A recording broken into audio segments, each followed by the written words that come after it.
Surprise! I'm back. I didn't know this was happening today. I'm shedding. I don't think they've started yet. This is the arraignment. I thought this has already been done. Apparently, I was wrong. They'd already had one hearing on this, which I was going to go back and live stream for y'all and totally forgot about it. This is the sheriff that shot the judge in Kentucky. This is his arraignment hearing. And I really did. I don't know what was the other one. Probable cause hearing, maybe? And the other one has the actual video footage of him shooting the judge. Which I don't know if that'll be played in this one or not. We'll have to see.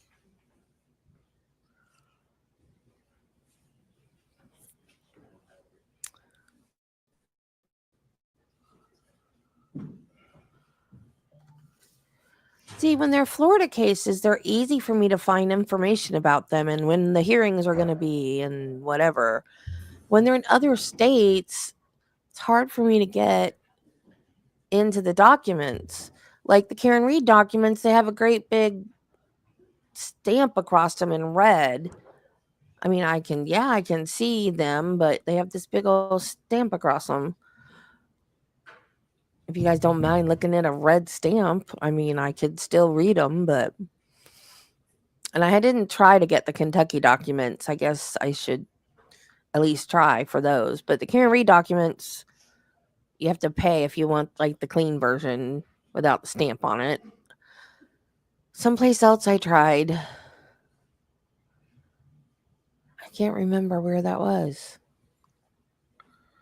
There's one case I'm having trouble finding the Florida documents for that one. So I'm still a newbie at this, but I'm learning.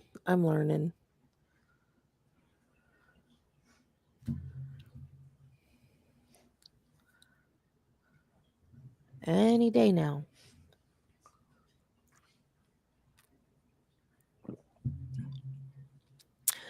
Replay crew, I love y'all because usually I only have a very few people with me in chat during the live. You replay crew have stepped up though. My numbers are getting better and better. The only problem is like 90% of you aren't subscribed. Could you guys please subscribe? Pretty please? Because it's free. And I'm getting great compliments. Like, y'all like me. Why aren't you subscribed? Please. I'm begging. Yes, I'm begging. Please subscribe.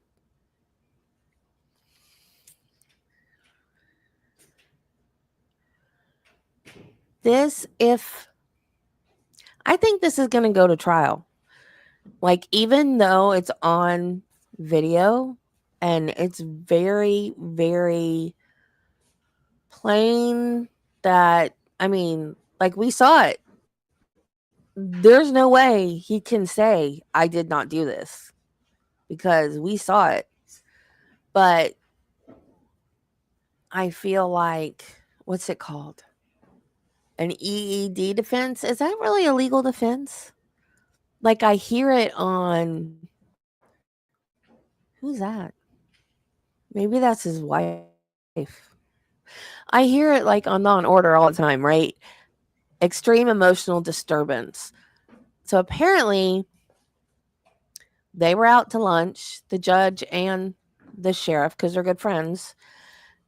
And he must have known something was going on because he asked to borrow his phone. And he saw his teenage daughter's phone number in the judge's phone.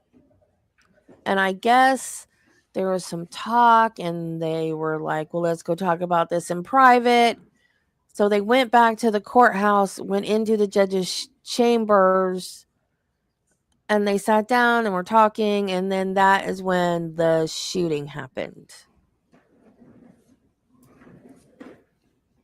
And he is pleading not guilty, even though he did it.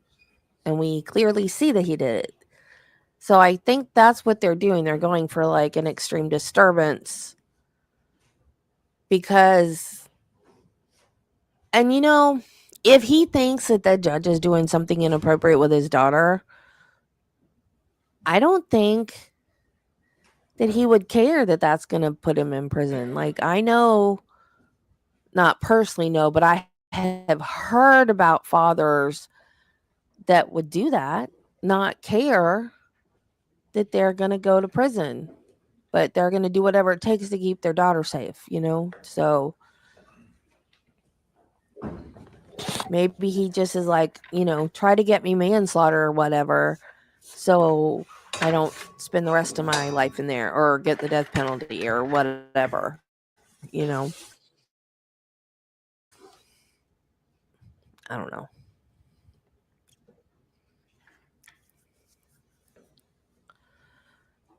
But the way I look at that, I'd rather get the creep locked up for the rest of his life than to get myself locked up for the rest of my life. You know what I mean? Like, go tell somebody, get the proof, and then tell somebody and get the pervert's butt locked up. Which is why it would be an extreme emotional disturbance charge or charge defense. Yeah, I know my legal words. Kind of.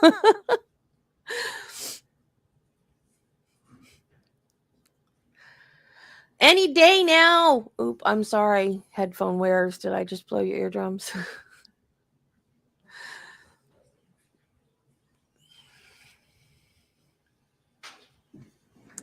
I have no friends. I have friends. They're just not here with me right now. That's what happens when I don't pre-plan my live streams. I'm sorry, I didn't know about this one. Oh, the Menendez brothers are back in court today, you guys. But it's in California, so I don't know that it is going to be streamed. It is at 1:30 today. I will live stream it if they are going to show it. I don't know if it's going to be shown or not. Oh man, and I am nervous about it too. I think that they have proven themselves. I think they should be allowed to go free at this point. They are model citizens in prison. They have helped people knowing that they don't have a possibility of parole. They're not doing the good things that they're doing in prison. They're not doing that to win brownie points to get out on parole. They, you know, before all this happened with the letter and the menudos and all that, they knew they were never going to get out. So the good stuff that they are doing, they're just doing out of the goodness of their hearts. They're not doing it to win brownie points. So I think that they are model citizens in the prison population. I think they'll be fine to be out. I don't think they're going to get out and do what they did to anybody else. Wouldn't make sense. They're not mass killers, serial killers, or nothing like that. They just wanted to be free from the abuse of their parents. And you can tell me that they killed them for the money all you want to, but the parents were their source of money. They had credit cards, they had anything they wanted. Their dad would pay for anything they ever wanted. If that's why they killed him, that was stupid, because they killed the cash cow.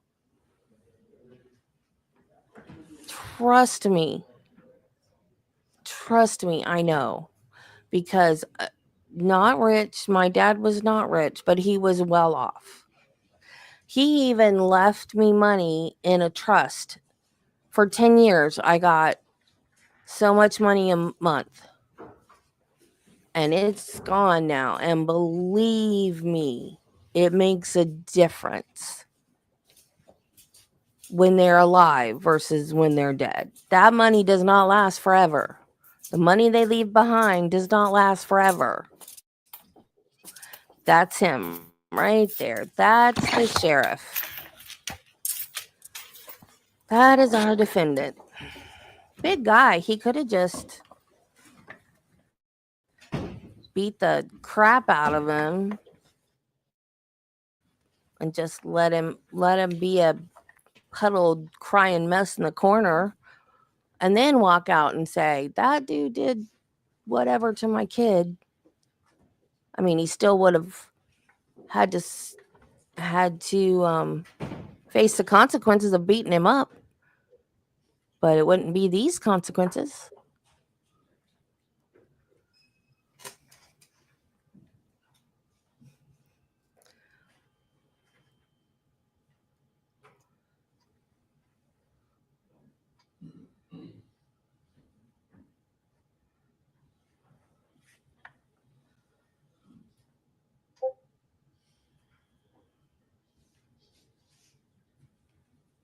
All right.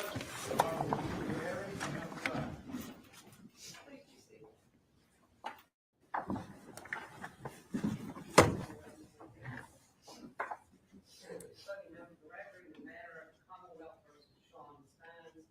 Mr. Stines is present with counsel. Yes, And counsel that is Jeremy Harley and Terry Harley. Is that correct? yes, Your Honor. Yes, Your Honor, and also the Honorable Jim Cox as well, Your Honor.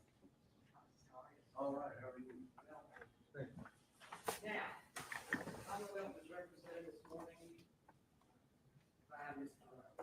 John Lorincz. Jackie Steele, Your Honor. Jackie Steele. And your co-counsel in this case Is Ms. Ramsey is Dowling? assigned to the Attorney General's office. That is correct. And that's Ramsey Dowling, and she is in trial elsewhere. She is, I believe, in Green County, Your Honor. Yes. Right, we are here this morning for arraignment purposes.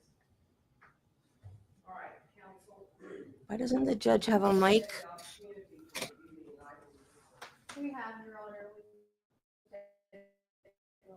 got an electronic copy of it on Friday. Do you desire to waive any of it? We'll waive a formal reading and enter a not guilty plea at this time, Judge. And you're satisfied that Mr. Stines is aware of his rights? Yes, And Your the Honor. nature and substance of his murder? Absolutely, Your Honor. Yes. Judge, I'm sorry, I don't mean to interrupt the court. We filed. Yes, you do. Preserve all evidence, and I have no doubt that Mr. Steele, will do that. We filed that down in district court. I just want to renew that, and I will file a written notice as well, Your Honor. And I would just ask the court to go ahead and enter a discovery order. No objection to the preservation. They're not going to be there long. She's still got her coat on.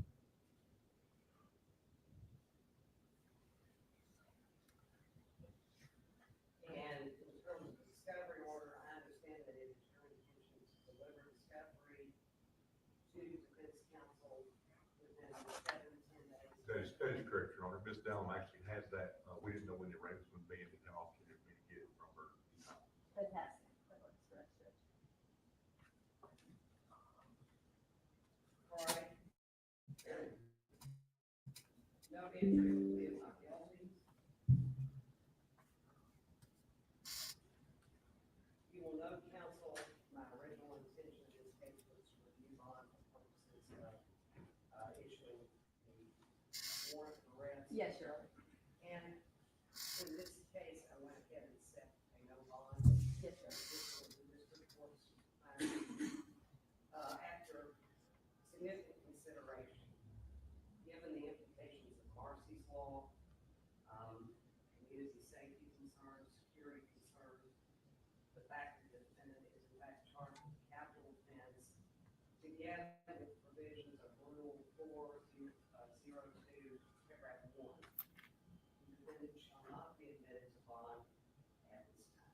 Yes, Your Honor. That will be a matter of anything else?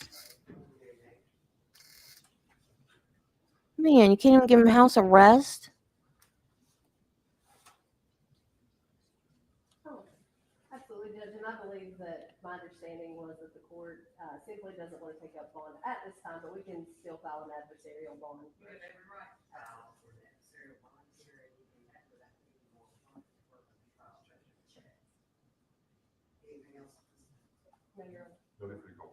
I will ask that everyone be seated and remain seated until the defendant is escorted out of the court.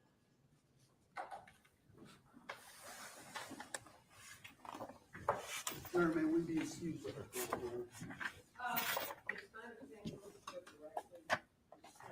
Sure.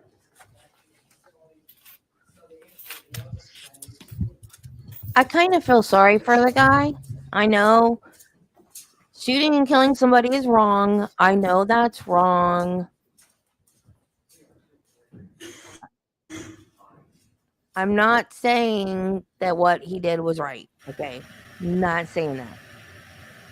But I kind of feel sorry for him. He was the sheriff. And everybody in that community loved him.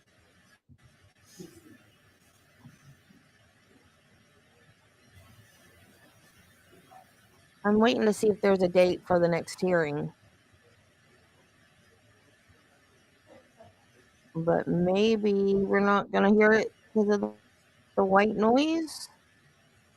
But that's something everybody can hear, though.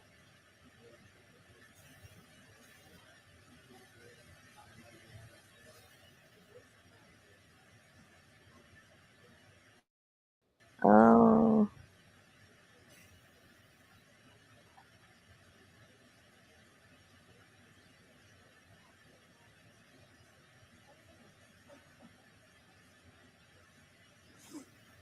So anyway, I wonder if that's his daughter. Like if the blonde is the wife and the dark-haired girl's the daughter. She looks young. She doesn't look that young, but she looks young. Court is adjourned.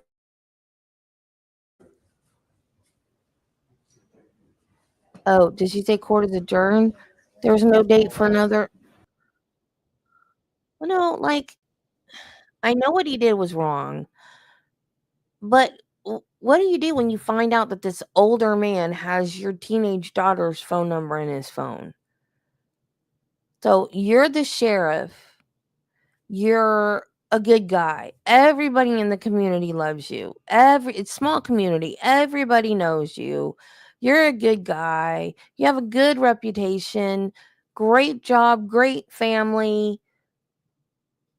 Pillar of the community. And then you find out that a friend, a good friend, another good guy, another pillar of the community that everybody knows and trusts, has your teenage daughter's phone number in his phone. And you just lose it. And now he realizes what he did. He realizes the consequences. He's in jail until this trial comes in a year, 2 years. How long is he just going to be sitting there waiting? While his family's on the outside doing God knows what. And there was also an allegation of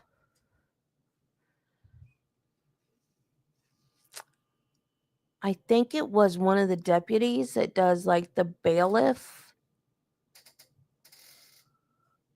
Hey, David. I can't remember.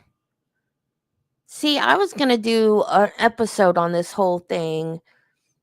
I didn't know they were having the arraignment today. So I don't remember all the details like I should. I think it was a deputy that was promising women that he could get them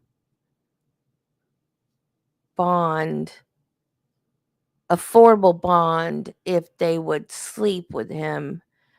So they're deputies underneath that sheriff, but the sheriff wasn't in on it. But that's okay. But it's over now. But I didn't give you guys a heads up because I didn't know about it till the last minute.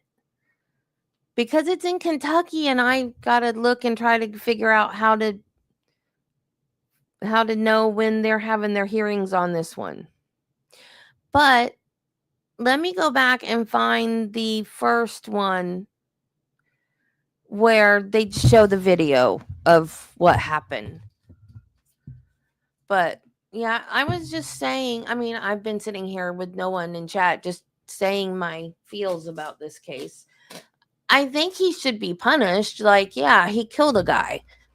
But I think the extreme, I forgot what it's called again, extreme emotional disturbance, I think that is a good defense. Because, like, you find out that this man is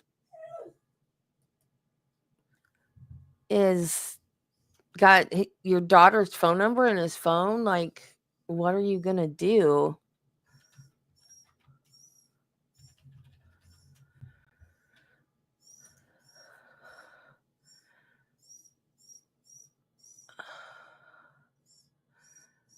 Oh, I don't know if that's not it.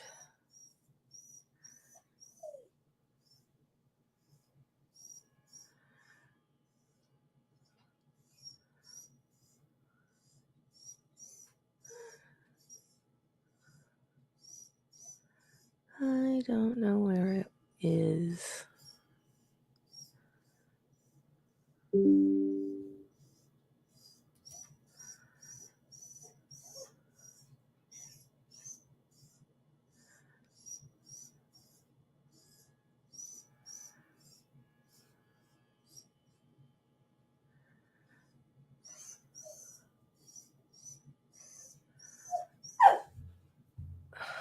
And of course, Belle has to go pee when I'm trying to do something.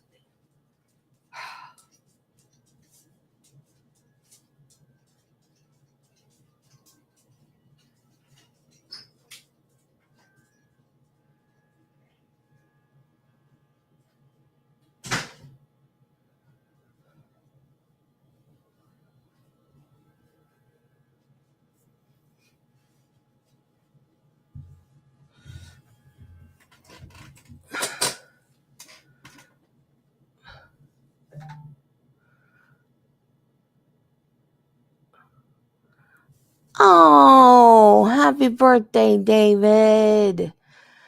Yeah, Judy, I am going to cover this one. And I think it's going to go to trial because I think he's going to enter extreme emotional disturbance defense because they were friends. The judge and the sheriff were friends. And I think he knew something. I think like he had a heads up from somebody because they had gone out to lunch and he asked to borrow his phone. I don't know if it was like his phone was dead and he was like, I need to call my daughter. Can I borrow your phone? Or if he had a heads up and knew about it and was like tricking him to use the phone. I don't know what the whole story is, but so he saw his daughter's number in the phone and then he was like, I guess in the restaurant where they were lunch, he started talking about it. And so one of them decided, well, let's go talk in private. And then they went back to the judge's chambers. And then that's where he shot him. But there was also, I don't know if it was a deputy or a prosecutor. It would make more sense if it was a prosecutor. But I think I heard it was a deputy under the sheriff. But if that was the case, that would make the sheriff part of an illegal activity too. But somebody was like using that judge's chambers for sex with female defendants. Like, I can get you a affordable bond if you have sex with me. And it doesn't make sense to me if it was a deputy because, like deputy working in the courtroom because they don't have that power. It would have to be a prosecutor. So I'm really anxious for this trial just to see what's going to happen. And I don't think he should get off. I mean, he shot a man, he killed a man. But I think, you know, a lighter sentence versus whatever the max would be, because he did it. Oh, a probation officer.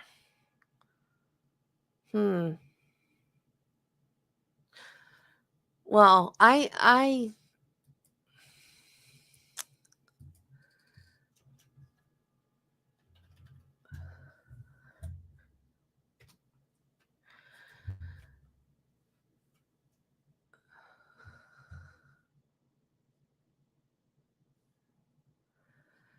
trying to find. That was the arraignment we just did. Trying to find the other.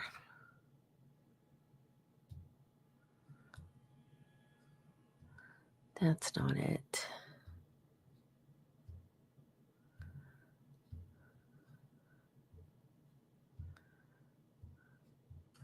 That's not it either. That's not it. Dang it. I know I saw it.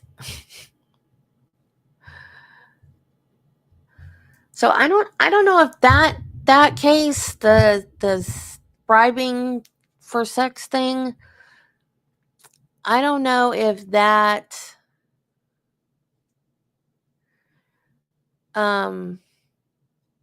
has anything to do with this part, with why he was shot. I just heard that in connection with the case, so see, all of these news stations,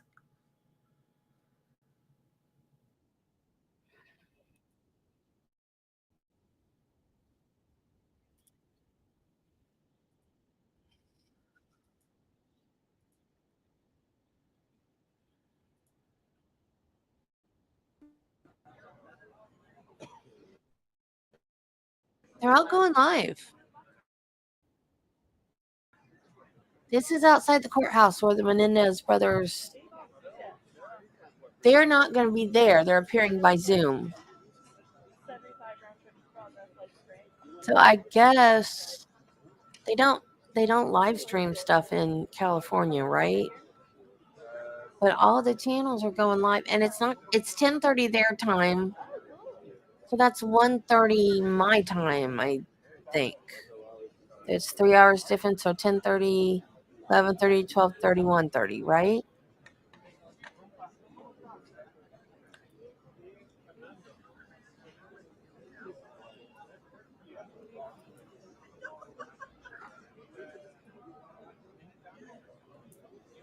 What's the first hearing before the arraignment called? Is that the probable cause?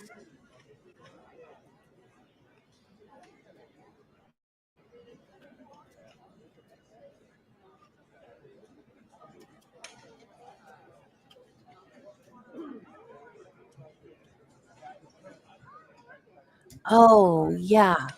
I think that's what it was.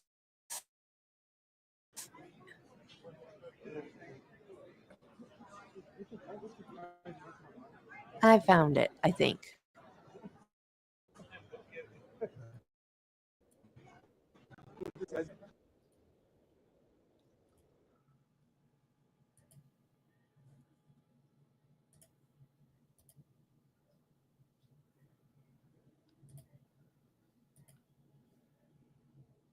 District Court's now in session with the Honorable Rupert Wilhoit.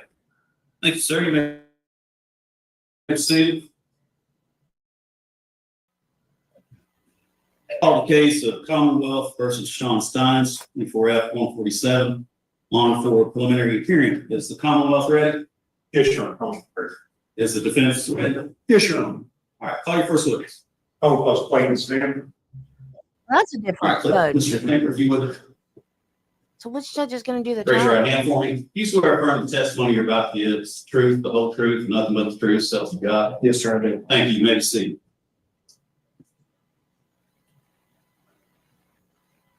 You state your name for the record, please. Clayton Stamper, And how do you spell your name? ClaytonStamper. Tell the court how you're employed. I'm sorry. How are you employed? I'm a detective with the Kentucky State Police assigned to Post 13 Hazard. How long have you been employed in that capacity? I've been with KSP a little over 24 years, detective since 2006. And have you, in the performance of duties of detective police, have you investigated the death of Kevin Mullins? Yes, sir, I did. And can you tell us on what date that was? It was September 19th, 2024. In investigation of that death, were you able to determine who killed Kevin Mullins? Yes, And how were you able to do that? video surveillance footage. And did you retrieve the video surveillance footage? I did. Here at this time, we'll do council move to play video footage. All right.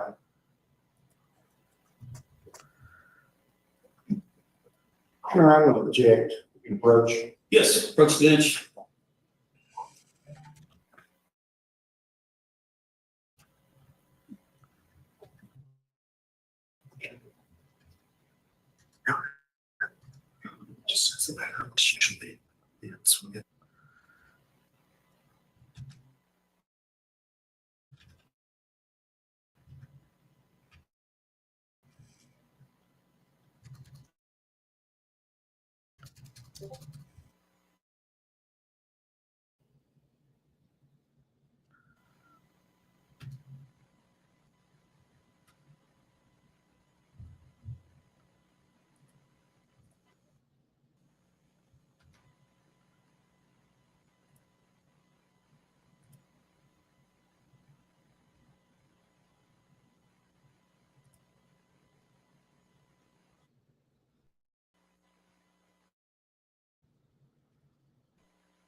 I made my first banner. Look at that.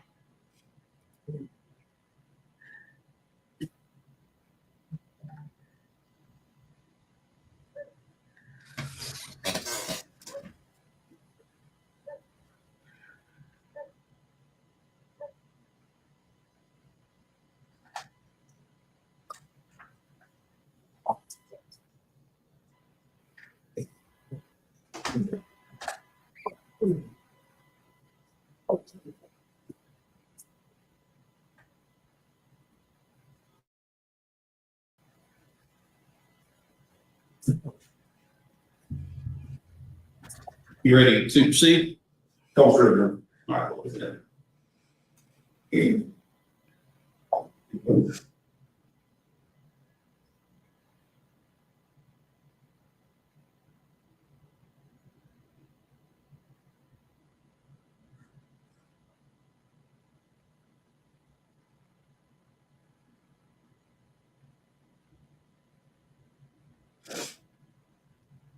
I guess I could speed this part up. I was using it to make a banner.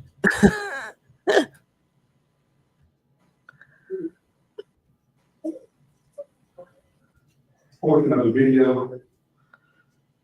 Yes, it is.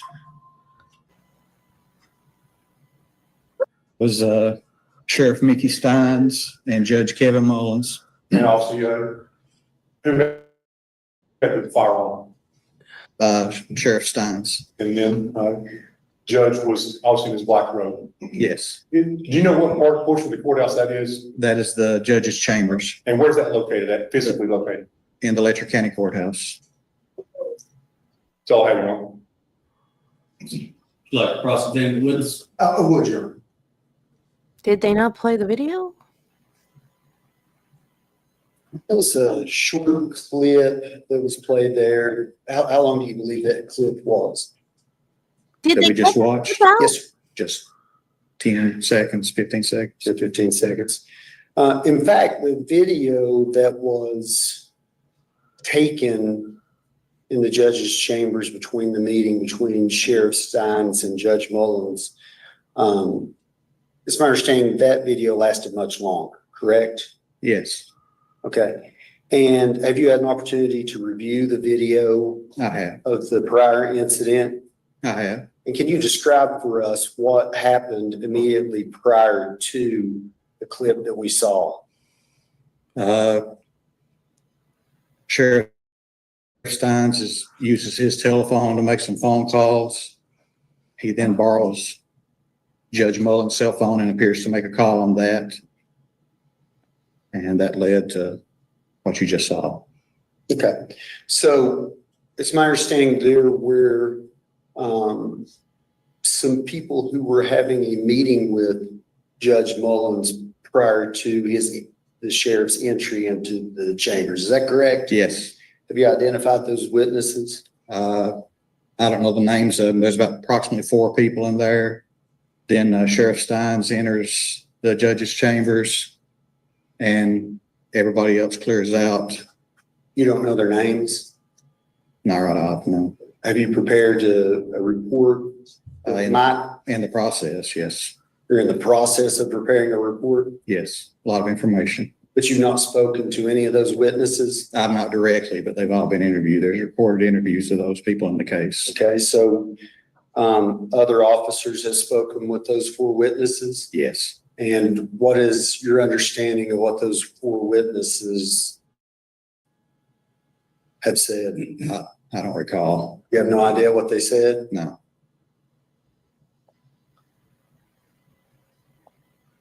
I want to make sure I understand, had there been a hearing previously this day in chambers?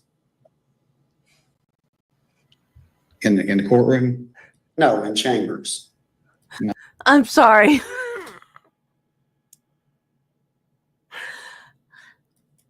Is the letter A now a bad word or something? Why are they putting asterisks for the letter A? Every time the word A is there, there's 3 asterisks.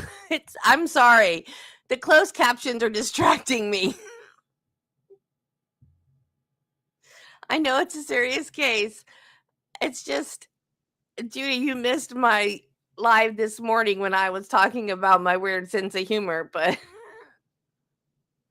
just those asterisks every time the word A is used in the CC is like, I can't even, the ADHD is like on crack right now. Just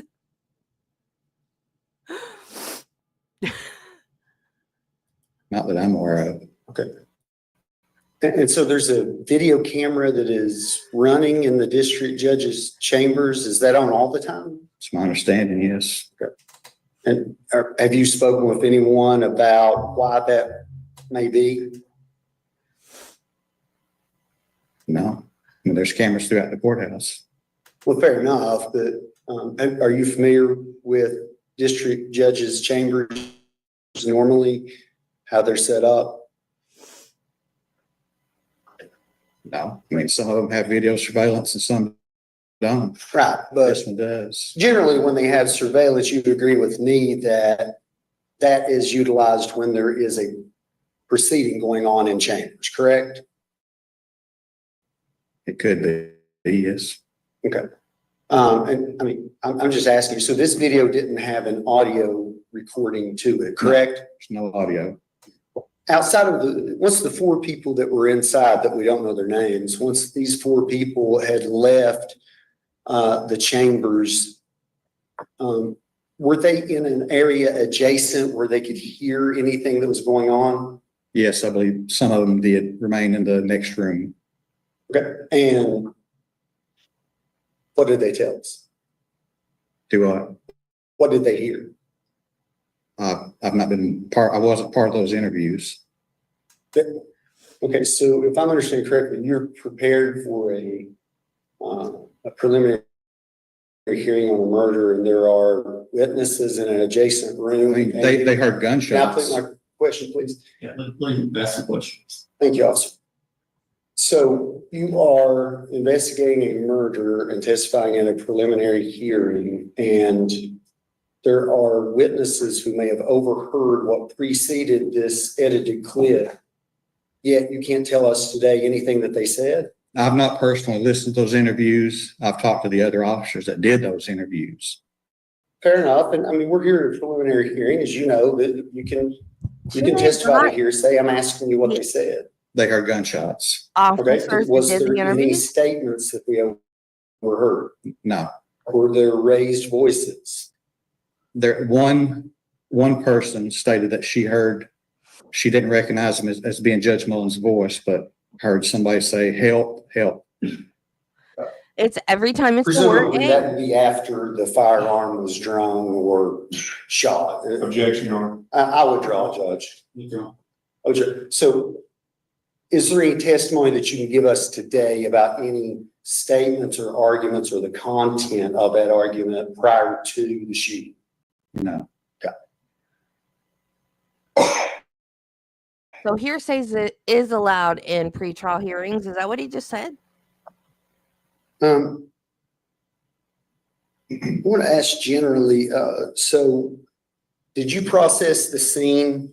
Are you the lead investigator on this case? I am. Okay, so as a lead investigator, I would presume that you would have secured the chambers and evidence once you arrived. I was part of that, yes. You were part of it, right? But you're the lead investigator, so you be in charge of those duties and delegating what should be done. Is that No. fair? No, I don't delegate what's done. Okay, so you're the lead investigator. What does that mean? I'm the case officer. Okay, so you're carrying the case. So I want to make sure I understand, What is that had Judge Mullins been in chambers when you arrived? No, Were you able to ascertain, did he have a firearm on his person? we did not locate one. You did not locate one? No, there's not one in the chambers. Okay. And there was none on his person? No. Okay. All right, who was the first person to arrive? They were already in the courthouse. Fair enough, but I'm talking about in terms of people that we may see a report from or take part in this investigation. Who will be the first person that we get? I believe Trooper Jason Bates was the first Yeah, I KSP can't think of personnel on what else scene. to put other than content. And you warning. spoke with him and I did. he searched and did not locate a firearm? No, he didn't search the scene. No, You his just make role, sure. his role at that point was security of the scene. I understand, but I'm just trying to ascertain, you said earlier that there's no firearm found. I'm No, wanting that to know, can you tell us, was it specifically searched for a firearm? in the judge's chambers, Yes, sir. there was myself, Detective Chris Collins, Detective Scott Caldwell, Detective Eric Caldwell. That's all I recall right now. Okay, but I'm trying to understand, so who searched specifically for a firearm? We all did. And that was specifically something you looked for? Yes. Fair enough, okay.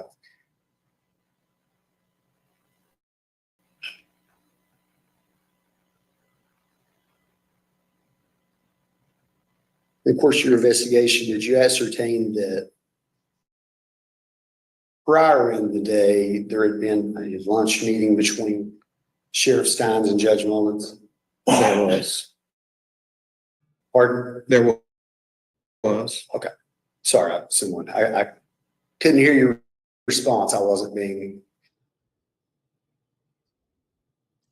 Where did this take place? Courthouse. Okay. And it's my understanding there were a couple of other people who attended the luncheon. There were several, yes. Okay. And at some point after that, they wrapped up lunch and left, obviously, and went back to the courthouse. Are you aware of anything so far in your investigation that would tell us if there was any issues at lunch between Judge No, Mullins and Sheriff Stines? no. Someone on behalf of the KSB has spoken to those witnesses? Yes, they've all been interviewed. And there was nothing unusual that had arisen during that luncheon? I was told that the judge made a statement to Mickey about, do we need to meet private in my chambers? That's all I was told. Do you know the context of I do, what the conversation was before that they would need to discuss in chambers? I do not. So it's my understanding that in the larger portion of the video that we haven't had access to, that there is a point when Sheriff Stines asked for to see the telephone of Judge Mullins. Yes, Is that a yes? I mean, yes, yes, okay. And I would presume that you and the other officers you mentioned, when you secured the scene, that you secured those phones as well. Is that correct? yes. And have you reviewed both of those phones? They're currently at the forensic lab at this time being downloaded. I have had discussions with the people at the lab regarding the downloads. And those are a couple of other questions that I was going to ask you, but my original question was, have you reviewed or are you aware of the content of the phones? I've not personally seen it because I've not received those reports yet. Okay, again, based upon your conversations with the officers, are you aware of any recent content that was up and could have been relevant at the time of their discussion? I was told that Sheriff Stines had tried to call his daughter, and he had tried to call his daughter from the judge's phone also. So have you obtained the phone records from Judge Mullins's phone? I don't have those in my possession yet. No. Okay, have you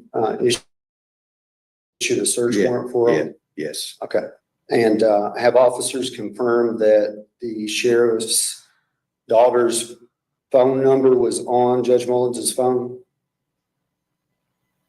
yes. Okay, So, yes. so that number had been called from Judge Mullins's phone, is Yes. that correct? Yes.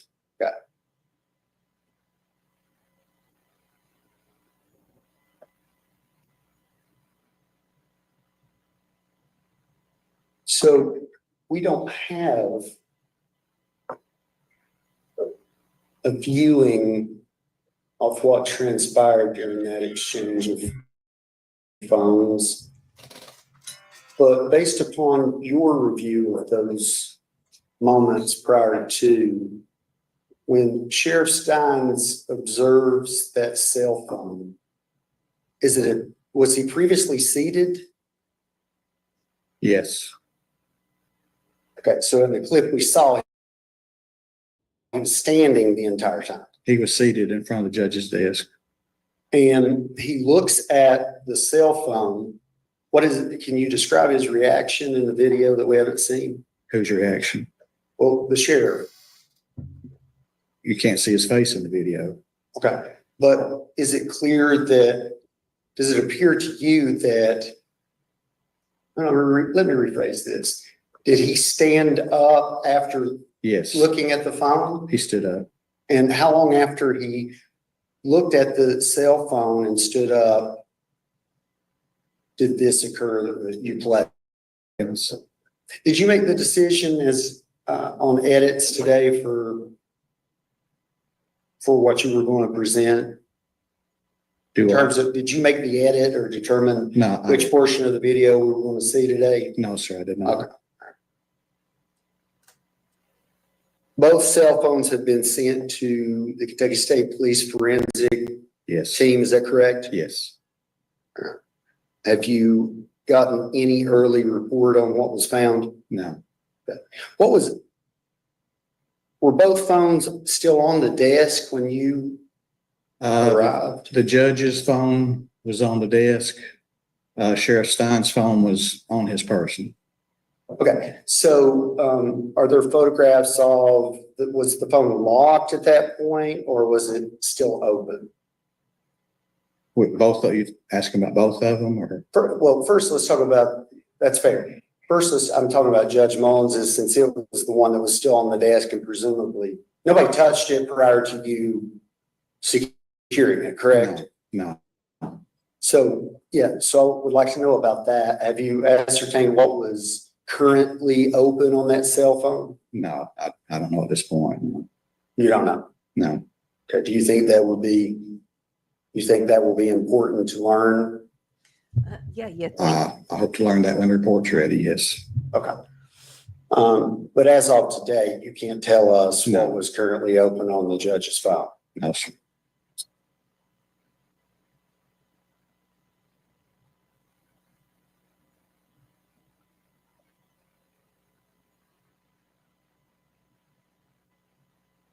Did you conduct an interview with Sheriff Stein's daughter? I did not, but she has been interviewed.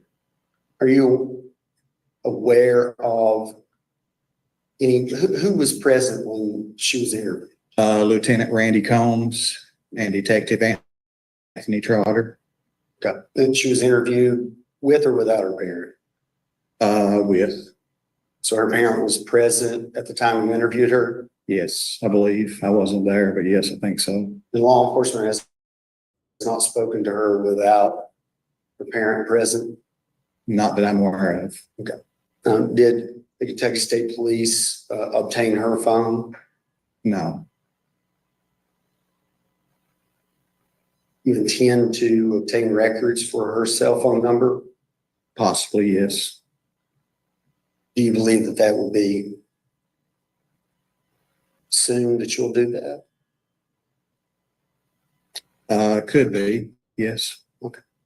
Had you already intended to do that, or did you just respond to my question? Well, the call should be on the judge's records too.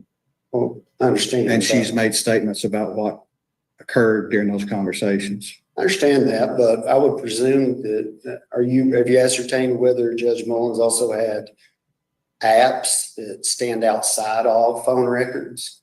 I've not received those records yet. I don't know what's on the phone. Fair enough, but I mean, did you look at the phone? Did it appear there were apps on it? I'm not the person that's qualified to look through the phone. Okay, but you're familiar with cell phones. They can host other forms of communication. Hold on, Yes, sir. what's the He's objection? been asking, he's asked a question, I think about 4 or 5 different ways. The officers, the detective repeatedly said he does not have a report with phones. He's not good at the phone. He can't testify that matter. I sure. Let him ask the question, and well, he can only testify what he has personal knowledge about. Absolutely. Yes, sir. Thank you, Your Honor. And he's just said he So- didn't know. You're aware that phones can be used for apps such as Facebook. Yes, Okay. And that is not something that is captured by cell phone records. You would agree with me? I agree.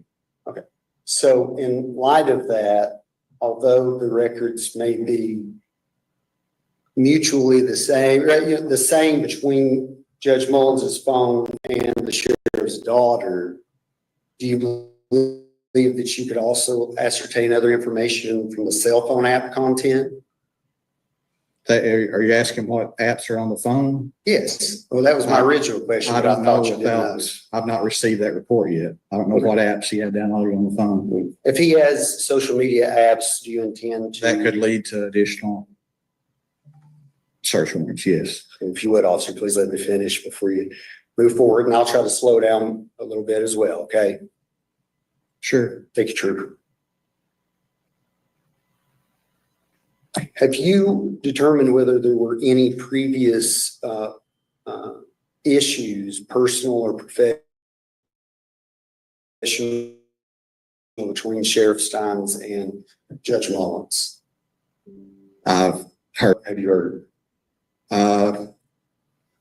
just that, this regarding the lawsuit that the Letcher County Sheriff's Office is currently involved with.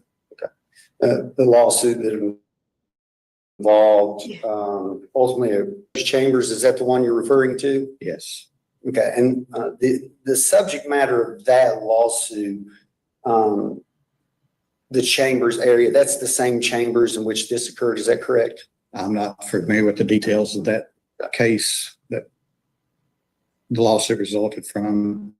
Okay. Are you aware of any criminal reports that Sheriff Stines had made of Judge Mullins prior to this day? No.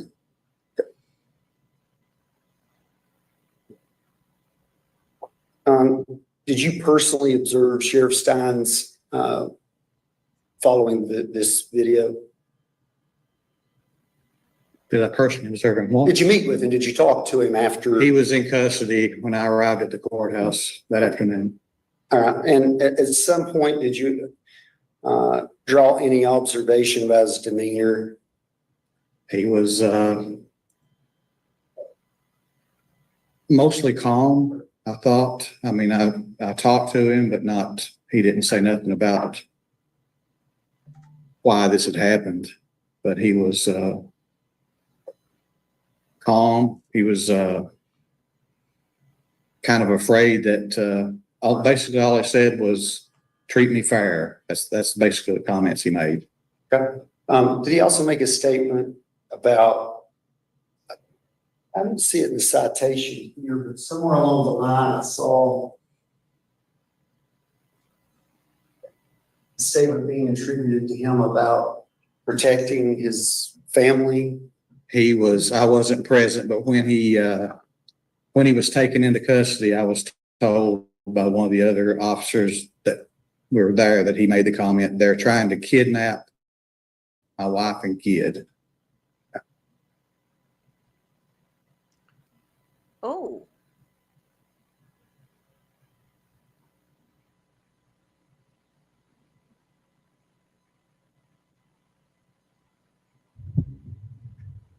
I forgot about that. I want to know the story about that. That's a little different than just maybe diddling the daughter. Have you ascertained any evidence that this shooting was pre-planned? No. Okay. Not this time. And would you agree that from what we've seen so far, from the evidence you've seen so far, the shooting was a reaction to what was on that cell phone in that moment? Is that accurate? Objection, Your Honor. Also speculation outside of his scope of expertise. Your Honor, I believe that if he has formed an opinion about the investigation up to this point, especially at a preliminary hearing, he could speculate on that, Judge. Well, she's saying. Sure. So, is there anything other than the content of the phone that this video will reveal to us about why this Yes, took Judy, place? please do that for me. I would appreciate it. Does it appear that this took I have place a as a research, I reaction keep forgetting. to what was happening in the chambers at that point? I can say it occurred after a phone call was made. I don't know what was said or nothing like that, but Fair enough, and I'm not asking you of any of that, but at this point, is it your theory that whatever that content was in the discussion was the impetus of the shooting? it could be, but I don't know that for a fact. Okay. Do you have any evidence up until this point that you have developed that would demonstrate that it was not as a reaction to what was on the phone? No, None whatsoever? no. Okay. Judge, if I had just one moment to confer.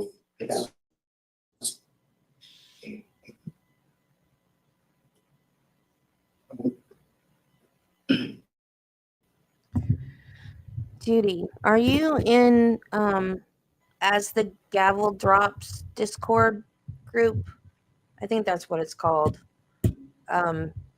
Amber told me that the Karen Reed documents, the newer ones, the ones that Recovery Addict read, that they are on there, and I don't know where on there they are to find them, because I would like to read them for myself. Like, I heard him read them, but I'm better if I read them myself to understand, really.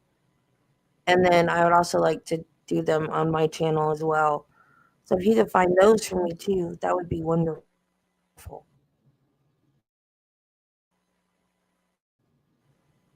Did you attempt to speak to Sheriff Stines at the Leslie County Jail after incident? No, Your agency attempt to interview him? not to my knowledge, no. And at that point, had he asserted his right to an attorney or anything? No, But nobody went back to try to talk to him or do an interview? no. I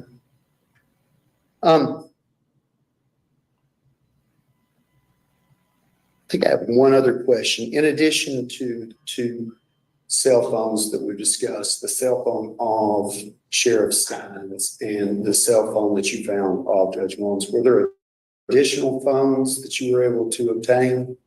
There was one other phone that's currently being examined.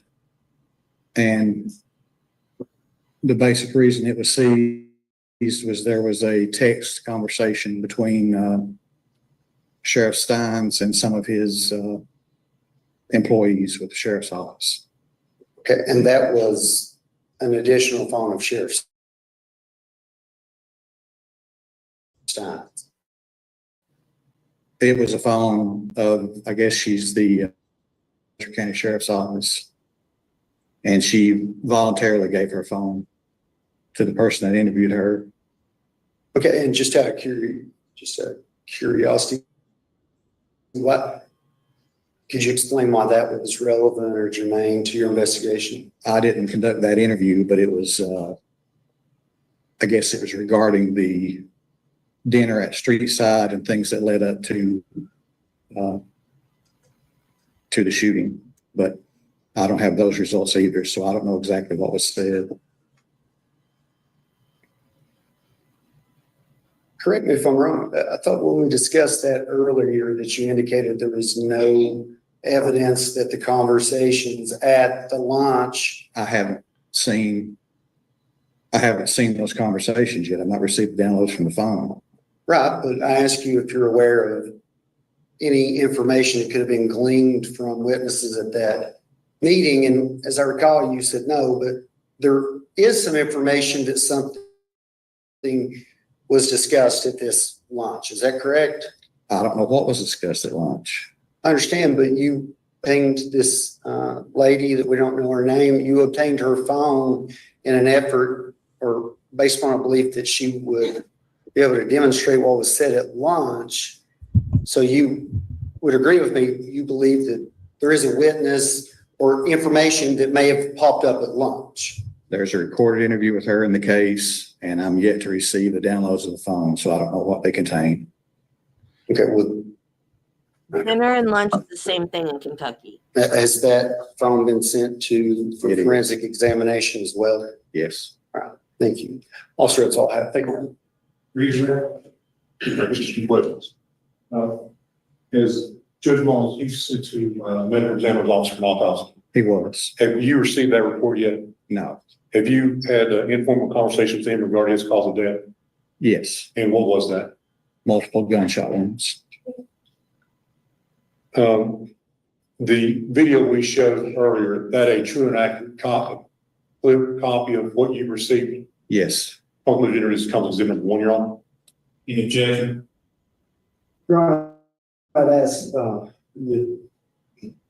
course, all we saw today was the clip, but I asked it to be admitted in its entirety. And I'm going to say.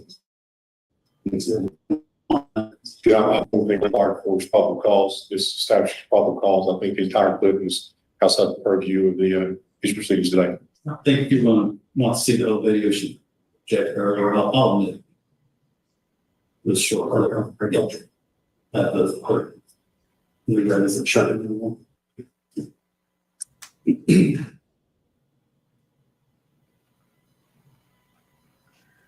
My eyelid keeps twitching. It's driving me crazy. Hey, Detective, this is an ongoing investigation. Yes, it is. And as this ongoing investigation proceeds, you will be also interviewing more people if necessary, submitting more evidence to the lab. Yes. That's all I have. Recross. Any other witnesses for the Commonwealth? No further. All right, you may speak. Any witnesses for the defendant? There you are. I'll find probable cause and find this case open granted. Anything else before we turn forward? Yeah, just trying to, there's no, we're not allowed to sum up, Judge, what? If you want to make an argument, sure. But it sounds like I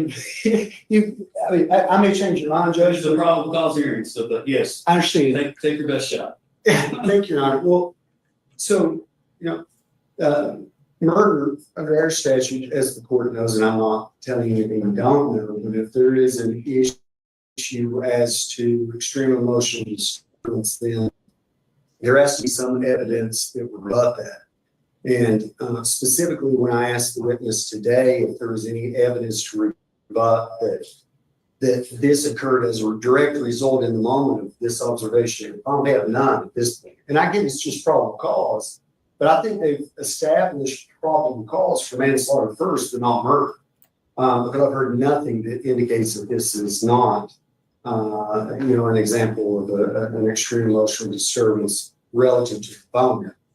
At any rate, Judge, respectfully, I understand the court's previous ruling, but I did want to address that one. That's fine.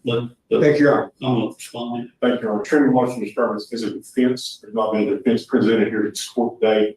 The evidence presented in this court today is that the judge was intentionally shot and killed, shot multiple times by the sheriff, and there's probable cause to find this grand jury murder charge. Yeah, I agree. There's probable cause to proceed. Yes, sir. All right. Anything else before we adjourn court today? Your Honor, in terms of, we'd like to discuss, if we could, watching from here where he's transported. Is it the court's intention to have him take, and I don't want to discuss that potentially publicly, Your Honor. I'm not sure I can make that help you on that. Sure. So, I mean, we could. You're welcome to stay at court and discuss that. I'm not sure I can tell the. sure. So the transport order that was entered that will direct Sheriff Stines to go back to where he came from, Judge. Is that fair? Let's adjourn court and we'll talk about that. Yes, sir. I don't know that I can change where he's going to be at. I'm sure. Yes, sir. We can discuss it. All right. Thanks, sir. All right. Court's adjourned. Yes, sir. What? What's up, everybody? Why does Peter keep coming up after all these hearings? Well,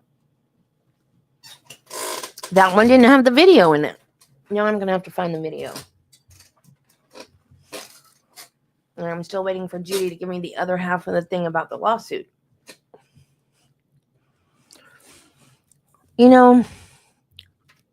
I had said he should get manslaughter.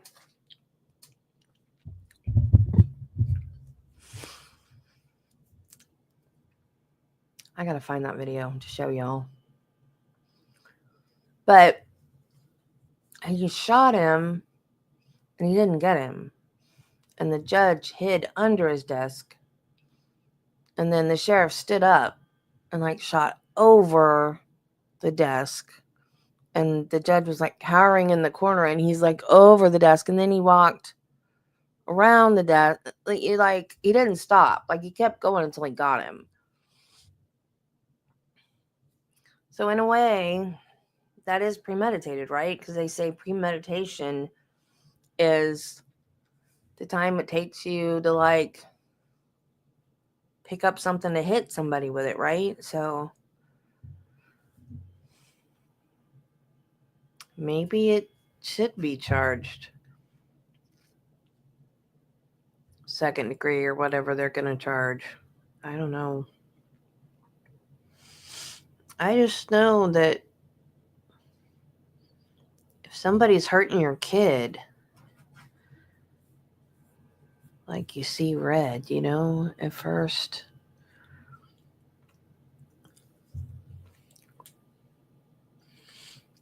Again, like I said about, he's a big guy. He could have just beat the crap out of him and then told somebody. Likewise, he could have just shot him once and incapacitated him and then gone and told somebody.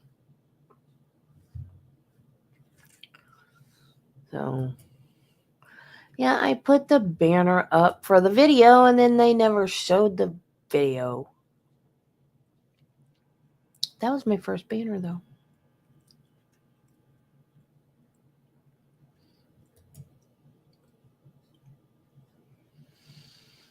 Yeah, the charge itself. That's it. Yeah, he's going to get something. He's not going to go free. And the bond, like I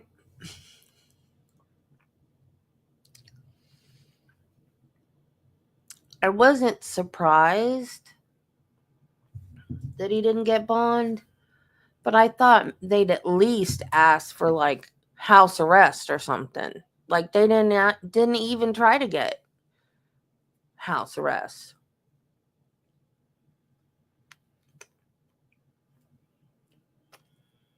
I mean, because he's a sheriff, right? So he doesn't have any priors to sheriff.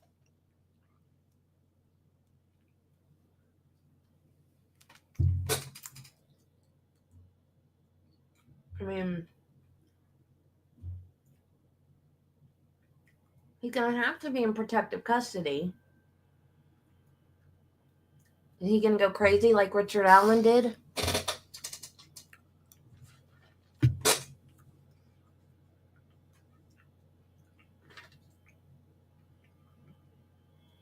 Yeah, but they didn't have to put Sarah Boone in protective custody. They do that with this dude and he goes crazy. And his life is really over.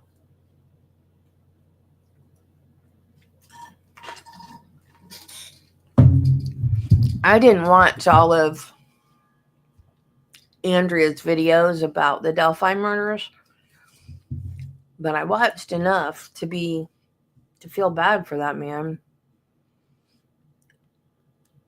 Because I think they made him go crazy. So, I don't know what I was going to do. I was like, I was going to do something. I'm going to look and see what's going on in the Menendez story.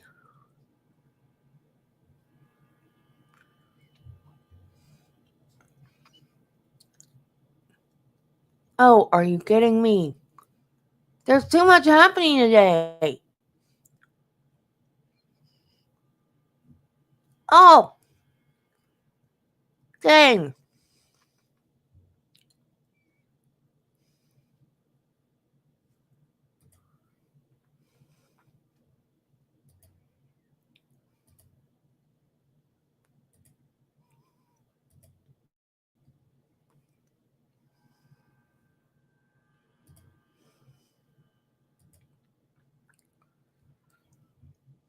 This one.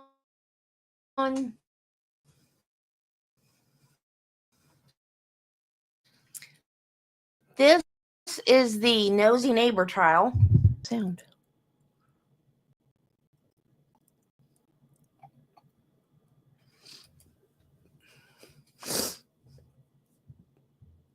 I really should do separate stream for this one, but oh well. I'm gonna have to make a mashup thumbnail. It's gonna look weird. Well, no, the first two were both the same person. Yeah. Okay, long crime. I don't even know what time this is supposed to start. This one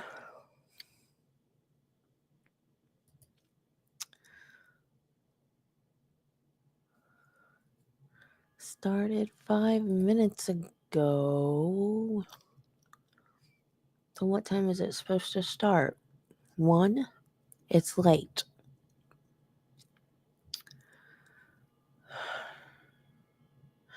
Okay, this one happened in Ocala, which I wish I had known about this. If I had known about this ahead of time, I would have been there every single day.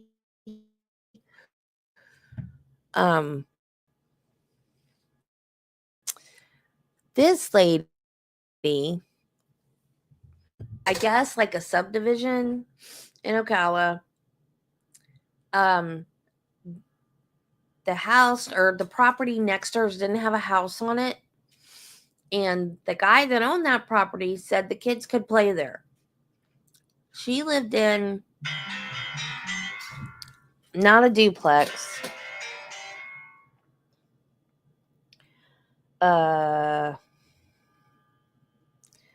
What would they call it? Quadruplex? Quadplex? I don't know. It had 4 apartments in a building. And she put up a no trespassing sign. She didn't ever want anyone to come onto her property. She worked from home, so she had an office in there. It was against the outside wall, and kids would play, and she heard the kids play, and she'd get mad at them. They'd put their toys would end up in her yard, and she was always calling the cops, abusing the 911 system to saying the kids are too loud, the kids are bothering me, the kids are doing this, kids are doing that. The cops were always talking to the parents, and it became like she was the nuisance. Like, the cops knew that all the claims were just her being fed up with the neighborhood and that they weren't founded. So one night, I think the cops had already been called about the kids making noise again. And there was a roller skate in her yard. Might not have been in her yard, just close to her yard. Anyway, and the kid had an iPad that he left out there, not in her yard, but left out there where they were playing. And he went back out to get it, and I guess he couldn't find it, and he thought maybe she had taken it. And she picked up the roller skate and threw it at the kid. Yeah, I watched it, True. We watched it with Recovery Addict, Judy, right? Correct me if I get anything wrong, because I don't think I came in at the very beginning of this one. Actually, this is the first trial I watched with Addict. And I came in, I don't remember where I came in at, but I missed the first part of it. And like I said, if I'd known ahead of time, I would have gone over, because I'm like an hour from Ocala. I would have gone to Ocala and watched the whole thing in the court. I'm dying to watch trial in the courtroom. I absolutely would have if I'd known about it. So I don't think she hit the kid or she hit his foot. Like, she didn't hurt the kid. But then the mom went over to her apartment, which absolutely, if someone throws a roller skate at my kid, we're talking.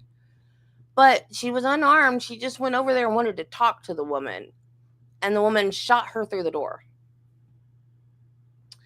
I'm a crier, but for some reason, when I watched trials, I'm not. And I think that comes from being a nurse. When it's other people, I'm a little more hardened. Like, I have empathy. Like, when I was a nurse, I would have empathy to take care of other people, yet I didn't have... Is that the difference between empathy and sympathy? I don't know. Like, I didn't cry with them, but I knew they were in a bad place. Like, I knew that they needed to be taken care of, and I knew what to do to make them feel better, but I stayed unaffected. Yet, if it's somebody that I love or care about, like, I'm a mess. Like family member being sick or whatever. But other people, like, I don't break down. So when I watch these trials, I rarely cry at anything. But when I watched, there was a news clip where the kids, I don't remember if it was his dad, their dad or their grandfather, but had to tell them that, I'm going to start crying again, just thinking about it, had to tell those kids that their mom wasn't coming back. And I cried. And I shocked myself because I cried. And then the smallest kid was like, I hate her. I hate her. I was just, oh my God. That is horrible. Horrible, horrible.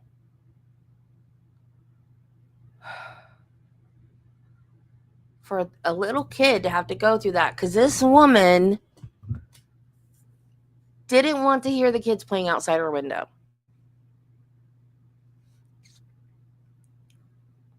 And they called it the nosy neighbor murder trial. I call it the Karen murder trial. Okay, what time is sentencing? Because there's nothing happening.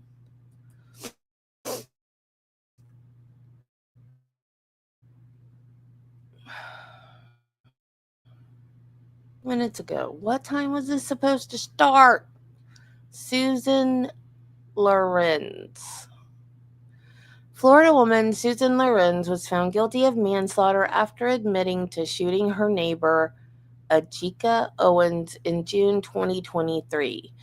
Lorincz reportedly called police 7 times in 1 year to complain about Owens' children playing near her home. The feud between Lorincz and Owens turned deadly when Owens went to speak with Lorincz about a dispute involving her children. Lorincz said she shot Owens through her front door in self-defense. However, a jury did not find the shooting justified, and now Lorincz faces up to 30 years in prison. Yeah, that wasn't self-defense. There was a door between them. And there's no way.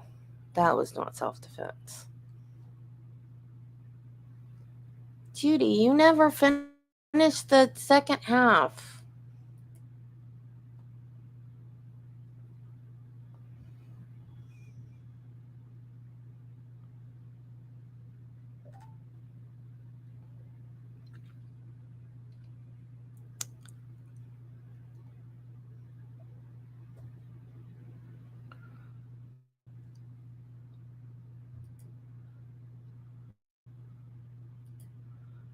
Okay, now I have a problem.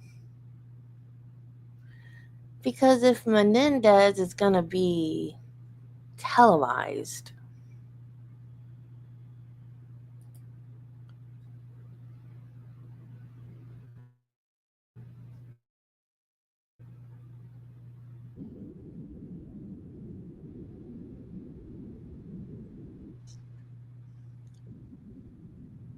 I don't think it's going to be televised because all I see is the front of the courthouse. So if it was going to be televised, we would probably be seeing the inside of the courtroom right now.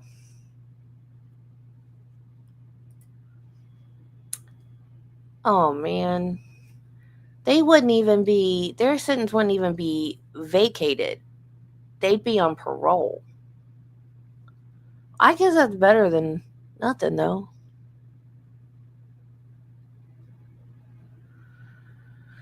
Okay, come on. Let's get a move on.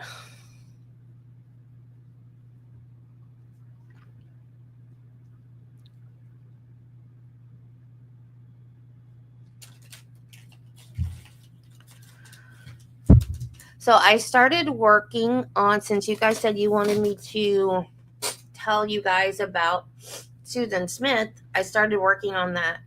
And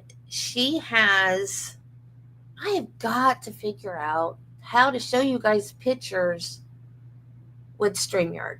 I still have not figured out how to do that. It's like you can show a file, but if it's a picture, it won't let you show it, which is stupid.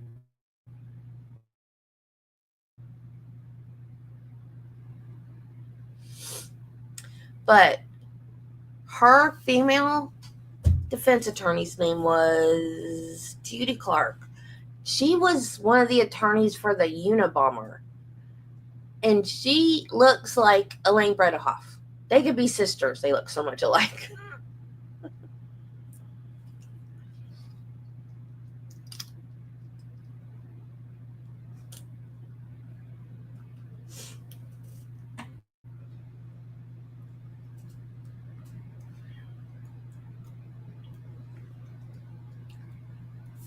And her excuse, well, I'm not done with my research yet. But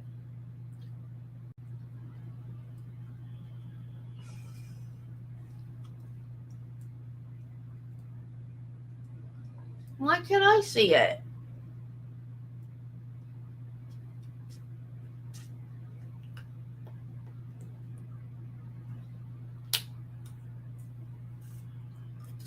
That's weird.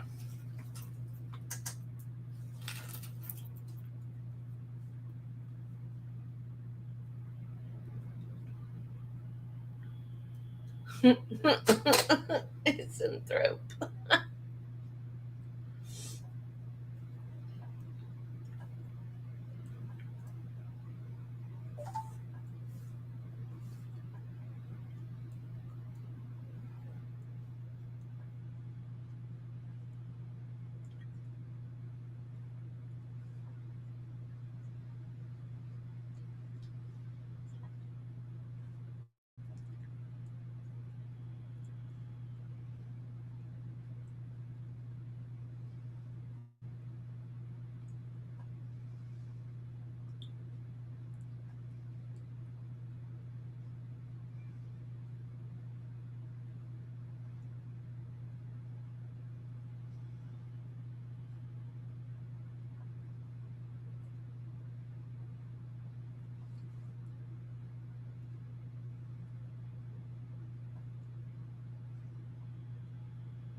What? If I'm watching it on my phone, I can't turn on all messages? Well, no.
Okay, load chat.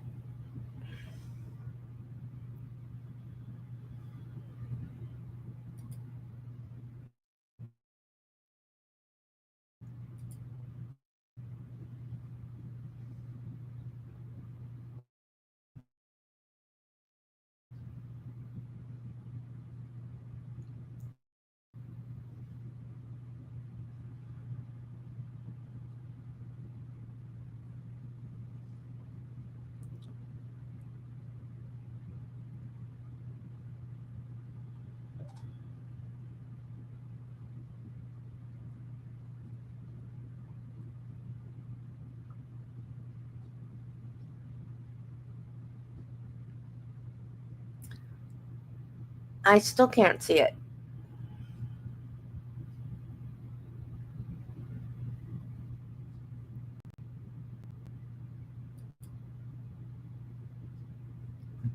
That's weird.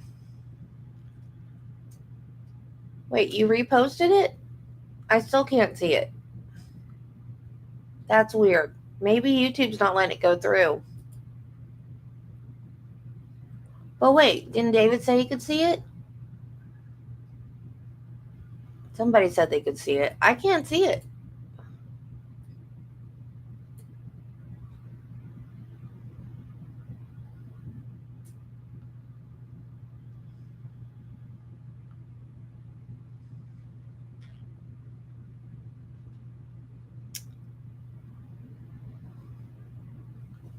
That's weird. So tired of censorship. I say as I mod for channels and have rules for my own. I only censor hate speech and cuss words, though. I don't think you did either of those things.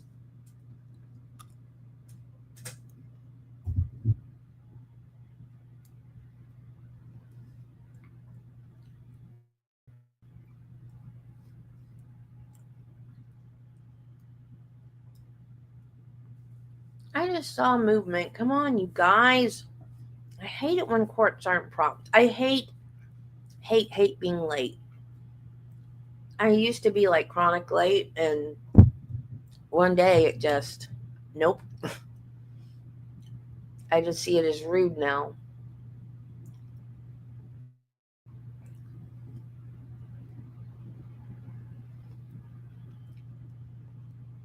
And if I'm going to be late, like even a minute, I will call wherever I'm supposed to be.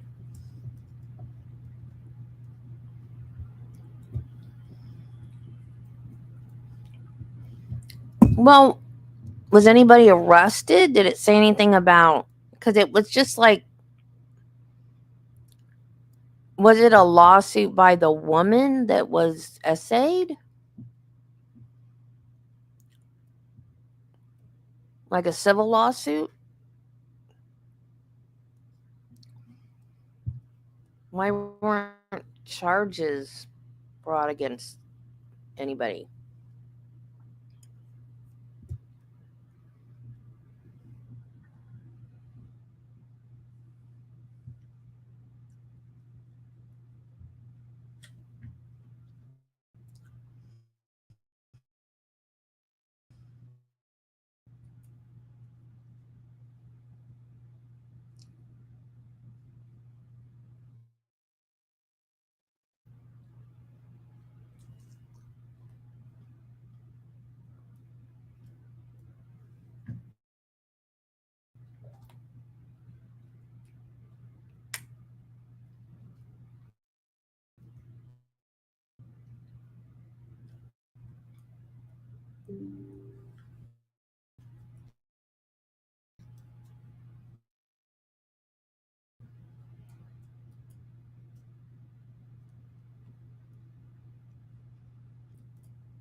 That might be it.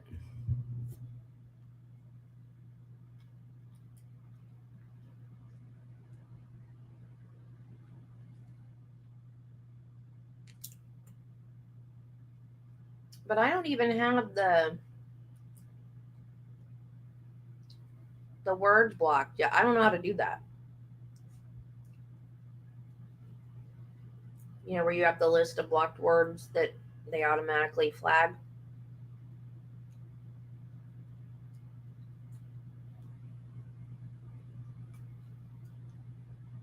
A federal lawsuit.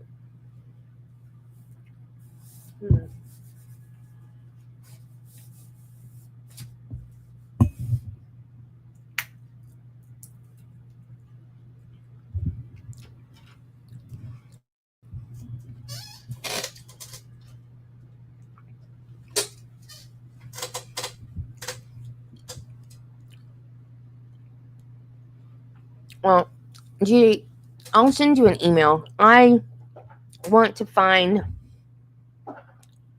I don't know if you heard me before when you were looking up that. I want to find the new documents for the Karen Reed, the new stuff for the Karen Reed trial. Like her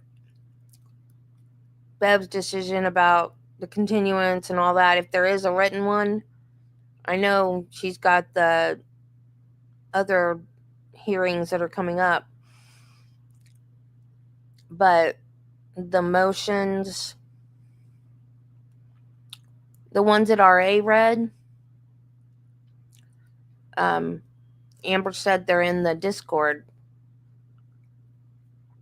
and I don't even know where to look in the Discord to find them. So I want, because he read them and like I have zero comprehension. Yeah, that's probably what happened. I shouldn't say zero comprehension, but lower comprehension when someone's reading to me than when I'm reading it myself. So I want to read that motion, that last motion. I want to read it myself. And I have a friend that I've been telling about this trial. And I want to do like a series of videos about it, breaking everything down, but I'm not really good at doing that kind of a thing.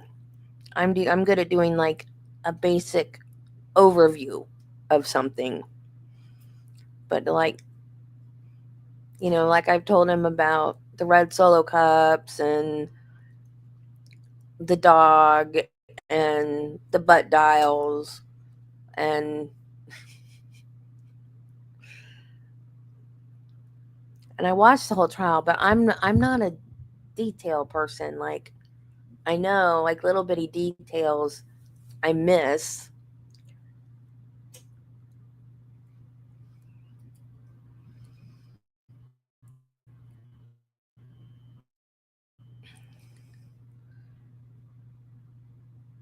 Is that people coming out of the court?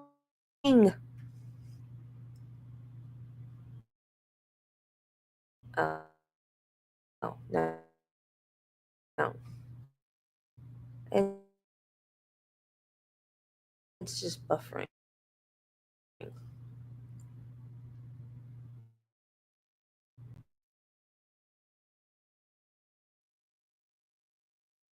They did a lottery, they said. They did a lottery for 16 people to be allowed to have to wait and then watch the press conference afterwards. Now, if they would start their sentencing for Miss Priss entitled doesn't want to hear any kids play.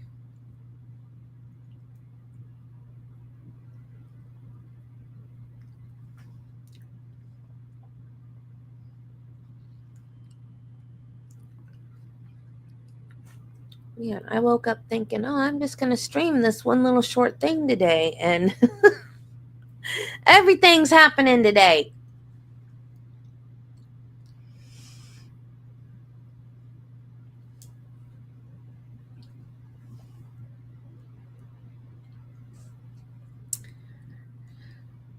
I need to know what county that judge sheriff thing is too. They keep saying it, but with the southern accent. Like I got room to talk, but I can't understand it exactly. It sounds like Leslie, Letchy. I'm not.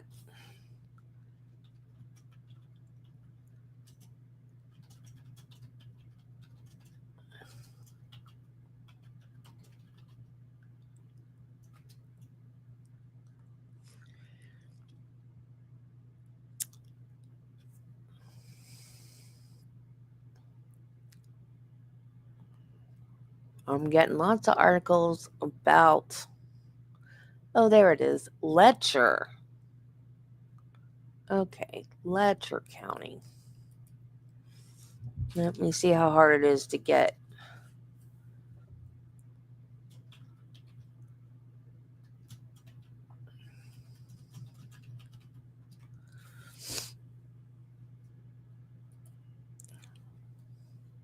Florida's easy. You just go to the clerk of court website and you put their first and last name in, and that's it.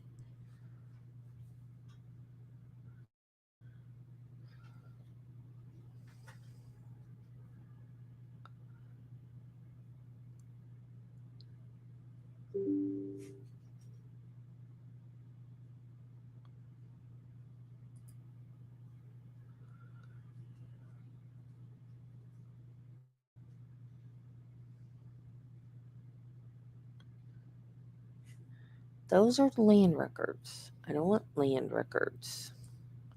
I want criminal records.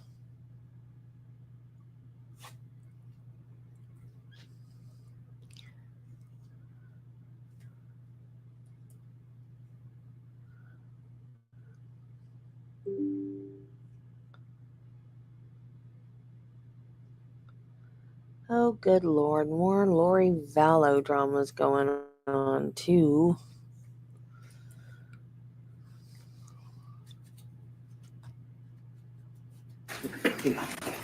Oh, finally. Yes, sir. Yes, Your Honor. State's ready to proceed.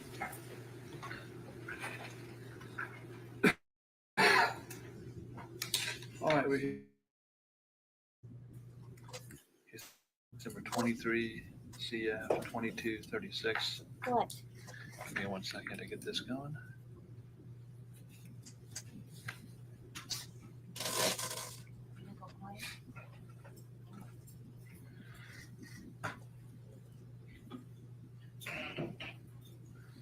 I see Ms. Lawrence is here. Ms. Osborne. Is there any reason not to proceed sentencing at this time? No, sir. Anything from the state? No, Your Honor. All right. Does the state of Florida have any person they want to call for sentencing? Yes, Your Honor. The state would call Ms. Pamela Diaz. She has a statement prepared to read to the court. Yes, sir.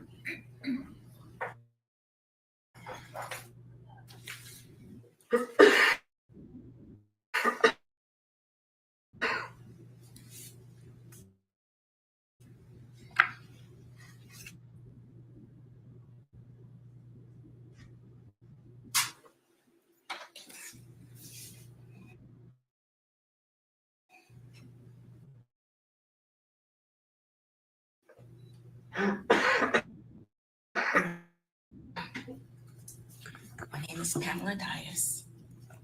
I am the mother by Susan Lorincz.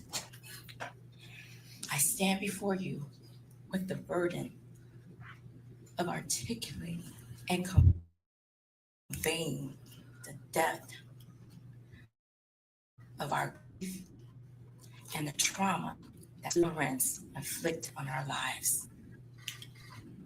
And to also share the devastating impact that Susan caused when she fatally shot my daughter, AJ Owens, on June 2nd of 2023. It is virtually impossible to convey all of the ways Susan has devastated our lives. But I'm going to try and convey some of the most impactful ways.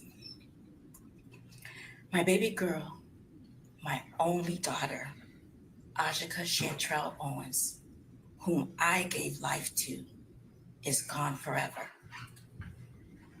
Susan Lorincz took her life at the age of 35 years old. I stand before you not only mourning the loss of my daughter, but also the loss of our hopes, dreams, and the future that we often spoke of. Our plans and promises to one another as mother and daughter will never come to light. They all died the night Susan Lorincz killed my daughter. There's no greater pain than to bury your child. Mere words can never fully explain this type of pain. No one knows the heartache that I endure unless they too have lost a child in this manner. The gnawing at my heart and the unending pain keeps me up every night. I lay in bed wondering, were the last moments? What were those last moments like for Ashika when she realized she had been shot in the chest by Susan? When she was lying face down on the ground, fighting for her life, fighting to stay alive for her 4 children. Then I think about the sheer terror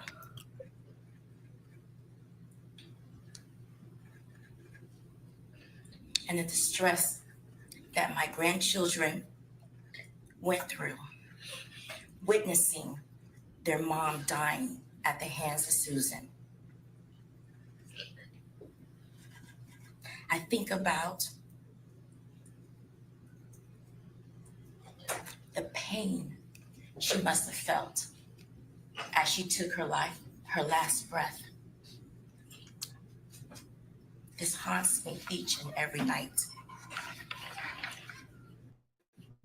I'm still trying to grasp and cope with the fact that my daughter, my baby girl, is lying 6 feet underground, breathless, lifeless,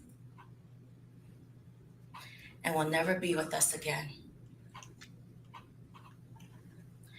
I stand before you, a mere shell of the person that I once was. I am overwhelmingly consumed with grief. It has taken over my life.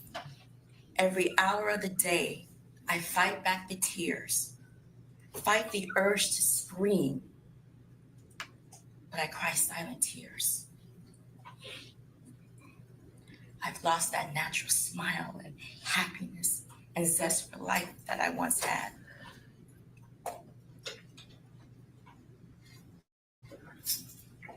My relationships are not what they used to be with my friends and family. I feel isolated in my suffering. New relationships formed will never know the real Pam. They've met the Pam in death, not Pam in life. That Pam is gone forever.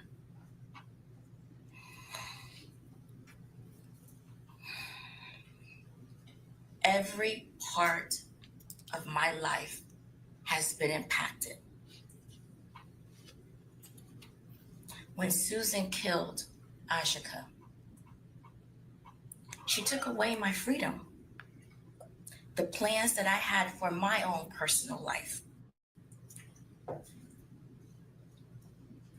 Because Ashika is no longer here, I became the sole caretaker of 4 young children, my grandchildren, whom I love dearly. I relocated from my home, from another state.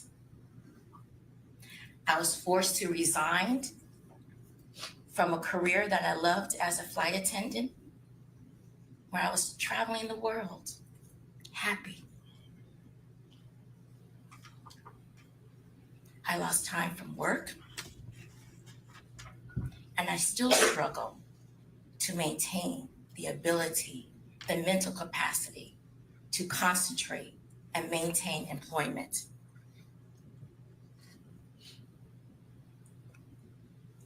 My freedom and liberty to do many of the things that most people take for granted have been stripped away.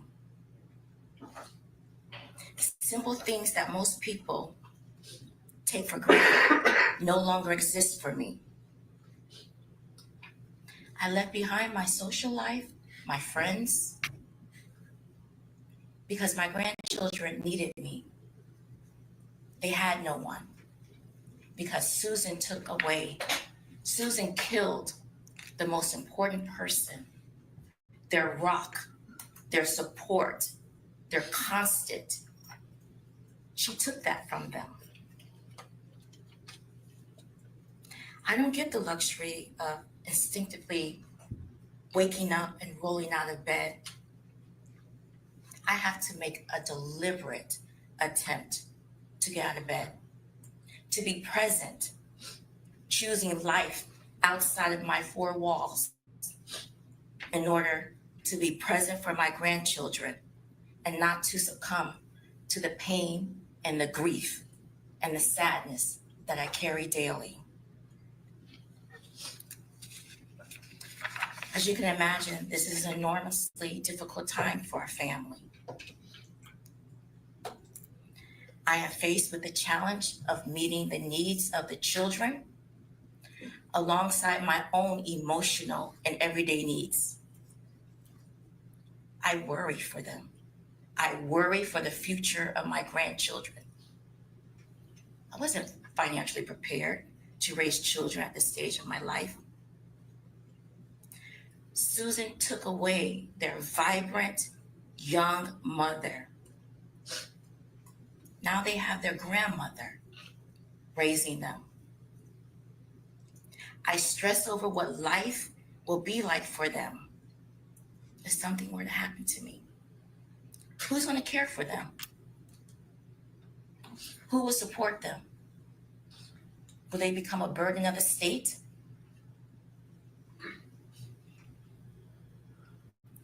Susan took emotional and financial stability from the children. I was a lifeline for our family. I offer support. It's now me alone who has to shoulder the responsibility of their well-being. There is not a day, not an hour that I do not mourn for my daughter. But I also mourn for my grandchildren. I weep for them. Every tear from my eyes is for Titus, Africa, Israel, and Isaac. I see the pain in their eyes, even when they seem like they're happy.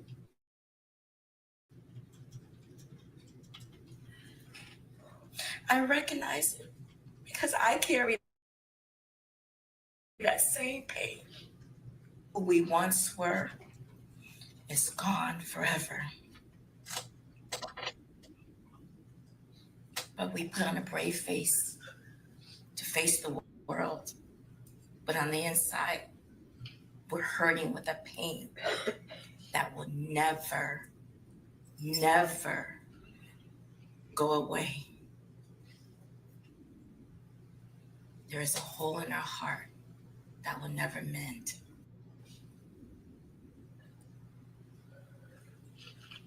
I know this because these are the conversations, these are the talks that we have on a regular basis.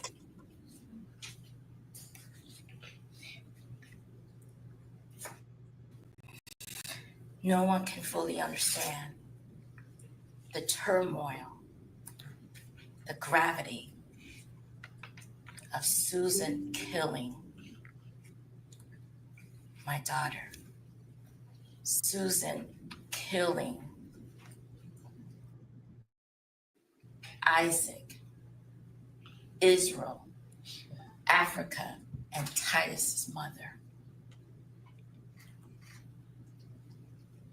Susan destroyed our family. She destroyed our family.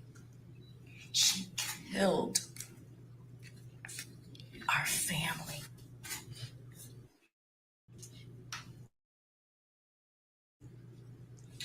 The children are left with a lifetime, not 5 years, not 10 years, not 20 years,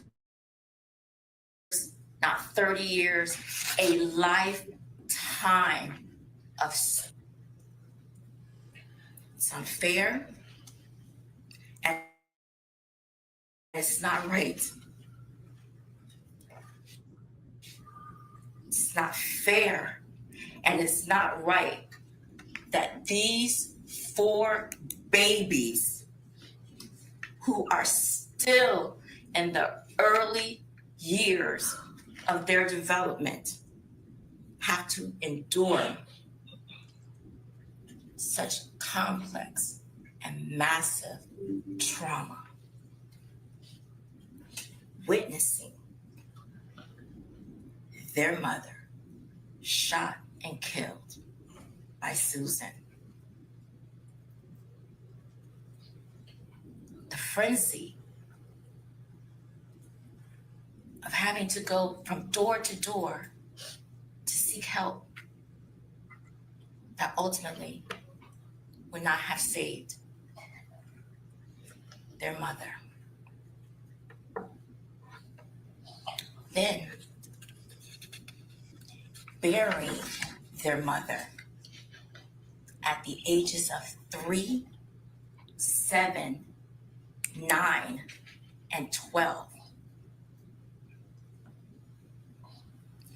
4 children, 3, 7, 9, and 12, buried their mother because Susan Lorincz shot and killed their mother through a locked metal door.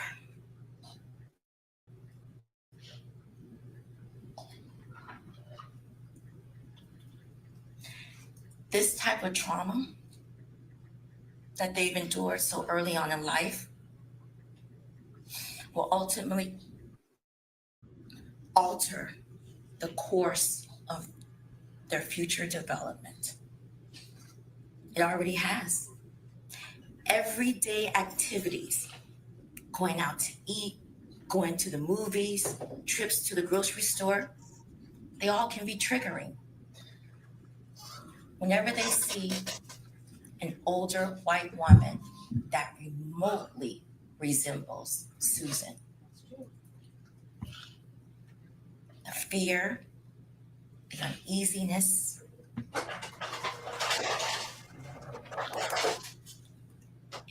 it immediately takes over. They become afraid and they feel unsafe. Young children should not have to live like this. But Susan single-handedly instilled this fear and distrust of people who don't resemble them. This is the trauma that Susan inflicted on their lives. Isaac, Israel, Africa, Titus, they only have 3 to 12 years of memories with their mother. Titus, the baby, his memory will ultimately fade. The reality is that he will more than likely never remember his mother.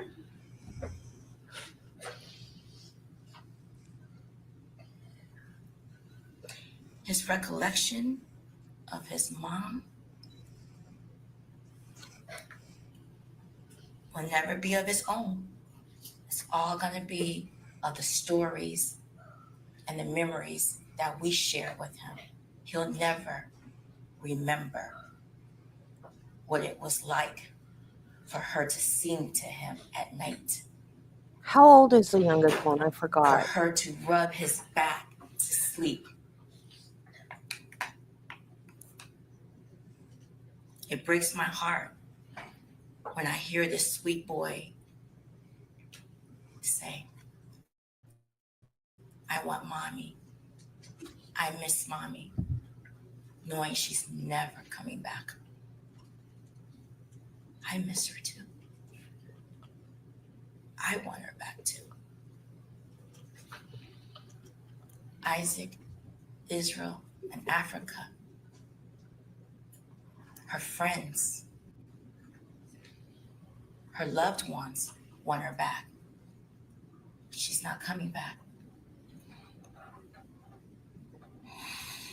Susan took our ability to create memories with Ashika when she shot and killed her. The football mom, the cheerleading mom, the wiping of the tears mom, the kissing and hugging mom that made her kids feel better is gone forever. There'll be no more hugs. There'll be no more kisses. There'll be no more talks. No one can fill that role for the children, not even me as their loving grandmother. These babies now have to watch other kids growing up with their mothers, see them holding their hands, see them cheering them on at school events, all the while knowing that their mother is never coming back.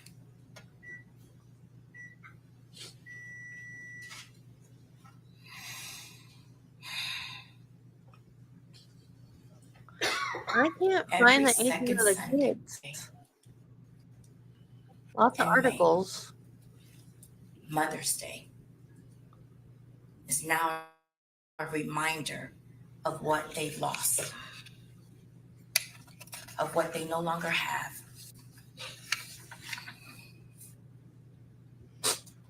A mother.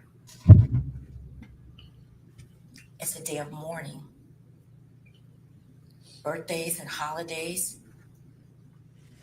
are no longer celebratory as they once were. Ashika will forever be missing as part of the celebration. She won't be present for the baptisms, the prom, graduations, their first love, their breakups, engagements, marriages, children, all the important pivotals, all the important moments that a parent and a child share together. Our family dynamics have changed. Our family relationships have been affected because we now have to deal with the turmoil and the confusion of all of these emotions. My grandchildren lost a fun-loving grandmother in me. I can't be that to them anymore because I have to fill the role of a parent. I've assumed the parental role. I do this while struggling with my own grief, my own pain, and my own suffering. Future generations will be impacted. 4 young children are now growing up without the nurturing and the love of their mother. Their children will be raised by parents who sustained trauma at a very early age. Their children's children will never know Ashika as a grandmother.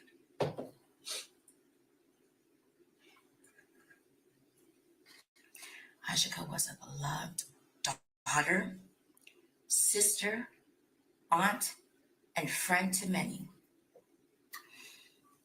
The loss of her life has impacted the nation. People near and far are hurting alongside the family. But most of all, Ashika was a loving and devoted mother to her 4 beautiful, innocent children. She lived and breathed being a mom. Susan took that breath.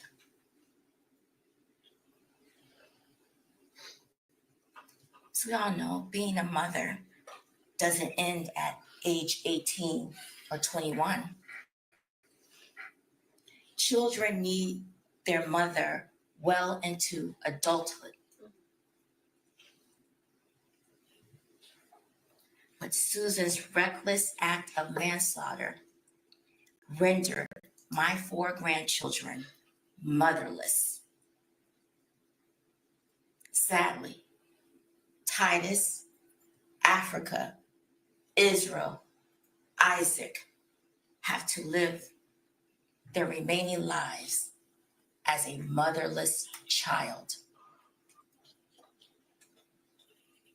A motherless child. I stand before you, not as a brave and courageous mother, not as a strong grandmother. I stand before you as a broken-hearted mother, a mother in despair who lost her daughter.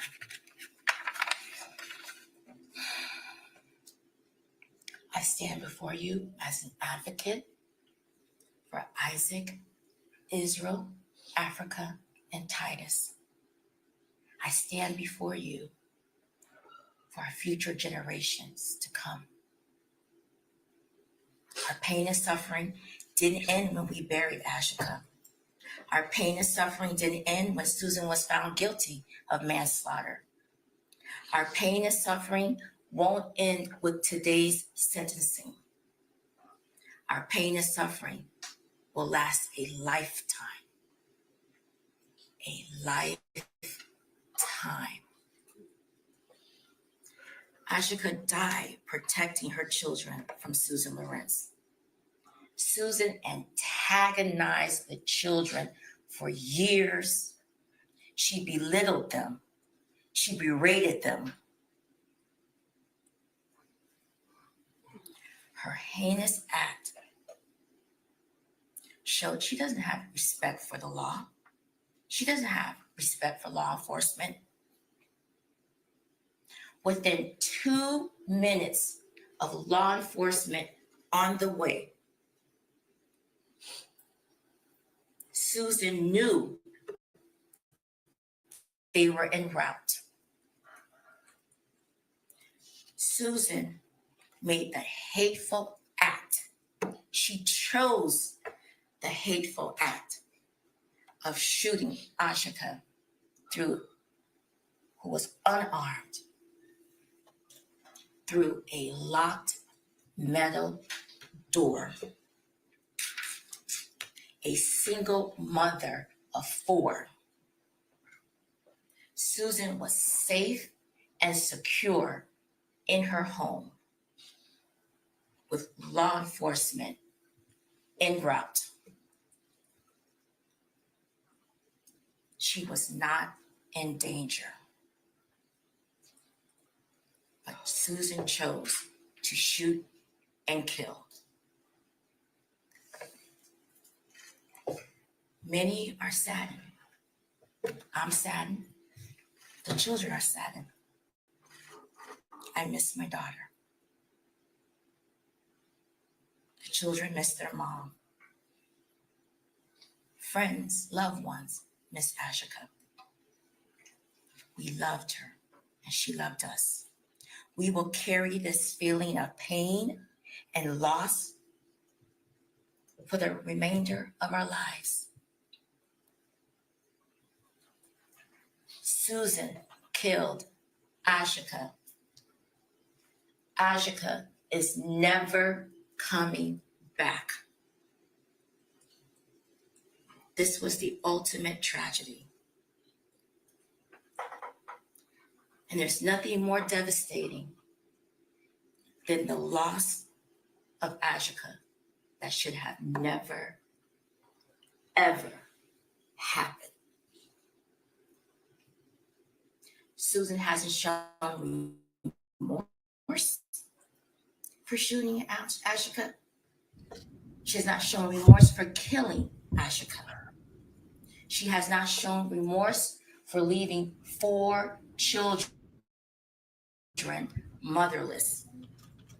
Onset of the proceedings, Susan was bold and brazen. When the guilty verdict was read, Susan shrugged her shoulders as to say, oh well.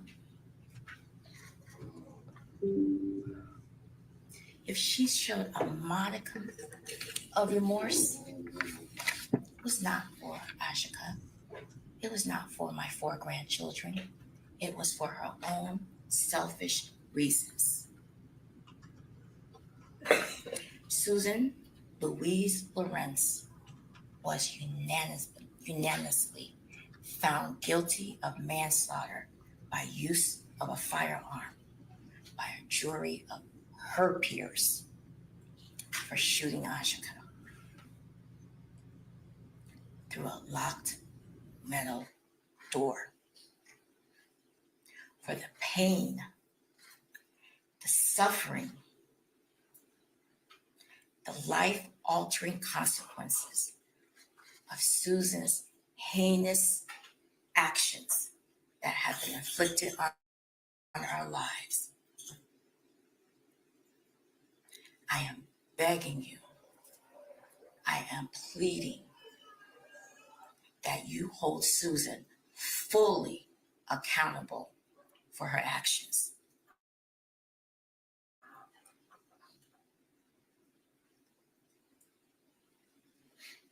Four motherless children's lives.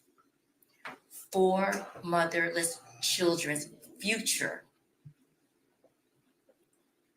depend on it. Susan doesn't deserve any leniency. There is no getting back of life. Someone is dead. A mother, a daughter is dead forever. And that is the reality that we must live with forever. Thank you. Thank you very much, ma'am.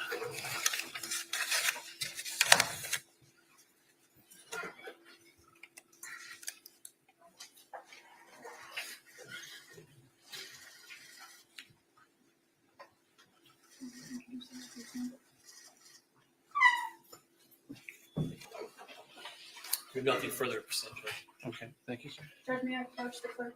Sure.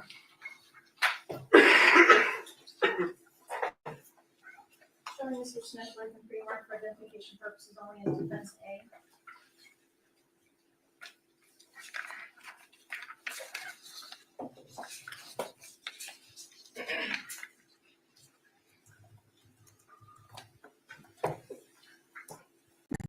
Judge, the defense will enter with the mark of defense A or defense B1 and has a business record certification attached to it. These are records from AET of Central Florida relating to Susan Lorincz and mental health diagnosis of PTSD. I think this will become relevant when Dr. Castillo testifies. Okay. Any objection to coming in evidence? No, Your Honor. It was evidence as defense number 1. Thank you, Judge. Your Honor, we have 5 witnesses to present for your consideration. Yes, sir. They are all present, and we'll start off with Crystal Jewel Maxwell. Maxwell.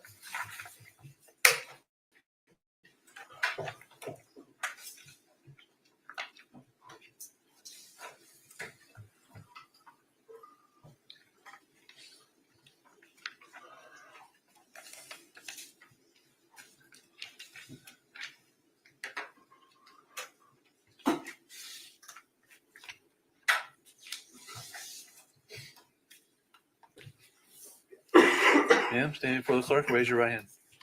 Do you swear or affirm that the testimony you're about to give will be the truth, the whole truth, and nothing but the truth, so help you God? Yes. May it please the court. So who is this? What's happening now? They're having a Thank you. hearing about Good PTSD? afternoon. Good afternoon.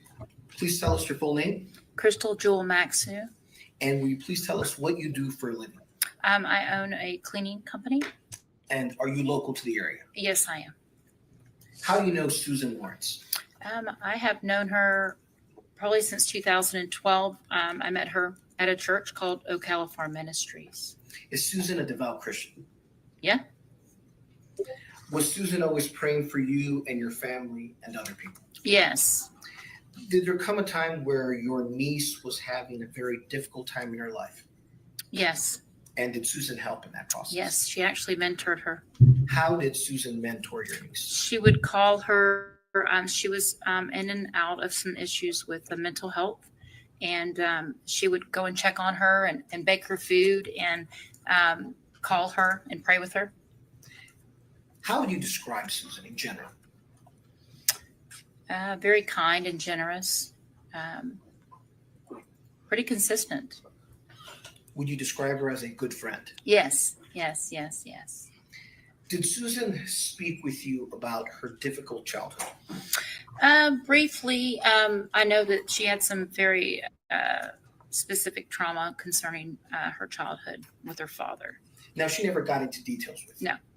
No, sir. Yes, I'm sorry. No, I just said no, sir. Now, did you and Susan together pray for Susan and what she went through in her childhood? Yes, we have prayed a few times. And what did the prayers consist of? Just healing. Healing for Susan? Yeah. And the residue of the trauma? Correct. Is Susan a good chef? Oh my, yes, yes, yes. Please yes. tell us about that. Well, she's baked for us and cooked for us for many years, even at our wedding. My husband and I, she cooked for 3 days, 3 straight days for us. And we had about 200-300 people there at the church, and she just would not stop cooking and baking, and she just continues to invite us over during the holidays and stuff, and she would cook just amazing things. Was Susan, in your interactions with her, always helping people? Yes, yes. In what way? All the time. She was just giving to people, cooking for them, going to give food away. She would help her sister. She would help her nephew. She would always give me rides when I had no ride or no license, actually, in the beginning of our friendship to St. Augustine to see my mom, who was handicapped, and my children. Now, let's talk a little bit about Susan's sister. Susan has a sister? Yes. What is her name? Ellen. And how did Susan go about helping Ellen and her issues? Well, she took her in a few times that I know of. Was always taking care of her, always taking care of her nephew. I was there when he was born at the hospital. Yeah, basically I can't multiple places that she lived. She would always bring Ellen with her. Now, Ellen has a son. I think you mentioned him. Mm-hmm. His Gabriel. name is Gabriel? Yes, sir. Okay. How was Susan as a aunt to Gabriel? Amazing. She would, even at holidays and stuff, she was always buying him stuff, taking care of him, always concerned about him, always. Now, you mentioned that your family or your mom lived in St. Augustine? Yes, sir. Okay. And was it at that point, was it difficult for you to get to St. Augustine to see them? Yes. And how would Susan help in that process? She would offer me rides. She wouldn't even take money from me. She would help me. My mom and her actually became really good friends before my mom went home to the Lord, and just was there for me. Anytime, she'd always ask me if I need rides, take me to the store. Would have never asked me for money or anything. Is it safe to say that Susan has been a good friend to you? Yes, yes. When you first met Susan, were you starting a new life here in Ocala? Yes. And how were you starting a new life? I moved here from a rehabilitation home and decided to make a decision to leave everything behind in St. Augustine and start a new life. And I started working at the Melting Pot and went over to Ocala Farm Ministries. They actually picked me up every single week for 10 months, and that's where I met her. And then she befriended me, and she was on a farm with some horses that she had, and her sister. And they were nothing. They never expected anything from me. They just always wanted to help me. In this process of you rebuilding your life and starting a new life here in Ocala, did Susan help in that process? Yes. In what way? Just being a friend, being there, helping with a new type of friendship. And, well, she, like I said, she would help me get on my feet. She gave me rides, just multiple things that she would do. From your interactions with Susan, is she a violent person? No, An aggressive person? no, sir. From your interactions with Susan and the time that you have known her, which has been approximately 12, 13 years at this point? Yeah. Yes, sir. Is she a hard worker? Yes. In what way? She's always working. We barely, actually, towards the last few years, we didn't get a lot of time to spend together. Holidays, she would always usually be cooking.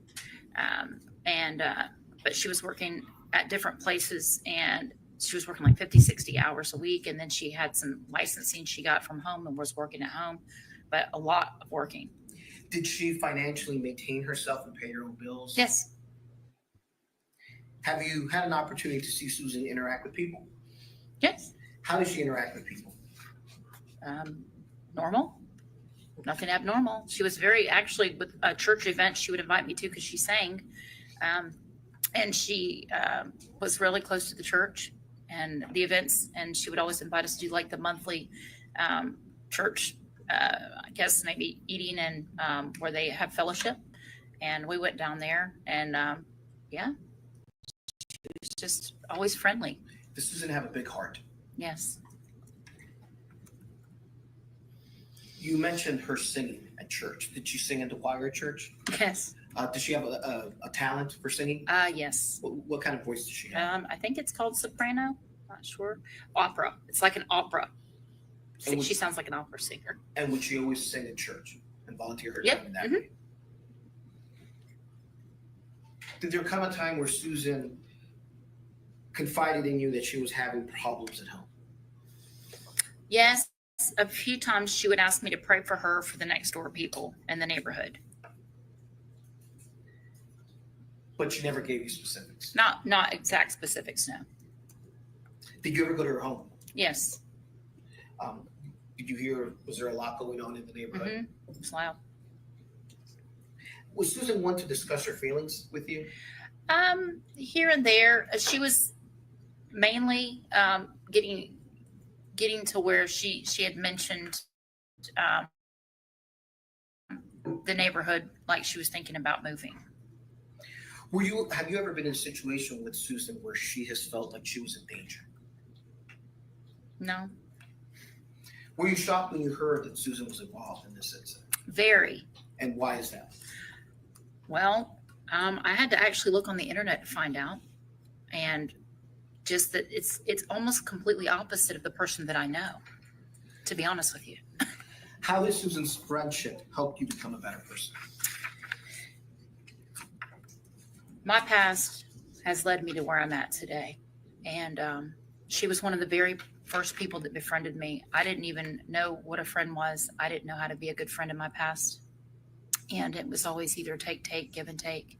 And she was very much of a giver. And during this friendship, I learned from her on how to really treat people. And I believe honestly that God brought her into my life to help me to be a better person and a better friend. And today I know how to be a friend.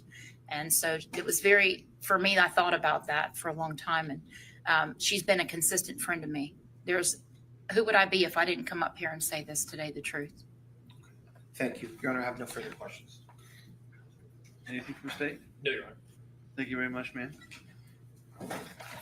Next witness, Your Honor, is Michael Maxo. I thought I heard something about an expert in PTSD. Maybe I misheard, but I thought I heard her say that. Something about PTSD and a doctor.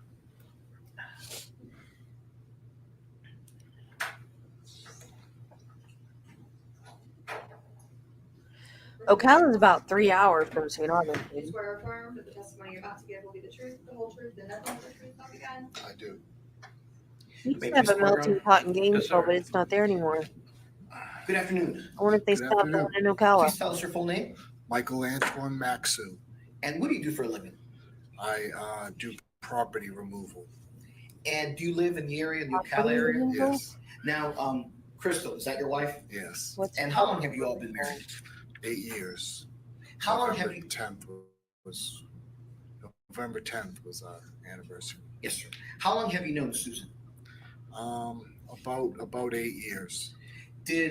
Was it Crystal that introduced you to Susan? Yes, And did you all at one point go to the same church together? yes. Which one is that? Open Door Community Church in Summerfield. Okay. How would you describe Susan? She just was pleasant and kind person. Kind in what way? Just very outgoing and generous. She liked to cook and, just pleasant person. Is she a good chef? Yes, Has she been a good friend to you and to your wife, Crystal?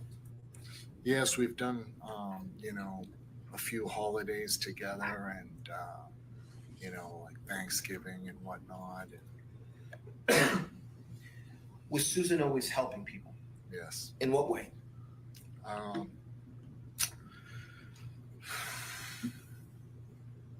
I mean, she just, she worked for, like as a chef, for a nursing home and stuff like that. She used to always give my wife rides when she needed it before I was in the picture. She would come and pick her up and take her to church and things like that. Did she actually cook for your wedding for days and days? Yes. Is she a caretaker to her sister Ellen? As far as I know, I mean, she took care of Ellen's, her nephew for the most part. Her nephew Gabriel? Yes. Ellen's son? Ellen's son, yes. Have you ever seen Susan be violent or aggressive? No, sir. Is Susan a hard worker? Yes. In what way? I mean, when she was chefing, she would work like Chefing? 60 hours a week. Is chefing a word? Did she financially maintain herself and pay her own bills? Yes, she did.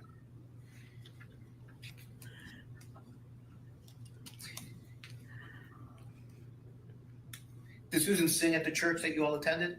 Yes. What kind of voice does Susan have? She has an opera voice.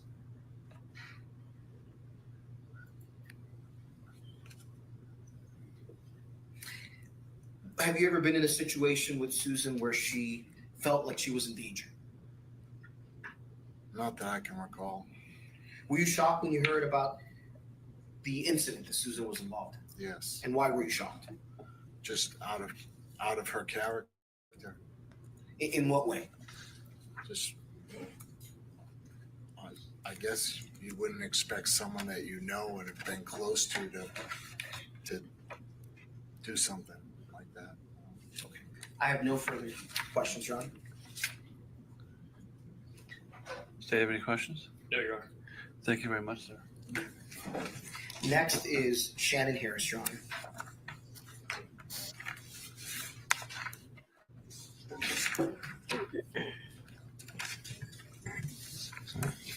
Yeah, I'm a singer too. I don't like opera, but I admire anybody that has that kind of voice control. I can admire it without liking it.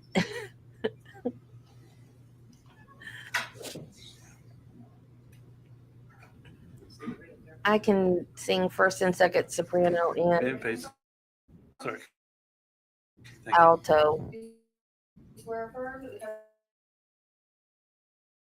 the testimony you're about to give will be the truth, the whole truth, and nothing but the truth, so help you God. I do. Have a seat, please. Shannon Lynn Harris. And what do you do for a living, Ms. Harris? I am a pastor. I have been for the last 10 years. A pastor where? Shiloh United Methodist Church up in Micanopy. And how long have you known Susan Lorincz? I met Susan when I started at Anthony United Methodist Church in July of 2022. How would you describe? Kind. Well, yeah, LA people don't know what they Several years ago, but that would have been 2023. My husband was in the hospital in Gainesville. My brother-in-law and I were trying to take care of everybody, and all of the family except for me got COVID.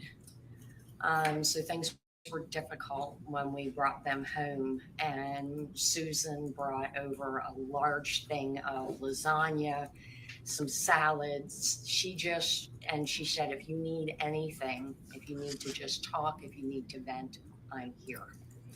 Was Susan a constant supporting force for you during that difficult time? Absolutely, yes. It was a very difficult time. My husband's cancer had metastasized, and it's sometimes you don't necessarily hear of all the time in the ways that Sue helped to take care of me. Besides providing food and things of substance for you all, did she provide emotional support for you when your husband was dying? Yes. In what way? Yes, she absolutely. She would let me know that she was praying for me. On Sundays, she would make sure that I got an extra big hug.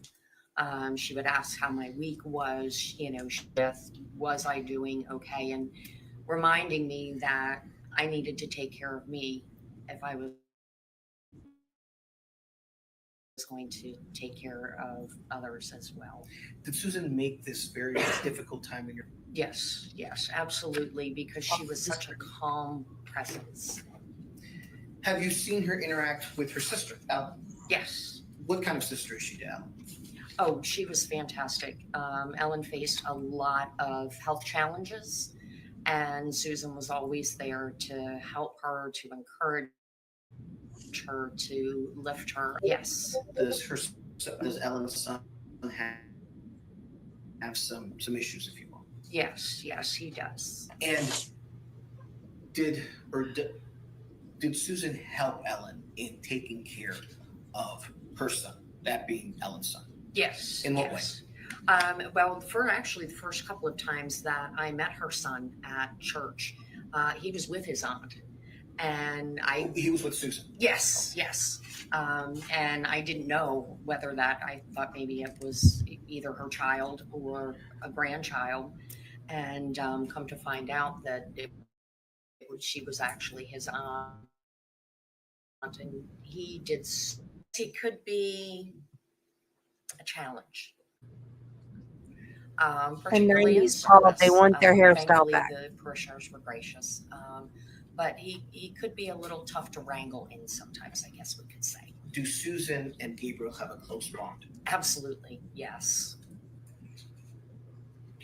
Have you ever seen Susan have a conflict with anyone? No. Is Susan violent at all? No, not that I've seen. How is she in general from what you saw with children and adults? Oh, she was great. The girls at the church absolutely loved her. She would hang out with them. We have a fellowship time after service. And Sue would frequently make goodies for that. And then she would talk to, we have 2 young men at our church. And she was always very, very good with the girls, interested in what they were doing in the Girl Scouts, and just very good at communicating. Have you ever seen Susan be aggressive, impolite? No. Yes. In what way? She kind of kept to herself a lot of times. And it took a little bit. You're never gonna know the real person if you only ever see him at church. Describe it maybe almost like a wall. Through that, and you gained her trust, then she would be more open. But it took a little bit to get through that. Have you ever seen Susan be in a dangerous situation or a stressful situation? No. We've heard that Susan sings at church. Yes, beautifully. And did she volunteer a lot of her time in doing that? She did, not only with that, but with our drive-through dinner church, which is a one Saturday night a month. We serve dinner to the community. It's a free dinner. And Susan would frequently help out with making desserts for that. She would come to help us set up. She would help to serve. She also made the treats for our fellowship time after church on Sundays. So she was always serving in one way or another. If some of our elderly folks were having issues trying to figure out what insurance to get, Sue would sit down with them and help them navigate that difficult process. She was And also Susan, I'm sorry. Yes. Susan worked in the insurance industry, right? Yes. So she would help out those individuals when they had questions about what I should get, what kind of coverage I should get, things of that nature. Yes, absolutely. And I have a lot of let's call them wise folks. Yeah, because in she the got congregation. money from that. Really had it, and she would offer rides if they needed rides. We have several widows that if they needed rides to the doctor when they weren't feeling well. So yeah, she was always involved in something at the church. Did Susan ever mention that she was having problems at home? Yes. And did she ask you to pray? Yes. In regard to her problems she was having at home? She did, yes, and in particular trying to find a place to move. Okay. And anything else that you'd like to share with us regarding Susan? She just, how do I say this? I'm sorry, I get emotional. I truly am shocked by what happened. Oh, good Lord, she's And gonna sent cry. shockwaves through the entire church because this is just not, she was there, I'm not sure exactly how many years. She was there before your time. She was there, yes, well before my time. And this is just not the person that we know. That's all I can say. And you actually had counselors come to the church and speak to other individuals? Yes, this was absolutely devastating. So we did bring a professional in to help people to kind of process as best as we could. Your Honor, I don't have any further questions. Do you have any questions? No, Your Honor. Thank you very much. Thank you, ma'am. I feel sorry for her John friend, Ellen Lawrence. but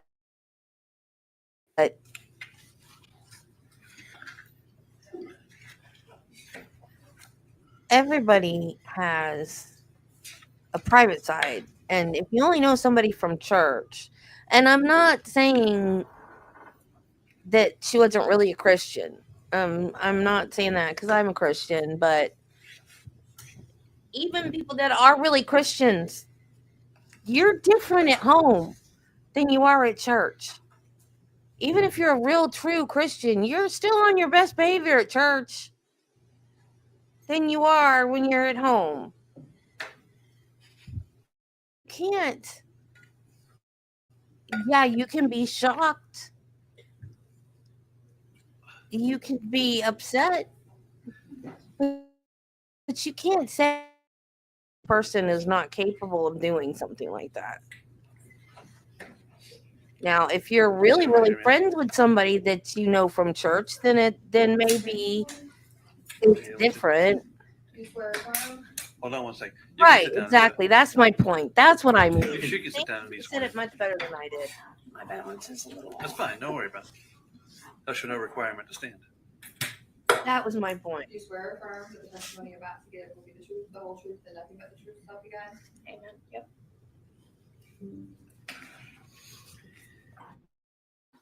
Good afternoon. Hello.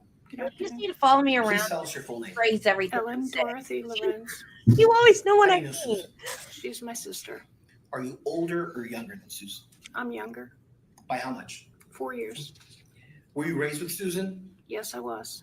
Do you and Susan have the same biological parents? Yes, we do. And were you raised by both parents? Yes, we were. Does your family have a history of mental health issues? Yes. What was your mother's name? Mildred Caroline Wargacki Lorenz. What was she like? She was pretty much a good mom, but she had a lot of depression issues. It doesn't that bothered her. matter. was a drunk and he gambled a lot of money away.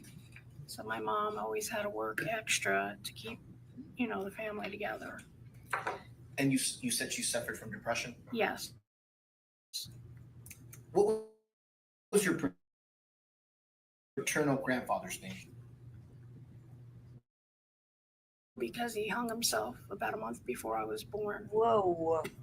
What is your brother's name? Stephen Louis Lorincz. Does he have the same biological parents as you and Susan? Yes, he does. What is your brother like? My brother is also a drunk. He's very violent at times. After my mother died, he assaulted me, and I had a restraining order against him. And You haven't seen him since? yeah, pretty much. Was Susan there when he assaulted you? Yes, she was. How about your Uncle Freddie? A couple of times, but I remember vividly the one, we were having a picnic outside of our house, and my Uncle Freddie was, I guess, seeing or talking to somebody in his mind, and he decided to try and burn our house down. And was he a paranoid schizophrenic with PTSD? Yes, he was. Was your Uncle Freddie on your mom's side or your dad's side? My mother's side. How about yourself? Do you suffer from mental health issues? Yes, I do. Will you please speak with us about that? I've been diagnosed with PTSD, Stockholm syndrome, and also bipolar depression. And by PTSD, are you referring to post-traumatic stress? Why do you have Stockholm Yes, I do. syndrome? What is the cause of your PTSD and bipolar disorder? My father had been raping me since the time I was about 4 years old. And he beat us a lot when we were younger, especially. What was your father's name? Stephen Lorincz. When did your father begin? Started with Susan before I was born. And then after I was born, he waited till I was like 3-4 years old before he started doing whatever to me. I really don't remember it because I've kind of pushed it out of my mind. And for years, did you blame yourself for allowing him to rape you? Yeah, I did. Please tell us a little Does bit it have about to your do with father's how background. long her sister My should father be was in born jail? in Hungary, a town called Nudvarot, and he was a freedom fighter in 1956, and that's how he ended up in the United States. He was sponsored by our Hungarian church up north in New Jersey. Was he a concentration camp prisoner? Yes, he was at one point. Was he, in addition to the sexual abuse, was he physically abusive to both you and your siblings? Basically, my father was physically, emotionally, and sexually abusive to all of us, except my brother with the sexual. Was there an instance where you and Susan were present where your father beat your brother Stephen on Easter Sunday? Yes. Will you please tell us about that? My brother had gone out party out 4 or 5 in the morning, and he was sleeping, and my dad wanted us all to go to church together. And my brother was like, no, I don't have to go to church. He was 18 already. And he's like, I don't have to, I'm an adult. And my father's like, no, you're getting up. And I remember him dragging him out of his room. And then they started pushing and shoving. And the next thing I know, my father was beating my brother so badly that he was unconscious. And he was still hitting him. And my sister and my mother. Physically strong? Yes, he was a sheetrocker. And he worked in, construction. So he was very strong. Now, a few minutes ago, you were discussing your mother and saying that depression were a lot of the household duties put on you and Susan. Yes. In what way? We were expected to, it started off with Sue, because she was older, that she would have to come home and make food for my family. And then when my sister got got babysitting jobs, then I got to, take over the duties of cooking. And, Sue was always the one who cleaned most of the time, and she was the one who did a lot of the laundry. What would your father do to you and Susan if the food wasn't ready when he was ready to eat? Oh, he would scream and yell at us and then tell us how stupid we were, and then he'd start beating us. Would he beat you and Susan unconscious at times?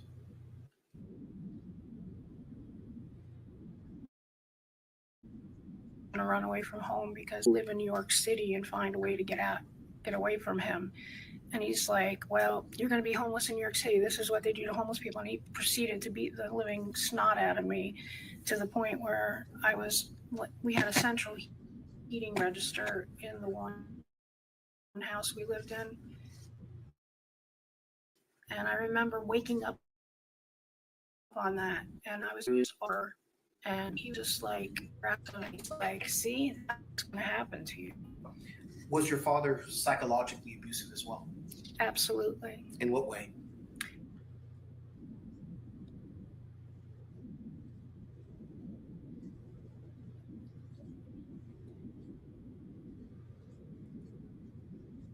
Come on, string hard.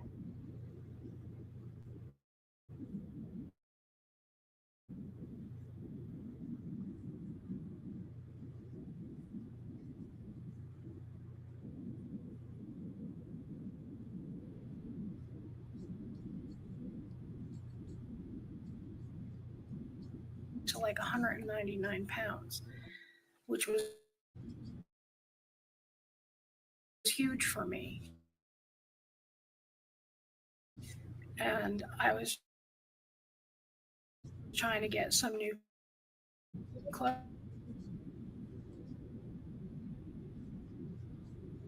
Oh, man. That way with Susan as well. Yes, he was. And was Susan overweight in high school as well? Yes. Was your father verbally abusive to your mother as well?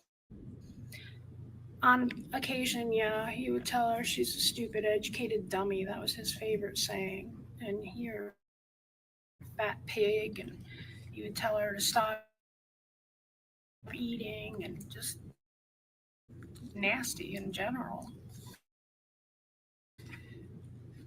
When did the rapes begin for you?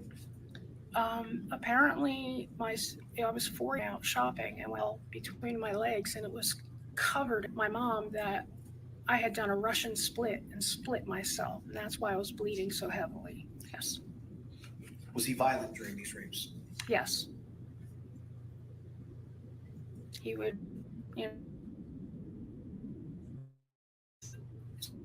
nobody wore a muffler.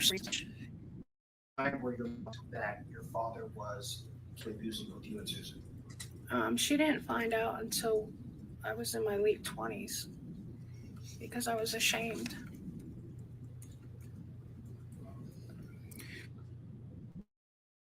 What did you and your sister do in order to try to prevent these rapes? Well, we kept gaining weight because he hated fat women. It was just, rough with her and nasty. Was your father cruel to people outside of the home as well? Yes, he was. He had no problem. Like, I remember one of his friends' daughter had gained some weight, and he's like, oh my God, you look horrible. You look like a stuffed pig. Just really nasty.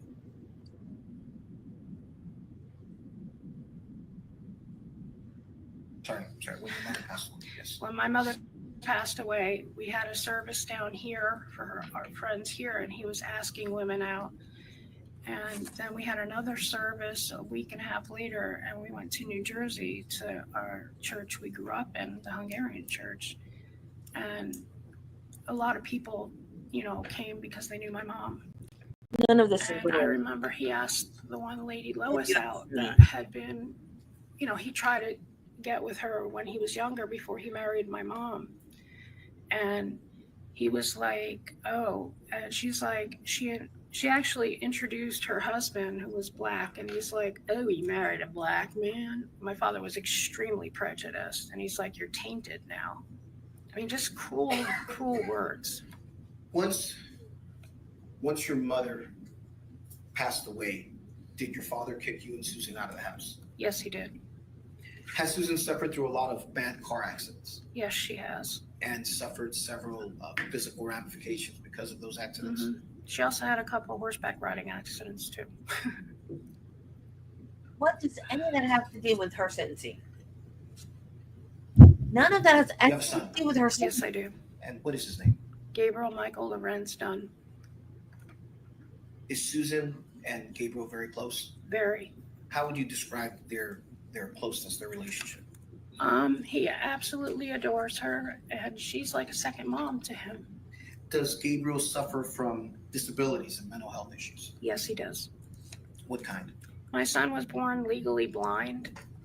He can see with glasses, but he still has vision issues. I mean, his vision's still not, even with the glasses, he's still not 100%. He also has autism. He has ADHD and ODD, which is oppositional defiance disorder. How has Susan helped you with your son?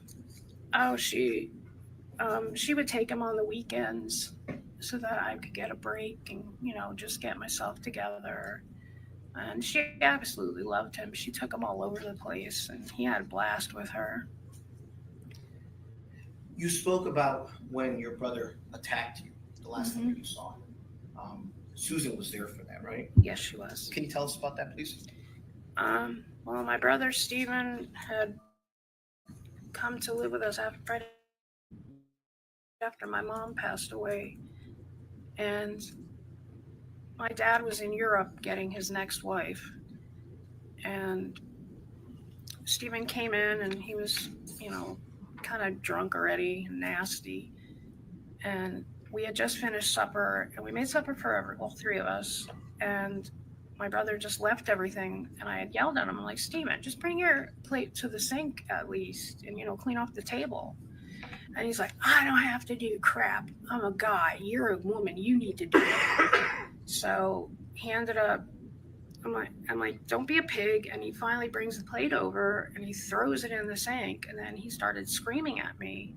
And he basically got in my face. And at one point I had taken a bite of some food and I took a deep inhale and I was kind of choking on it. And he kept screaming at me and screaming at me. And I was coughing so hard, I finally coughed it up and it hit him in the face. And he took whatever he was drinking and he threw it at me, and it had ice in it. It was very cold. And then he took the glass and roundhoused me on top of my head, and he sliced the side of my head open. Has Susan worked as an EMT paramedic in the past? Yes, she has. And has she discussed with you how traumatic seeing what she saw during those times were to her? Yes, she has. Did she also have a friend named Lizzie who was murdered when you all were kids? Yes. And did that very much affect both you and Susan? Yes. Has Susan seen a therapist in the past? Yes, she has. Is Susan a very private person? Yes. In what way? She doesn't like people to know her problems. She tries to keep that to herself, and she always tries to help others instead of, making everybody feel sorry for her. She just does her thing, and she just doesn't let people in easily. You have to really know Sue to really get to, what's going on with her. Where did you and Susan grow up? We grew up in New Jersey. And what was the neighborhood like in Clifton specifically? We grew up in rough neighborhoods. It was low income and it was just rough. Before this incident occurred, had Susan told you that she was afraid of the deceased Ms. Owens? Yes, she was. Did Susan tell you before this incident that she's been triggered by things that were going on in the neighborhood and that she could not sleep even with medication? Yes, she did. Susan a hard worker? Absolutely. Has she always maintained herself? Yes, she has. Financially? She even helped me with my son. When I was short on cash, she always, made sure Gabriel had school clothes. even shoes. I mean, she was always there for me. And you all actually have opened up restaurants together, right? Yes, we have. And run them Yes, successfully. absolutely. What is your relationship like with Susan? It's great. You know, we're sisters and we love each other. With everything that you all have been through childhood and going into adulthood, would you say you're close, you and her? Yes, very. And you still speak with her? Yes. You love your sister? Yes. Your Honor, I have no further questions.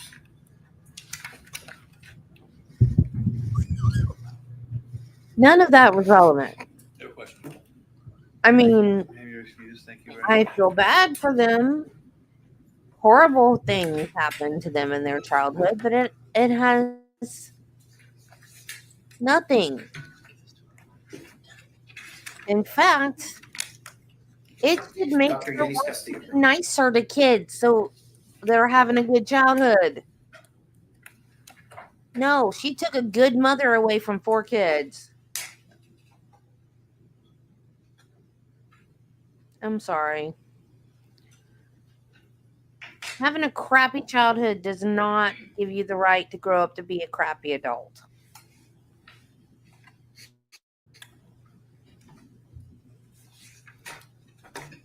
Like, this doesn't.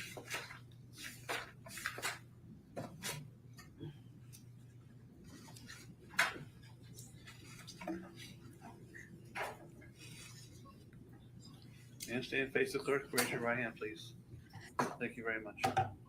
And there's nothing to be that afraid of. What is she going to do? Nothing but the truth, so help you God? Yes, I do. What is she going to do to her? She's just going to have a conversation with her about the way she's treating her kids. What's the worst that can happen?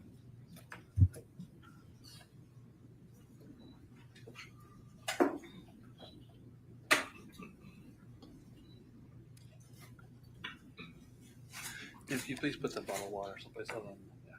Thank you. Good afternoon. Good afternoon. Please tell us your full name. Dr. Jennys Castillo, Yenys, and my last name is Castillo. Are you a licensed psychologist? Yes, I am. Out of where? I've been licensed in the state of Florida since 2015. And do you live in Miami? I do. Is that where your practice is? I practice in various states, but I reside in Miami. Will you please go over your educational background for us, please?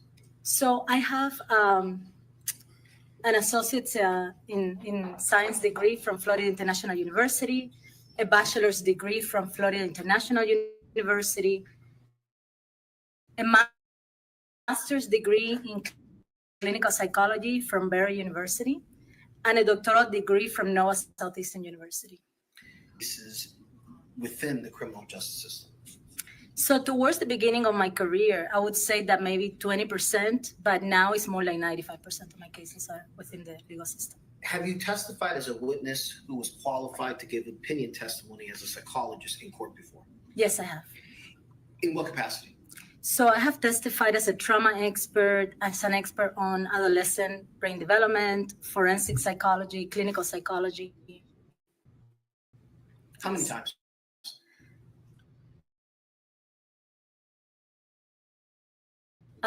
Over 30 times. Both for the state and the defense? For the defense and probably around less than 10 times for the prosecution. What is your current position? So I am in clinical, in private practice. So I do clinical and forensic psychology. I also work for a company called R3 Continuum, where I do evaluations for employment. And that means individuals who are fit for duty, or when something happens, something traumatic happens in a workplace, like a suicide, or it could be a murder, it could be an accident. I go there and talk to the employees about psychological trauma. And you also do forensic work as well, like you did on this case? Yes, in my private practice, I do forensic work, and I'm also a pro bono evaluator for Physicians for Human Rights. And you're licensed in the state of Florida? I have been licensed since 2015. Have you done any specialized training specifically in trauma? Yes. So from the beginning of my career, I was interested in psychological trauma, and I have worked with exposure-based psychotherapies. I have worked in domestic violence shelters, in the VA hospital. I also did work in a clinic for adult survivors of childhood abuse. I have also worked with children who have experienced psychological trauma. Have you evaluated and treated individuals with trauma? Yes. So I would say that a good 80% of my clients or the people that I evaluate have endured psychological trauma. Have you conducted any research in trauma? Yes. So as part of my doctoral program, I did a dissertation on the impact of PTSD and depression, the relationship between that attachment and difficulty with emotional processing. And during those 5 years, I conducted research in a place called the Trauma Resolution and Integration Program. And by PTSD, are you specifically referring to post-traumatic stress disorder? Correct, post-traumatic stress disorder. Have you spoken about trauma at professional conferences? Yes, so I have spoken at local, national, and international conferences, including the International Society for the Study of Traumatic Stress, and ISSTD for the Study of Trauma and Dissociation, and in APA as well. Have you specifically published in trauma-based things as well? I co-author a book chapter on defensiveness, and that's mainly geared towards individuals with psychological trauma. Recently, I was part of a group that published about consensus as to what is a proper medical legal evaluation for asylum. And have you conducted any other work related to trauma or forensic psychology in general? Yes. So I usually remain part of committees. As of last year, the practice committee within the American Psychological Association, the Division of Trauma, and the Division of Psychology and the Law. I've also worked on the editorial aspect of it. So I was the editorial assistant of the Journal of Psychological Trauma, which is the official journal of the Division 56, which is the trauma division within the American Psychological Association. And I've done different types of editing. Recently, I did a peer review as they're trying to create a training. There was an effort to create a training for asylum legal evaluations. Have you held any positions which involve training or teaching students specifically in trauma?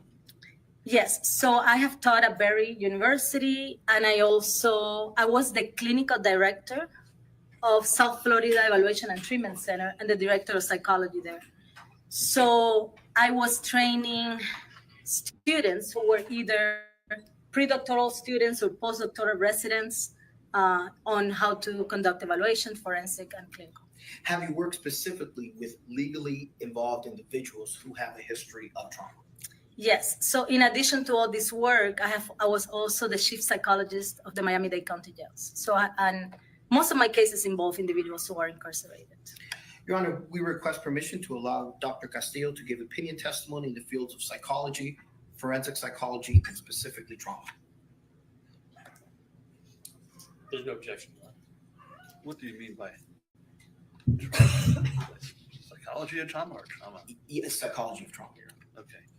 I'll allow her to testify in a foreign opinion in those areas. When did you become involved in this case? I became involved in this case in November of 2023. And I contacted you? Yes, you did. What were you asked to do? I was asked to assess Ms. Lorincz for the presence of post-traumatic stress disorder. And have you diagnosed Ms. Lorincz with post-traumatic stress disorder? Yes, I did. Okay. Can you tell us what is PTSD, post-traumatic stress disorder, in general terms? So post-traumatic stress disorder is a condition that is in the DSM-5-TR, the Diagnostic and Statistical Manual of Mental Disorders. It's a condition that requires the exposure to a traumatic event, and this event may be experienced directly by the person, it might be witnessed by the person, or the person might hear that it happened to someone that is close to her or him, or also the person can be exposed during work. So after that, people might develop this traumatic syndrome, right? And it's composed of different clusters. So one is going to be a re-experiencing cluster where individuals are going to relieve the experience of trauma. So it's almost a failure to recover from this psychological trauma. The memories will come back either as flashbacks, as memories, as nightmares. There is another cluster, which is avoidance. So individuals are in pain, and there is an unconscious effort to avoid things that remind them of the trauma, or to even avoid thoughts and feelings that are reminiscent of this trauma. Also, there is part of a cluster that is an arousal cluster, and this is either hypoarousal or hyperarousal. So there's going to be a change in the reactivity of the body. And then there is another one that talks about moods and cognitions. And this is the idea that when we experience something severe, we start to feel differently about the way we view the world and ourselves. Where do you find this definition of PTSD? It's in the Diagnostic and Statistical Manual of Mental Disorders, the DSM-5. And what is that? What is the DSM-5? It's the book that we use to diagnose in the mental health field. Now, you mentioned before that PTSD can develop when a person experiences a traumatic event, right? Correct. Can you explain how traumatic events differ from everyday stressors? So everyday stressors are things that our nervous system can somehow manage. So things like divorce or financial trouble, those are things that can be stressful. But when we're talking about a traumatic event, we're talking about something very specific. A traumatic event is something involving either death, serious injury, or sexual violence. So those three things, the specific things. So when this happens, our ability to cope becomes overwhelmed. There is this speechless horror. We cannot adapt and recover.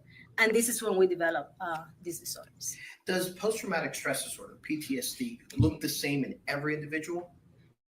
No. So when we look at those clusters that I discussed before, you will see that some individuals will have more of the arousal and more of that anger. They will be engaging in fist fights, and you will see that hyperreactivity. They might duck and cover if they hear noise. Some individuals are more on the developmental side of things, where they are going to be more sad and think lowly of themselves. So you can have many combinations, because out of the 4 clusters, you need one symptom in cluster 1, 1 in cluster 2, 2 in cluster 3, and 2 in cluster 4. So there are many combinations, and that will manifest differently. Can a person with PTSD function relatively well in society without others even noticing that they suffer from this disorder?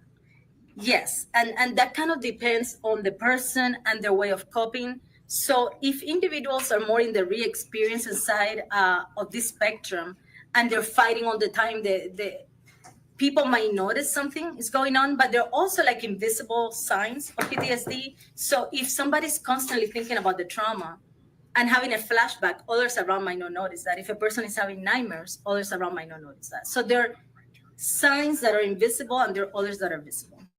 Once someone has PTSD, what is the course of that disorder? So that depends on the risk and protective factors that the person brings with them. So most people who develop PTSD will recover even without intervention. And that is the course. But for other people, it's a lifelong disorder.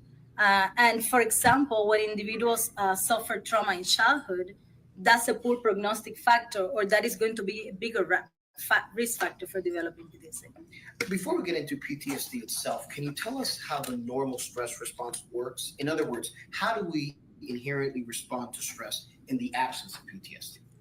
So our bodies are wired to survive, and that is through different brain structures and through different powerful stress hormones and substances. So what happens is that we have within our brain what we call the low road, and that means we respond very quickly to stress when we encounter something scary. There is a structure in the brain that we call the amygdala, but it's like a smoke detector. And when that signals that there is danger, there is a cascade of processes that makes our bodies get stronger and quicker. So for example, if we are in the woods and we encounter a predator, we would experience a surge in adrenaline. And that would mean that we're going to get stronger, more focused. The blood is going to rush to the organs that it needs to rush. We're not going to be experiencing digestion in the moment. It's almost like we're wired for survival, right? And that is what we call the low road. And that is very automatic. We don't really control that. There is another road, which we call the high road, and that is the prefrontal cortex, the part of the brain that engages in consideration, in planning.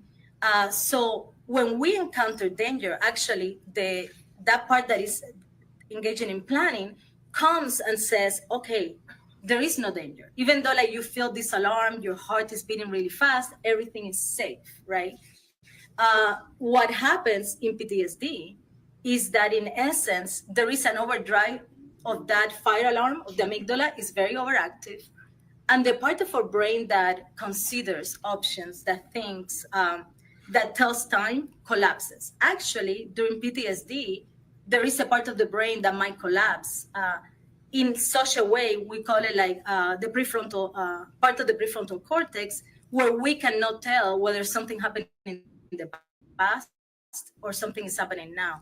And that's why we think individuals have these flashbacks, these intrusive memories where the person thinks, I'm experiencing this right now. How does trauma impact a person physically? So it's very important to know that psychological trauma is deeply biological, and that trauma comes back sometimes not only as a memory, but as a reaction. So individuals with psychological trauma will be oversensitized for danger. And that is what's going on in the body. The amygdala is hyperactive. The smoke detector is going on and there is a false alarm. So there is a hyperarousal. The person might become very hypervigilant, tense up. And these are all things that are happening within our body. One of the things that happens is that at the end of this stress response, cortisol, which is a very powerful stress hormone, has to send a signal saying it's time to stop the stress response and go back to normal, rest and digest. And that doesn't happen in PTSD. We think that the person is experiencing these surges of anxiety in their body. How does trauma impact the person psychologically? So psychologically, psychological trauma does different things. One is psychological trauma is going to attack what we call the attachment system, which is that bond that we have with our loved one, and that gets internalized in our personality. That's why when we are really afraid, we want our parents there, right? So when we experience psychological trauma, we start thinking, I'm damaged, I'm no good, I don't have a place in the world, and other people are not going to be there for me. And that's the attachment system, that sense of safety and security. It also makes people hyper-focused on threat. So they will see somebody crossing the street and they will think that this person is going to attack me. Sometimes that fear is not really rational, but it's part in the way that it changes us psychologically. We may avoid things. We may feel disconnected, damaged, like we're not part of this world. How does trauma impact a person socially? So individuals with psychological trauma might start to self-isolate. They don't trust people. Their trust is shattered. So they have difficulty with intimacy and with telling people their problems and seeking that support, which is very important for recovery of psychological trauma. They may perceive other people as aggressors, and they're going to have trouble with strained relationships because they might not develop those social skills. How does psychological trauma interfere with healthy psychological development? So we now know that the brain is a social organ, and that means that the brain needs relationships to function properly and to develop properly. The brain develops from simple to complex. So in order for me to modulate my reactions and to modulate my emotions, I need to understand what they are, right? And in order for me to develop that skill of regulating my feelings, I need another nervous system. The child is born without any idea as to how he can regulate his distress, right? They're very reactive. They have a lot of cortisol going on. the child depends on the mother or the caregiver to regulate himself or herself. And then we go from this co-regulation to self-regulation. So we develop those skills. When psychological trauma happens while the brain is still development, it's almost like leaving a footprint on the wet concrete. We don't develop those skills because that's the time that we're supposed to be developing social skills, emotional skills. So you will see individuals who come to therapy as adult survivors of childhood trauma, and they don't know how to manage their money. They have difficulty with establishing a long-term relationship. They have difficulty keeping a job. They have different difficulties because it impacted their development. Going back to Susan specifically, you said you were asked to assess whether she had post-traumatic stress disorder. Correct. Did you speak with Susan specifically? Yes, I did. And how many times? I spoke to her 5 times. For how many hours in total? 11.8 hours. What were your clinical observations or findings about her current mental state when you spoke with her? When I saw Ms. Lorincz, she was psychologically stable. She was worried. She was anxious, especially about her sister and her sister's son. During the last times that I saw her, she was in a darker mood, and she was talking about the victim in this case. She said that has overtaken her thoughts even more than her case. Ms. Lorincz was cooperative with me, but I also sensed that she had difficulty about talking about certain things. She's a very private person, and she's really not used to talking about this very painful thing. She's very ashamed of having been the victim of psychological trauma. Even though it's not her fault, she has internalized that guilt. And she didn't want to talk too much about her relationships and things like that. And you could tell that she was getting fatigued towards the end of the sessions. And she's like, when are we going to be done, kind of thing, because she was experiencing it. Was she very remorseful in regard to Ms. Owens and her passing away? To me, she expressed, especially in the last 2 times that I saw her, that when she looks at this rationally, right, she said to me, I now realize that she was like a mama bear taking care of her kids. And that's how I see her now. But that's not what I saw that day. And this is terrible. So she expressed that to me very much. Did you speak to anyone else who knew Susan personally? Yes, I did. And you reviewed several records in this case, correct? Yes. And we don't have to go through all of them. Did you administer any psychological measures or tests? Yes. Okay. And let's start off with, when you assess someone for PTSD, do you limit yourself to a list of PTSD symptoms, or do you assess other aspects of the person's life? I assess other aspects of the person's life because PTSD doesn't occur in a vacuum. So I want to look at also what are some risk factors that the person had and some prognostic factors. Okay. And is going through the history of the family of the person that you're evaluating important? Yes, it is. And why is that important? So we know that things like anxiety and depression runs in family. We also know that from generation to generation, trauma gets passed down through different mechanisms, right? And we don't totally understand all the mechanisms, but we know that even, for example, with children of Holocaust survivors, that the children might experience symptoms when they have never been exposed to trauma. So we're looking at the transgenerational dysfunction and how that shapes a person's choices. What did you learn about Susan's paternal family that helped in your analysis of whether she suffers from PTSD or not? So Susan's grandfather, his name was Stephen Lorincz. They have different pronunciations, the grandfather and the father. Was born in Transylvania. She indicated that at the time that was part of Hungary and it was occupied by Russia, and that he lost his lands. And when he lost his lands, he became severely depressed, he began drinking, and he ended up dying by suicide. This is her grandfather. Before that, he had been physically abusive towards Susan's father.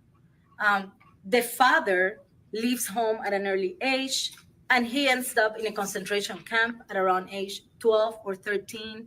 Susan's father Stephen Lorincz as well. He ends up being raped in the concentration camp, torture. He still had marks in his back, and he had a tattoo indicating that he had been a prisoner number. What did you learn about Susan's maternal family? On the maternal side, there is a Polish descent there, and she indicated that most of the males on that side of the family struggle with some sort of substance abuse issue. They discuss an uncle named Uncle Michael, who was very aggressive. They talk about an Uncle Freddie, who went to the Vietnam War and came back with PTSD, and he also had schizophrenia. They describe him as Manson-esque, aggressive at times. At one point in her childhood, he tried to set her house on fire while Susan was there with her sister. And on the mother's side, the mother was one of 6 children.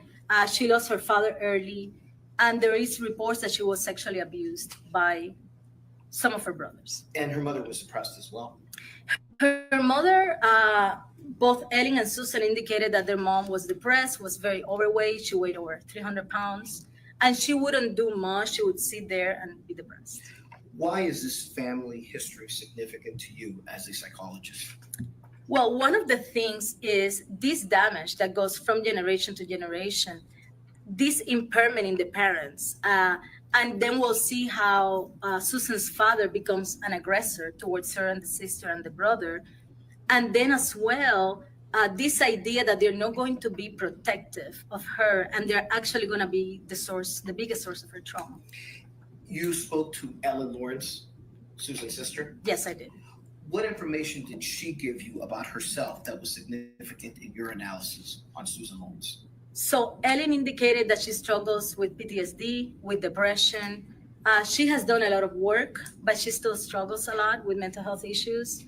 She indicated that their father raped them both for many years. So he raped Susan from ages 4 to 20, and he raped Ellen, the sister, from age 4 to 18. These rapes were violent. He would beat them up, sometimes to unconsciousness, and rape them. He was very verbally abusive. They lived in the same household. So she corroborated the things that Susan indicated. What can you tell us about Susan's brother, Stephen Lorincz? Susan's brother, according to Susan and to Ellen, had difficulties with drugs. He was addicted to drugs. He was also very aggressive, and they describe him as taking after the father. He was sexually abusive to both Susan and Ellen. They wouldn't get too much into that. And then there is an instance in which he gets upset after their mother dies. I think Susan must have been like 40 years old around this time. And Susan's sister was choking, and she spit on him, not wanting to do so. And then he took a plexiglass and broke it against her face. They called the police, and she indicated that, they both have a lot of medical issues, that she had to have neck fusion. And you find that was there corroboration about her being arrested in Hernando County?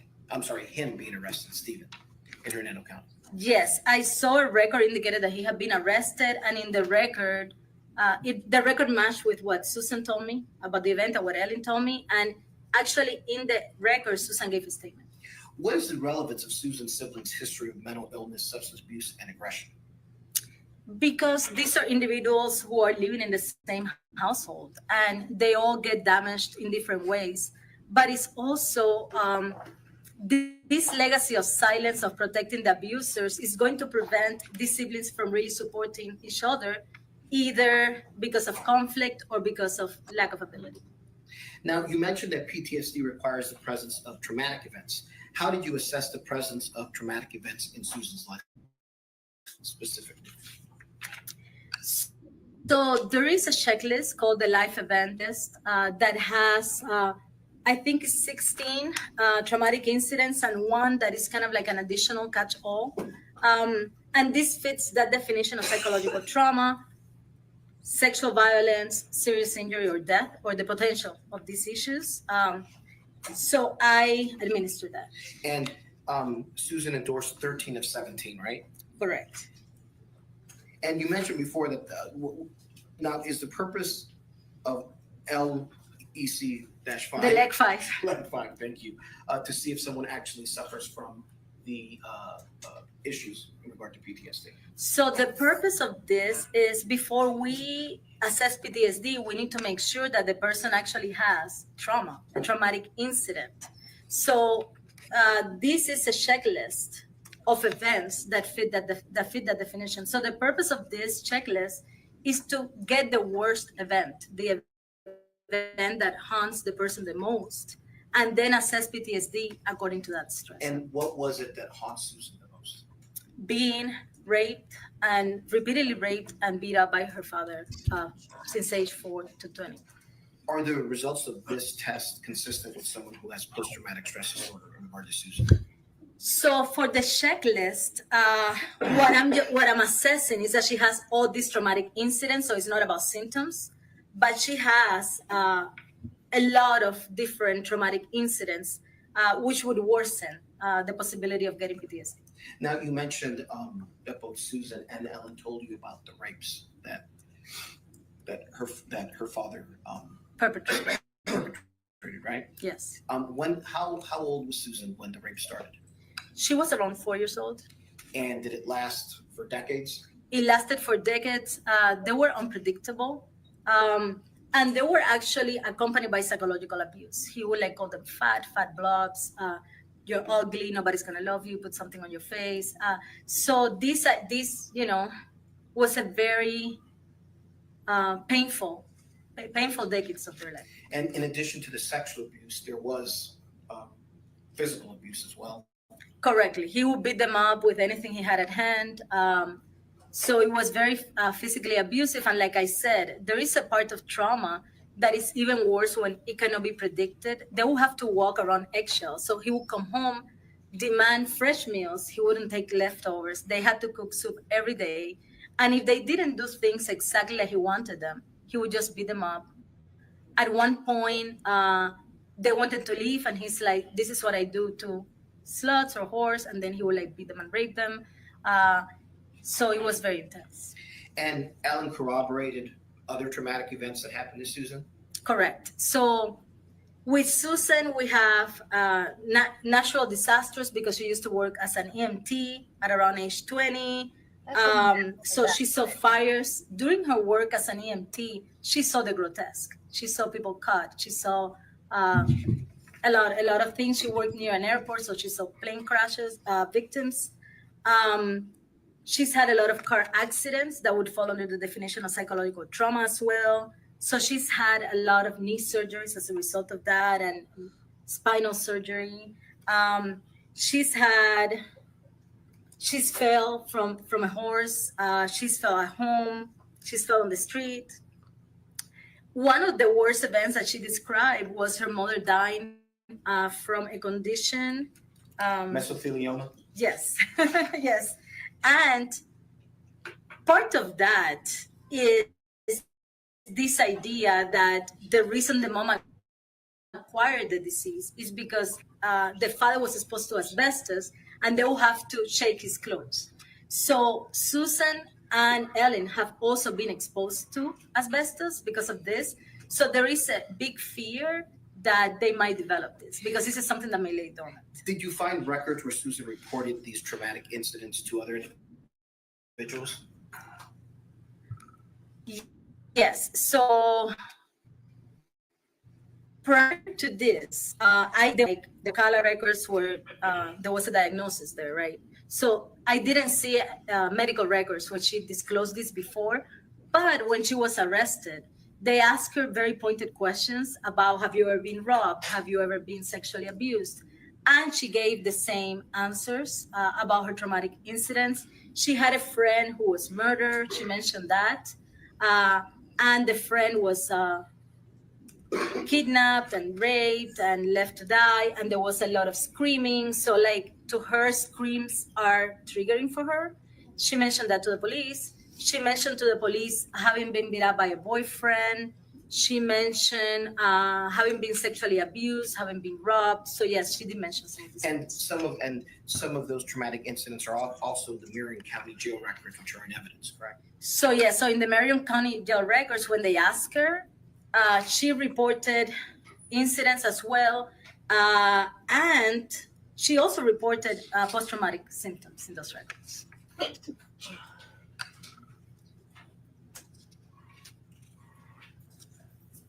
Does everybody who experienced trauma develop PTSD? Or in other words, does trauma and adversity impact everybody in the same way? No. So most people who experience trauma, is like 70% of people more or less will experience some of these traumatic incidents. Less than 15% will develop PTSD. So PTSD is not going to be experienced by everybody. And who is more likely to develop PTSD or have more severe symptoms of PTSD? So there are different things. Like with everything, we bring vulnerabilities. So individuals, for example, with childhood trauma are more likely to develop PTSD than somebody who was involved in a car accident as an adult, right? So there's certain types of trauma that are more linked to PTSD. It also depends on a person's things that happen before the trauma, things that happen during the trauma, things that happen after the trauma. So there's many factors. So let's talk a little bit. Does Susan have any happen before you're exposed that matter? So for example, female gender, having a history of childhood adverse events, low socioeconomic status, and that idea that various family members have experienced trauma. You mentioned that women carries a higher risk for PTSD. Why is that? We think it could be because women are more exposed to sexual trauma. We don't know for sure, but that's something that we're thinking about in the field.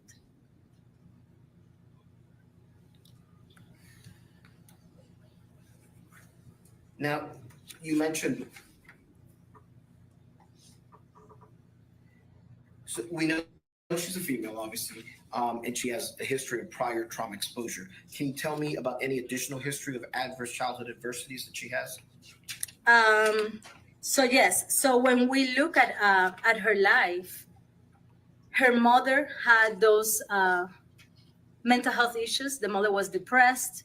The mother did not offer protection. So that is something that we called supervisory neglect or lack of guidance. Susan indicated that her mother's attitude was like, if you can read a recipe. So kind of like they had to serve their father, and the mother would not protect them from the physical abuse that she knew of. There is a time when Ellen was around 14 years old, and she tells the mother what happened to her, and the mother didn't believe her. And at this time, Susan was out of the house, and she remembers that as a betrayal. So this idea that the mother had these issues is part of her childhood adversity. Also, the father has had mental and personality problems.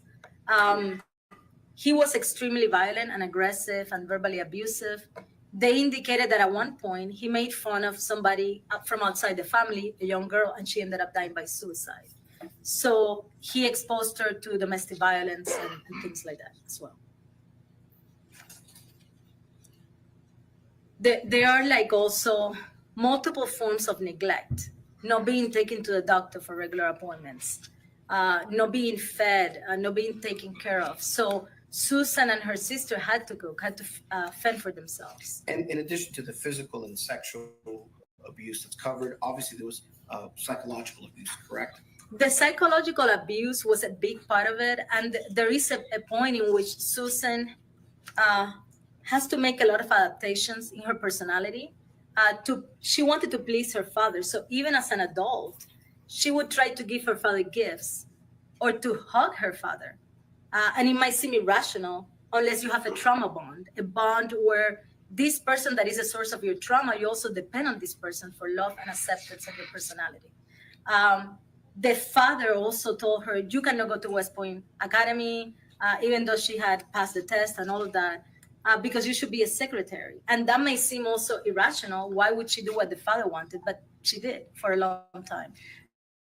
Now, Yeah. you mentioned that Susan also has a history of neglect Correct. throughout her childhood, right? Correct. You mentioned having a previous mental disorder as a risk factor as well. So with Susan, she's always had depression, and it's kind of hard to know what comes first, the depression or the PTSD, because they have been present in her life. She doesn't remember not having experienced these symptoms. So she has depressive episodes, and that would be consistent with major depressive disorder. How about her being raised in low socioeconomic status? How would that affect her? So there is a very real way in which she lived in very poor neighborhoods where there was a lot of crime. So she was victimized herself. There was a time where someone broke into her house and stole their belongings. She's been held at gunpoint. And also she's seen the grotesque in the neighborhood as well. She's seen criminal events. She's hearing stabbings and shootings. So they always lived in low socioeconomic status neighborhoods. Now, let's talk about peritraumatic factors. What are Yes. peritraumatic factors? Peritraumatic factors are things that happen while the trauma is happening. And this is the most predictive. These factors are the most predictive in terms of how individuals will respond to trauma. Will they develop PTSD? Will they have poor prognosis? Will they have greater symptom severity? In Susan, what peritraumatic factors does she have that indicated to you that she would likely develop post-traumatic stress disorder? So when I look at the DSM, looking for these factors, she had all of them. Greater severity in terms of intensity and frequency. So individuals who experience trauma that is severe and that happens for several years have a higher likelihood of developing PTSD. She has that. Greater perceived life threat. So perceiving that you're going to die while you're undergoing this trauma. We know that survivors of rape experience this idea that I'm going to die. Also, the father said literally, I am going to kill you if you resist or if you tell anybody. The feelings of helplessness, uncontrollability while the trauma is happening. She experienced that as well. Also, greater proximity to the trauma. People who experience the trauma themselves have a higher likelihood of developing PTSD than people who observe the trauma happening to someone else, for example. Also, the idea that the trauma is interpersonal. And then the dissociation. So the dissociation is that when individuals experience psychological trauma, sometimes they dissociate. There is a disconnect. Dissociating means there is a disconnect either with your emotions, with your memories, with your reality. Dissociation means I'm not going to be there when it happens, right? So Susan indicated that when her father was raping her, at the beginning she screamed. But when he threatened her, she just lay there and she could see herself from the outside as if this rape is happening to someone else. And that's what we call dissociation. And that has a higher risk of PTSD because then individuals begin dissociating as a matter of coping. And the last one was this interpersonal trauma. When a trauma is an act of God, what we call an act of God, so a natural disaster, a human didn't create that trauma, that can be less traumatizing than when the act is perpetrated by a person, what we call interpersonal trauma. So interpersonal trauma is linked to a higher incidence or higher risk for PTSD. What is complex trauma, betrayal trauma, and toxic stress? So this is all part of this interpersonal construct. Complex trauma talks about you're making when lose individuals viewers. You're experience so psychological trauma for repeated periods of times by caregivers who are supposed to be there to love them during the developmental period, during childhood. That might result in a more complex symptom profile that goes beyond what you would call regular PTSD. These are individuals that have developmental challenges. Betrayal trauma indicates that when trauma is perpetrated by someone, by the institutions or the caregivers in whom we're supposed to trust, then our trust might be shattered. One interesting thing about betrayal trauma is that individuals and society might deny aspects of this trauma. And Susan had to deny aspects of the trauma to want to hug her dad and take care of him in his older age, right? Or take care of her mom. And toxic stress is this idea that when children undergo trauma without any support, their development, the way they think, the way they function might be impacted as well. What are post-traumatic risk factors? Post-traumatic risk factors are factors that happen after the person experienced the trauma and that are associated with worse prognosis or with higher likelihood of PTSD. And does Susan have that? Yes. So she had low levels of social support, exposure to ongoing stressful events, and exposure to new traumas. So, and part of that low levels of social support is interesting because Susan has friends, and Susan has had romantic relationships, but she doesn't disclose her pain to her friends. She's very ashamed. She doesn't want to be a burden. Part of her might believe that people cannot help her. So she has self-isolated, and that's part of that traumatic effect. How about exposure to ongoing stressful life events? So she has experienced multiple stressors, like the ones I discussed in the leg 5, being assaulted, being sexual. She was also sexually assaulted by a landlord when she was a young person, a young child. And that was happening actually while she was still being abused by her father. She was about 9 years old when she sexually abused. And another post-traumatic stress factor is having medical issues, correct? Yes, so having medical issues has been a big problem for her. It's very interesting because sometimes you will see that individuals who experience trauma, sexual trauma, will gain weight. I mean, consciously or unconsciously, many times unconsciously, to become less attractive to their rapists. And we know that the father said that he didn't like overweight women, right? He called them derogatory terms. So both her and her sister gained weight to avoid these rapes. And they developed medical conditions as a result. They both went gastric surgeries, and Susan had multiple surgeries to correct problems that happened during these gastric surgeries. So she's had accidents, falls, gastric surgeries, knee surgery, spinal surgery. She has chronic pain. So she's infirm in many ways. Has she been exposed to new trauma as well? Yes. So like I said, she has this until age 20. When she's older, she's also beat up by one of her boyfriends, and she also lost her friend Kalina when she was a child, her best friend, who was kidnapped and killed. And that, that was a big thing for her.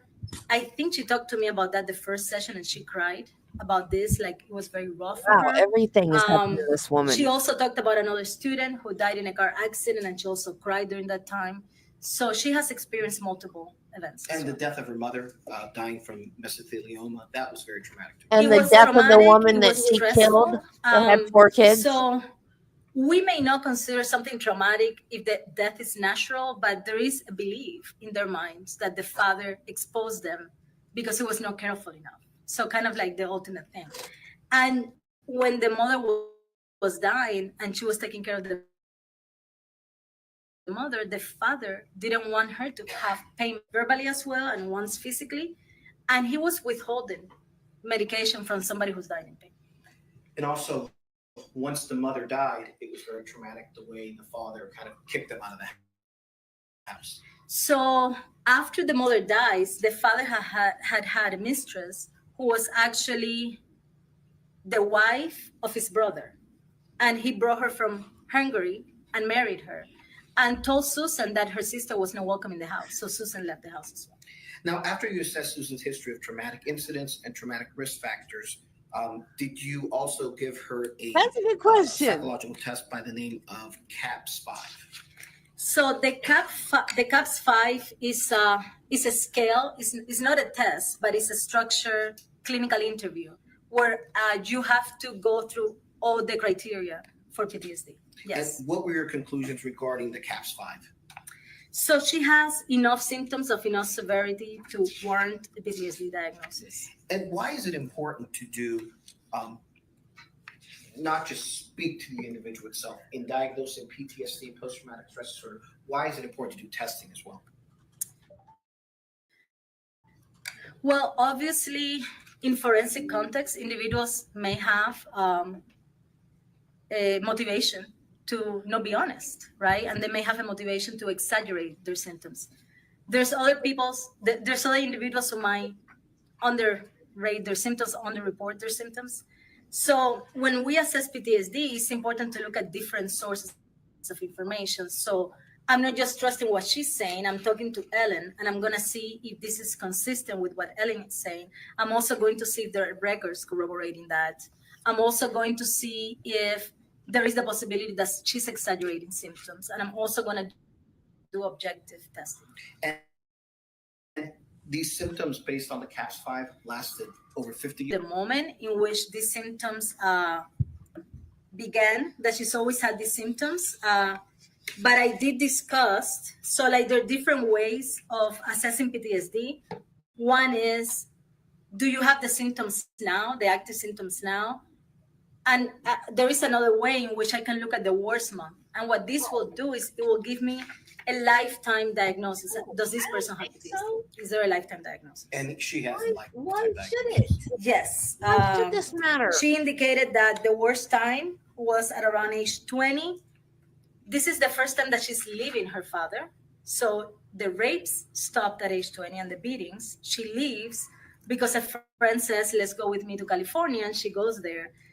And when she gets there, the friend changes her mind about living with Susan, and now Susan is alone in a hotel. And all these symptoms become unbearable for her. And she doesn't have a job. She uses work as a coping mechanism. She's been a very hard worker since age 14, right? So now she doesn't have a job, she doesn't have social support, and she cannot sleep. She's experiencing flashbacks, she's experiencing nightmares. Okay. Did you also give another measure by the name of trauma systems inventory? Yes, the trauma symptom inventory 2 is a measure of trauma-related symptoms. Now, this test is really about present functioning. It's gonna just tell me, does the person within the last 6 months has experienced trauma-related symptoms? So it's not used to diagnose PTSD, but it's telling me these are potential symptoms for treatment. And it was a valid profile? It was a valid profile. She didn't exaggerate or report. She paid attention to the items. And what is the significance of the results? So for the trauma symptom inventory, what's significant about that is that she scored high. There are different factors, right? And one of these factors is what we call the trauma factor. And this factor will be more associated with PTSD-like symptoms, right? So she has significant scores in anxious arousal. That is like the fight-flight response, being on edge, being hypervigilant, anxiety, and also on these intrusive experiences. So this is part of PTSD where the person is thinking these memories. They don't want to bring these memories to mind, but they're very intrusive. The person may have flashbacks. I think it was a handgun. As to what's, am I reliving the trauma?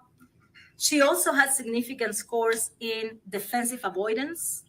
And that is the idea of I'm going to defend against these feelings by suppressing them. And then she has some elevations that even though they're not clinically significant, they could be a target for treatment because they're more than average. And were all the results from the TSI-2 consistent with someone who has post-traumatic stress disorder? All of those symptoms were, okay, yes, in the sense that she scored high on this trauma factor, dissociation, depression, hyperarousal, intrusive thoughts, and defensive avoidance. These are trauma. Okay. Now, you talked about individuals sometime faking symptoms, if you will. Is that called malingering? Yes, when we create symptoms that are not there or we exaggerate symptoms. And in the forensic setting, like we're in right now, is it important to test for malingering, to to make sure that someone's not lying to you, basically. Correct. Or exaggerating symptoms. Correct. And did you assess malingering for Susan? I did. And what were the results of Susan, whether she was malingering or not? So based on the testing. Yeah, so there's different ways. One is to look at the clinical interview, right? And to see if her symptoms of PTSD are exaggerated. For example, someone who scores every single item in the CAPS-5, that's rare. It's rare that somebody will have every single symptom of PTSD and that it will be super extreme, right? So she didn't do that. She talked about things not being there, and she said, absolutely, that's not me. So it's not like she's going to go out of her way to endorse every single symptom. So that's one thing that we're going to look at. We're going to look at consistency in terms of like the stories and things like that. Also, within the trauma symptom inventory, there is a scale that measures over-reporting. So people who are disclosing more symptoms of trauma that even people with trauma don't disclose. She had a valid profile there. And then there is the MENT, the Morel Emotional Numbing Test for PTSD. And this is a standalone test of feigning. It's a performance test. And what we do is we tell individuals, people with PTSD perform in a certain manner. And then we give the test. And the test is very easy. But the person might think that it's hard for people with PTSD. So we see how they do. So if they do really bad in these very easy tasks, we know that they are not responding in an honest manner, that they're trying to manipulate some information. And she did just fine. She did fine. She didn't, the test doesn't indicate any deception. Which means, based on a psychologist, that she's not malingering. Yes, she didn't exaggerate any symptoms. Now, you spoke to some friends of Susan, right? Yes. Okay. And I'm not going to ask specifically what they told you, but what was, as short as you can put it, yes, what was significant in your dealings with Susan's friends? One thing that was very interesting is that Susan, for one of them, I think is Crystal. They have been friends maybe since 2013. That's a long time. Susan cooked for her wedding. There is a whole closeness. She drove her to see her family. And there is very little she knows about Susan, about her childhood, what worries her. I spoke to the pastor, Pastor Shannon, and the pastor indicated that Susan had a servant's heart. They all describe Susan as not aggressive, good with kids, getting along with people. But Susan is a mystery to them. They cannot tell me the first thing about her childhood. How was her childhood? And they said that Susan would never discuss being upset. The most she told them was she was aggravated. And this is kind of like the way Susan talks and her sister talk. They're rough, they're matter of fact, but they don't discuss feelings. So that was very significant for me. Now, you spoke to Ellen at length. Yes. And it's your understanding that she's been diagnosed with post-traumatic stress disorder as well? Yes. Do they have a similar affect, the way they speak about things, the way they discuss their childhood, things of that nature? Yes. Sometimes they will laugh about bad things that happen to them in a nervous way. They both, they have a very abrasive way of speaking, right? They don't sugarcoat things, right? They will say, oh, this munchkin, or like they will use those names, right? And it is very interesting that they both talk like that. And you have to remember that they were brought up by a very abusive father who called them names. And this is kind of like their attitude can be rough around the edges in the way they talk about themselves, they describe themselves, their own pain. There is sometimes an emotional disconnect, but they both care deeply about people. It's just like the way they talk. They have difficulty regulating violence sometimes. Now, specifically to the incident, what did Susan tell you about her functioning during the 18 months or so before her arrest? Susan indicated that what came up the most is her being unsafe, her being afraid. It's interesting as well because she talks about the children of the victim, right? And she talks about being afraid of them or engaging in these arguments with them, right? So she's saying that they were coming to her window and being triggered, but not explaining, not going in depth as to what that was, Now, in regard to someone that has post-traumatic stress disorder, you diagnosed Susan with post-traumatic stress disorder. Correct. why would things that for some people find insignificant, why would that things like what Susan was saying trigger her? Why would that trigger her? So Susan actually told the police when she was arrested that when the children were making noise, she was thinking of her friend Colina, who was murdered. And even though she never heard her scream, she could imagine that. And Colina kept coming into her mind, right? So for individuals with PTSD, when they encounter a reminder of the trauma, they might overreact and they might feel in danger. So one time she's in a place and she sees a man with a kid. So she becomes triggered because she thinks of her father. And sometimes she cannot even tell why she's being triggered, you know? So she's in the safety of what she thinks of her home, and she's saying that the kids are coming up to her window and doing things.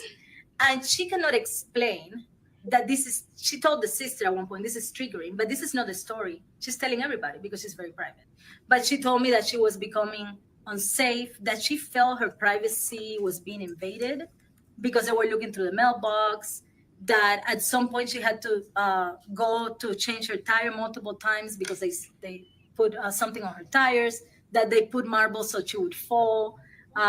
And you might think, well, you know, the marbles are there, not for her to fall, but someone who has this experience of being victimized might perceive aggression when there is no aggression and when there is no intent.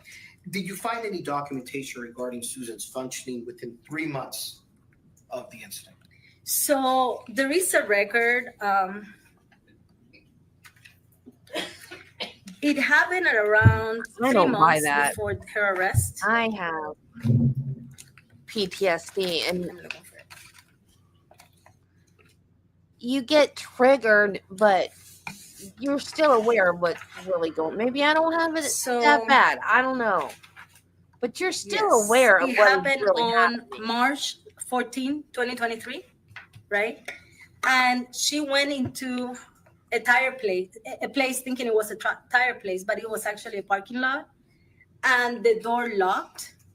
And the way she explained it to me is she felt that someone was going to rape her, even though there was nobody around. So she had this sense of someone is going to attack me and rape me. And then she rammed her car against the fence to get out of the place. And at that point, somebody let her out. And then the police came and talked to her. And she explained, and she said, I have PTSD. That was one of the things that she indicated. And that was 2.5 months before the death of Ms. Owens. Correctly. And is that consistent with someone who has post-traumatic stress disorder? Yes, because she, even from the calm moment where she's talking to me, she's indicating this is irrational. How come somebody's going to rape me if there is nobody around? But she felt this hyperreactivity, this impulsivity, and that's what she wanted to escape. Did you ever speak with Susan about the incident? Yes. And what did she tell you? She indicated that she was afraid that someone was going to rape her, even though nobody was around, and it was very, very rational. And we're talking about the incident 2.5 months before? Yes. Okay. Ramming her car against the fence to get out. Now, Susan has received treatment for post-traumatic stress disorder and a prior diagnosis. She indicated that in 1984, she went to treatment somewhere up north, I think New Jersey, and she doesn't remember whether, I mean, a friend told her you have symptoms that resemble PTSD. She went to get treatment, and the doctor that saw her said that she should write a letter to her father. And so she wasn't, and she couldn't afford the treatment. So like the combination of I'm not ready to do this and I cannot afford the treatment, she said that she didn't go back for more sessions, or that the sessions didn't last. And then in 2018, she seeks help because she's working in the guest house, and then she's experiencing flashbacks. Well, the guy that owned the lot next to her apartment with post-traumatic stress didn't disorder, own her correct. And was that at the And he Association, said the kids could Associates for play there. Evaluation and Therapy of Central Florida, PA? And she told the guy that owned her apartment. And there's an actual And diagnosis. he let her put up an trespassing Yes, sign. so That Here's was the that's how long diagnosis, and I can show you what's been entered into calling evidence the as cops. Defense Exhibit 1. And the cops would come out. Yes, thank you. And I don't think the kids really did as So- much as he said they did. when you look at the bottom of, there is 1, 2, at the bottom of the third page, it says diagnosis F43.12, that is PTSD. That is PTSD. And yes, and in here, they mention problems with the siblings as well, her medical issues as well. And that the reason she's visiting, or there is a handwritten note indicating that she was triggered 3 months ago by patient relating story of rape of family members. So Susan was working in the guest house. She's working in the kitchen as a chef. And then people who are in this rehabilitation center are gathering around the kitchen. And one of them is talking about being raped by a family member. And she had a flashback where she kind of lost contact with reality. And so that was very distressing, and she sought help. It indicates that she's having sleep problems. And I see there's a diagnosis 543.12 PTSD chronic. Yes. And is that the diagnosis that you were speaking of before? Yes. So sometimes in the old DSM, in the DSM, we would put these codes, right, that indicate the disorder. And this is done with the previous DSM, not with the current DSM. And it was PTSD chronic. Correctly, indicating that it had been present for a while. Okay. Yeah, sorry.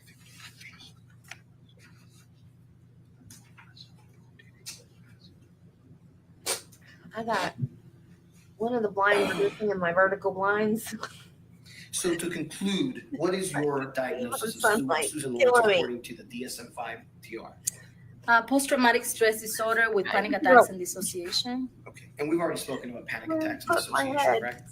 Yes, this is just to say that these are additional challenges within her diagnosis. In your opinion, was she impacted by her long history of trauma and family dysfunction? Yes, so Ms. Lorincz has a long-standing history of psychological trauma and family dysfunction, neglect, psychological abuse, childhood adversities, and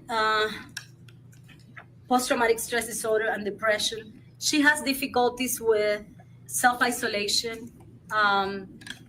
One of the things that happened to Susan is the unlived life. She indicated that she wanted to be with a man, have kids, and she's never been able to do that because she cannot stay in a relationship. And even when she had cancer, she ended up leaving the man she was with because before he left me, she said, right? So her dysfunction is more of this lack of engagement in the relationships and self-isolation, which have increased her distress. So she will have been affected by this PTSD. In your opinion, in June 2nd of 2023, when she shot Ms. Owens, was Susan's capacity to appreciate the criminal nature of the conduct or to conform that conduct to the requirements of the law substantially impaired? So with the caveat that I have her narrative, right? That's what I have. It would be my opinion that yes, that her ability to appreciate the criminality of her conduct or to conform her behavior would be substantially impaired because she's perceiving that her life is in danger. She's perceiving that the locked door with a bolt will not hold, and that Ms. Owens is going to victimize her. She describes shaking. She describes being overcome by fear. And in that moment, there is a lack of consideration for what's going to happen next. Her thoughts are very simplistic and focused on getting out and being on survival mode. Now, some may argue that Ms. Lorinc's actions on that day were an overreaction of what was occurring. Would her having post-traumatic stress disorder affect how she viewed and saw the event and any overreaction that she had? Yes, so definitely PTSD is going to rewire us, reshape the way in which we look at the world. If I get attacked after leaving this courtroom, I'm going to feel I'm damaged goods. I don't have a place in this world. The world is dangerous. So she's experienced this since age 4 to 20 to later on different events. So she's going to be impaired in that sense. And there is a hypervigilance and there is a focus on threat with PTSD. She describes walking in the street and there was a gentleman who wanted to ask her out and she was running away from him because he's gonna rape me. So there is once again this idea that even benevolent behaviors might be perceived as dangerous under stressful circumstances. Now, Judge Hodges has heard from 3 different friends of Ms. Lorincz today, and they described her as a non-aggressive, very helpful, very kind, very giving, very loving person. How is it that a person can be described as that, having post-traumatic stress disorder, yet be capable of an overreaction if like occurred on June 2nd, 2023? So one specific thing that I ask her friends is if they have ever seen Susan in a moment of danger or stress, and they indicated no. She sees Pastor Shannon at church. She sees her other friend in the context of safety. And Susan's behavior on this day is more a contextual. So when we look at violence and when we look at how violence happens, violence is very contextual, right? It's something that happens in one moment in time. Susan, during moments of stress and danger, tends to freeze sometimes, right? So when her father was raping her, when her brother was abusing her, when the landlord was abusing her, she would freeze. When she was beat up by her boyfriend, she froze and then left. And this freezing is this way of saying, there is no escape. If I cannot fight and I cannot fly, I freeze, right? And that has evolutionary use. Then we see Susan in a situation where she cannot freeze, which she thinks she's going to get raped 3 months or 2.5 months before. She escapes, right? So she's not really staying in the situation, you know. In this situation, sometimes when the situation is highly volatile and highly dangerous, the person doesn't freeze, fights, especially when there is no escape.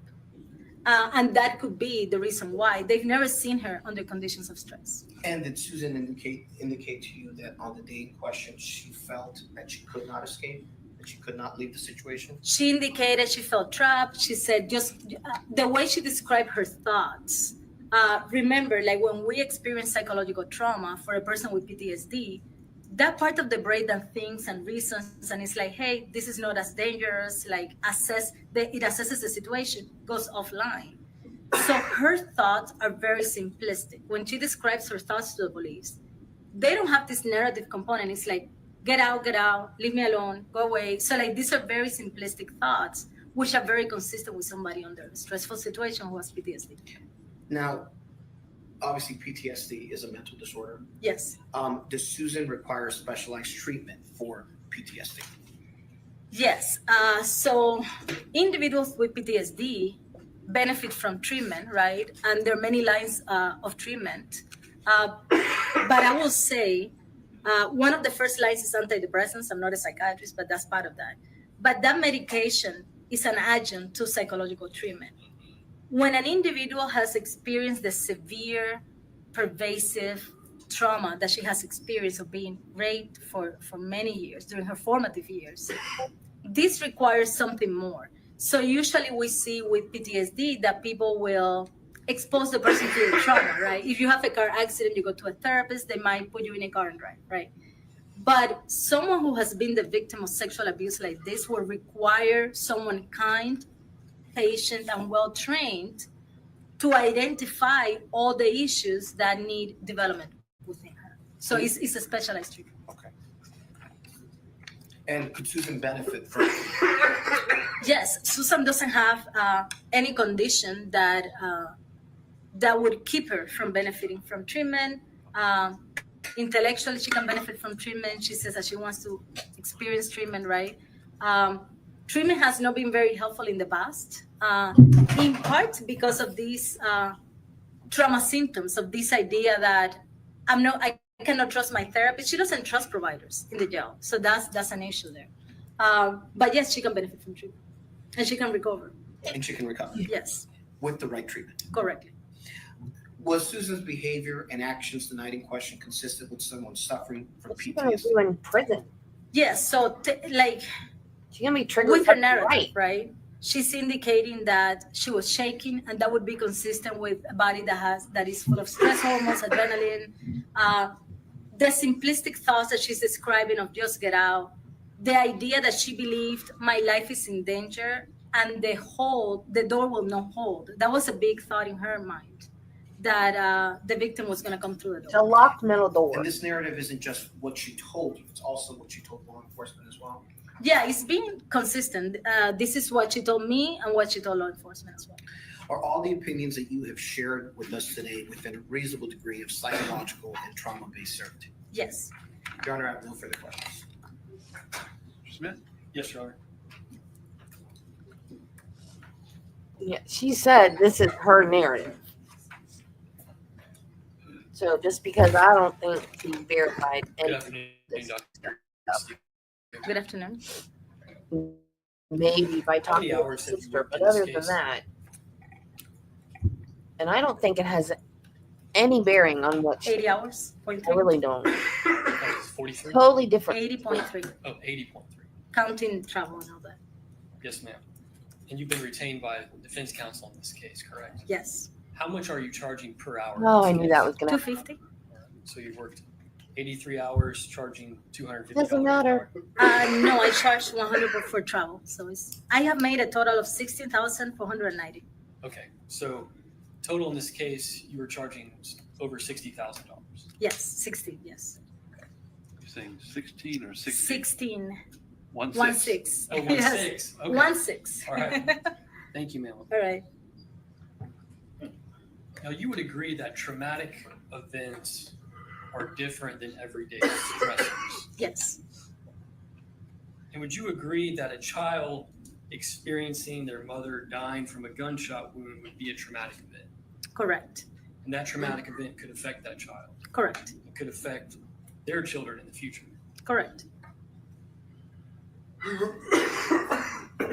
What were the dates that you saw the defendant in this case, Ms. Lorincz, if you can remember? January, February, and May.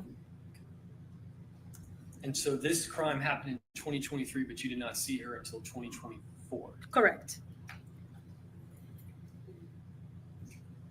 I believe you stated here that Ms. Lorincz is a private person. She's not wanting to talk about private matters to people, correct? Correct. Would you agree that someone not wanting to talk about matters would be a problem for any treatment for that person? It is a barrier to treatment, yes. Would you also agree that not trusting doctors or healthcare providers would be a barrier for treatment? It can be, yes. That's why I would expect that doctors have the clinical skills to go through that. And would you agree that in this case, the defendant, Ms. Lorincz, in the situation in her neighborhood, that she engaged in arguments with children? Yes. She did not avoid children or the problems in the neighborhood. Did she avoid problems? She indicated that there were times where she would be home trying to avoid problems in the neighborhood. Yes. But there are also times you would agree that she engaged with people in the neighborhood about the issues. Yes. And you talked about an incident that happened a couple of months before this incident where the defendant drove through a fence and she told someone that she was triggered because she thought she was going to be raped, correct? Yes. Are you familiar with the context of that statement, of when she made that and who she made that to? I think somebody went to her house and she made that statement. Would you agree that context of that statement was made by the defendant while the Marion County Sheriff's Office was investigating a criminal mischief incident? Yes. Thank you.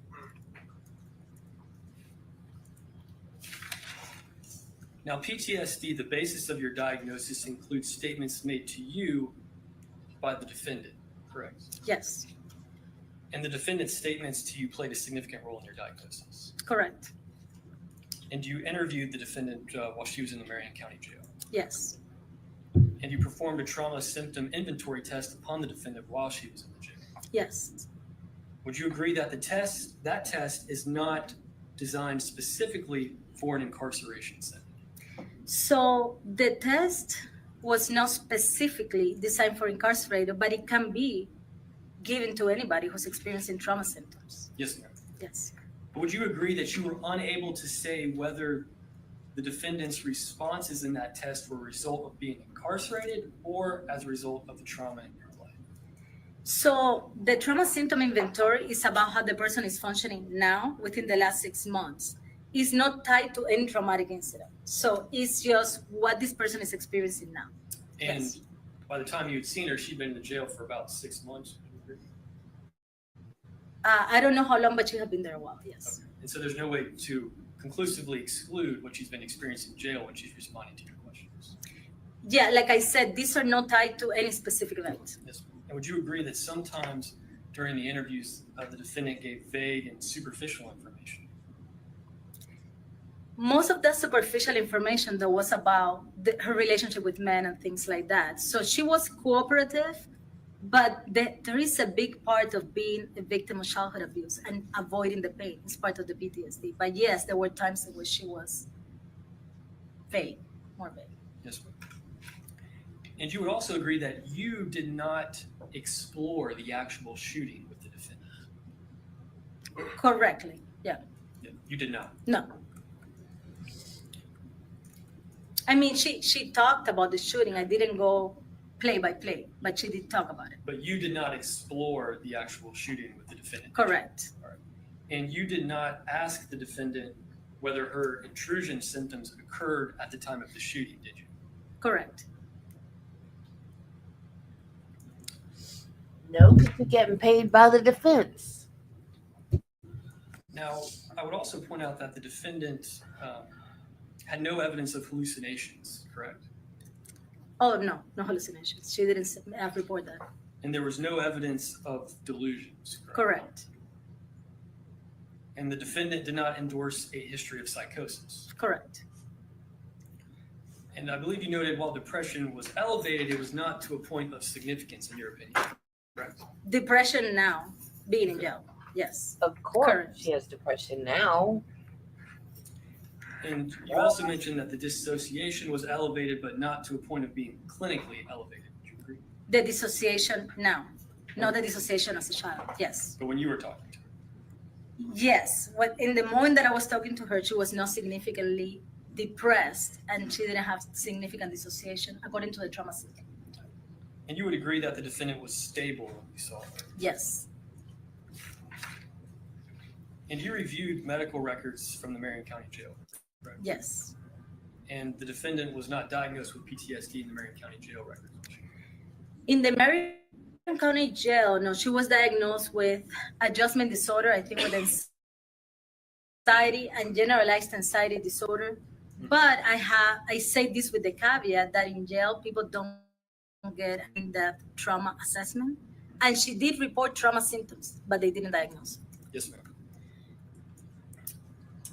Now, the defendant told you that she thinks she was diagnosed with PTSD in the past. Yes. And there was talk about a situation in 1984, but you have no records of a prior diagnosis of PTSD in 1984. No, she couldn't really remember the name of the doctor, and she was not sure whether she had been diagnosed. I don't think she knew that she had been diagnosed in 2018 either. She said, I might have been diagnosed, but the record indicates that she was diagnosed in 2018. But she didn't really know. She didn't know. She wasn't sure. Now, the psychological records that you have from 2018, which the defense counsel has admitted into evidence, I believe it's defense 1, you would agree that those are only 4 pages. Correct. That record does not include any treatment notes. Correct. Keep in on the Menendez brothers You thing. also They're still agree that you've been provided and the chat is discussed. records from the defendant's primary care physician.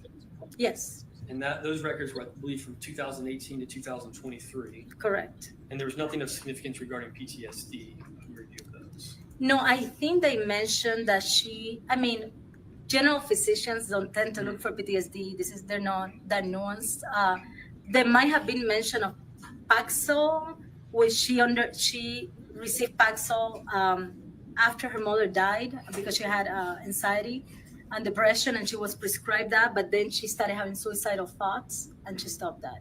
But there is no mention of PTSD in the medical records. But there's indication that she was taking depression medication at some point, but then just stopped taking it. She indicated that that particular medication increased her suicidal thoughts. And at that time, what she was experiencing was panic attacks, and that was not, treated. And you stated that the defendant was diagnosed post-traumatic stress disorder with dissociation and panic attacks, correct? Yes. And you reviewed the defendant's Marion County jail records, correct? Yes. And in those records, did you review that it was noted that I believe in December of 2023 that the defendant denied panic attacks? Yes, but I'm not sure whether that means she's denying them now. Yes, ma'am. Because I think there is even a point in her arrest when she's experiencing chest pains and she's experiencing anxiety. Yes, ma'am. Now, you would agree that the defendant reported that her worst period of PTSD was when she was 20 years old. Correct. And the defendant, I believe, is 60 years old now. Correct. So her worst period of PTSD was over 40 years ago. Correct, but it's been a chronic condition. And you would agree that in regards to treatment in the past, since she's 20, she's 40 years old, you only have 2 indications of any attempt to go back from treatment. Yes, she has difficulty trusting providers. That's part of Yes, which would the be complex trauma. Yes, ma'am.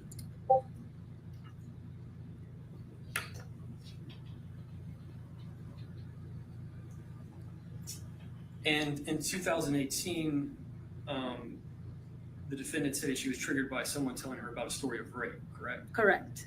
And you would agree that rape was not an issue at all in this case? Well, in regards to the factual situation that was facing the defendant? so for someone with PTSD to overreact, it doesn't have to follow exactly what happened to them. The situation is reminiscent, though, in the sense that she thought she was going to get killed, beat up. And that's exactly what she thought during her rape. So rape and physical abuse is her main trauma. Now, in 2018, you received some records. There were 4 pages. But again, there's really no record of any treatment in those records, is there? No, she indicated she went a couple of times. There wasn't much engagement there. The defendant said she didn't go very long. She didn't go very long. So again, another instance where the defendant was not amenable to treatment, we would say. I wouldn't say she was not amenable to treatment. I said there is a lot of lack of training and lack of nuance when therapists look for trauma assessment and treatment. Yes. Now, you would agree that there is mental health treatment available to prisoners in the Department of Corrections? In my experience in the jail, there is not that much treatment going on. Right now, she's getting medication for anxiety. She's taking Buspar, and that wouldn't even be the first line of treatment for PTSD.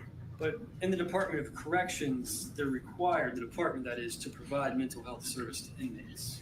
Also, like in the Department of Corrections. Yes, ma'am. Okay, yes. Yeah. In prison, there is some treatment, yes. Yes. Okay. I cannot attest to how good it is, but Yes, ma'am. But you would agree that prisons are required that an inmate's that mental and psychological problems must be diagnosed and treated whenever possible in prison. correct. But I do have a lot of experience working in prisons, and I know that it doesn't always happen like that. Yes, but the prisons are required. They are required, yes. Yes, and so there is. You would agree that there is access to mental health treatment for inmates who have psychological problems. Correct.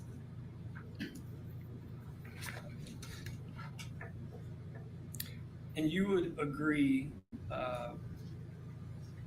that the defendant in this case, according to your diagnosis, that PTSD has affected her life by unwanted memories, Yes, unpleasant dreams, yes, and avoiding intimacy and avoiding relationships. yes.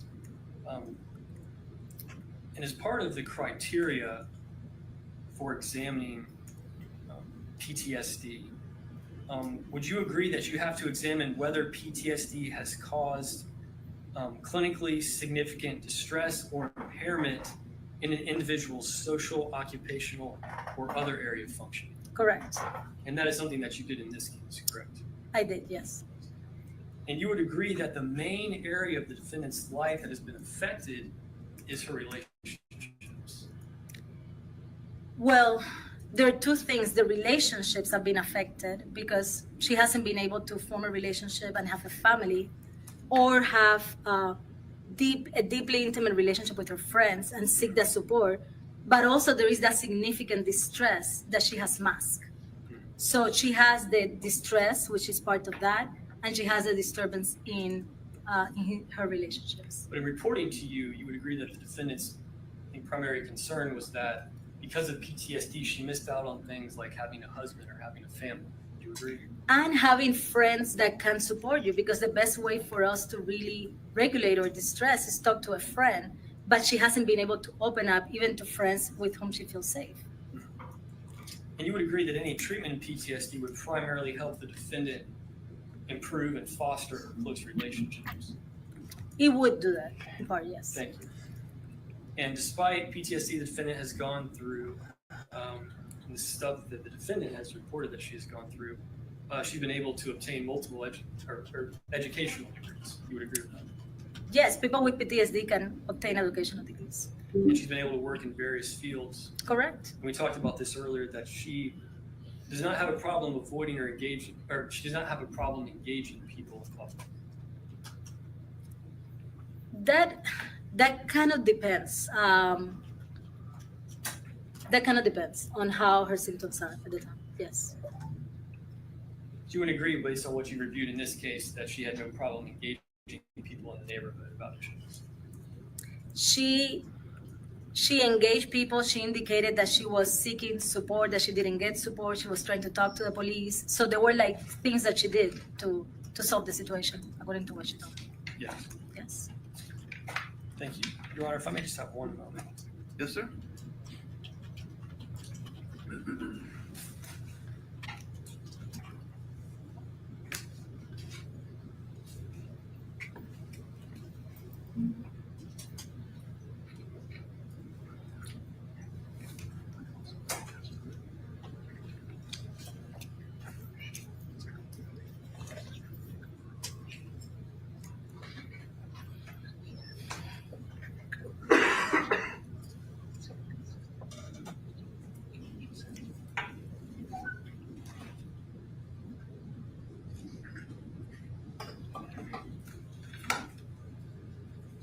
Now, Dr. Castillo, you were asked about an opinion as to whether the defendant's capacity to understand what was going on the night of the incident was at all affected by PTSD. And you provided an answer, but would you agree that back in your deposition in June of 2024, you were asked if you have any opinion as to whether or not the capacity of the defendant to understand what was going on the night was affected by her PTSD, and you answered no. So I indicated that she didn't have difficulty understanding what was going on. What she had difficulty was appreciating the criminality of what was going on, considering her options, and she couldn't conform her behavior to the requirements of the law.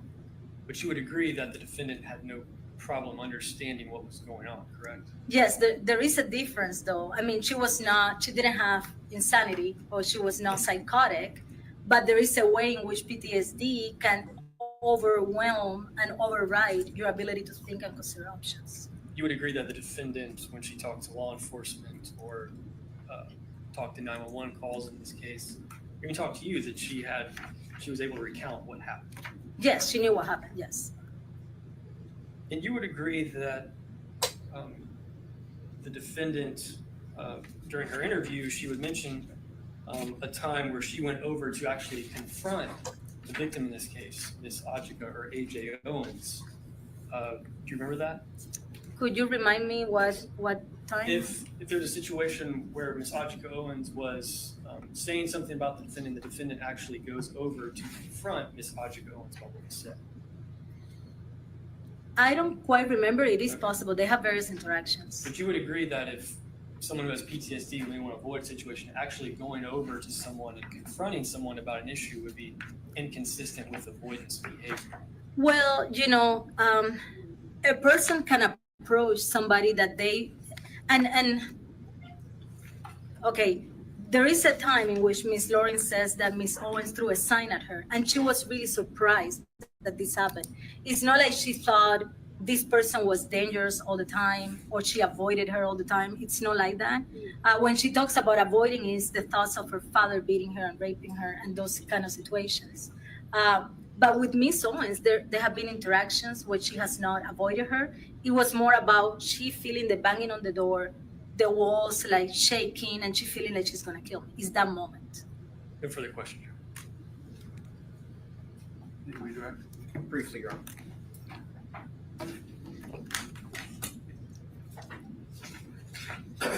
Dr. Castillo, Mr. Smith was asking you about you asking Ms. Lorincz in regard to her thoughts and feelings the day of the incident. You did speak with Ms. Lorincz a little bit about that, correct? Yes, I mean, I didn't explore play by play, what are you thinking and all of that, but she did talk about what happened. Yes, and what was going through her mind. But specifically, you reviewed the two different statements that she gave to law enforcement the day of the incident and then a couple days after the incident, right? I reviewed all the statements she gave to police, yes. And you relied on that for some of your opinions in regard to what she was feeling, what she was fearing, what she was experiencing when Ms. Owens was pounding on that door, right? Correct.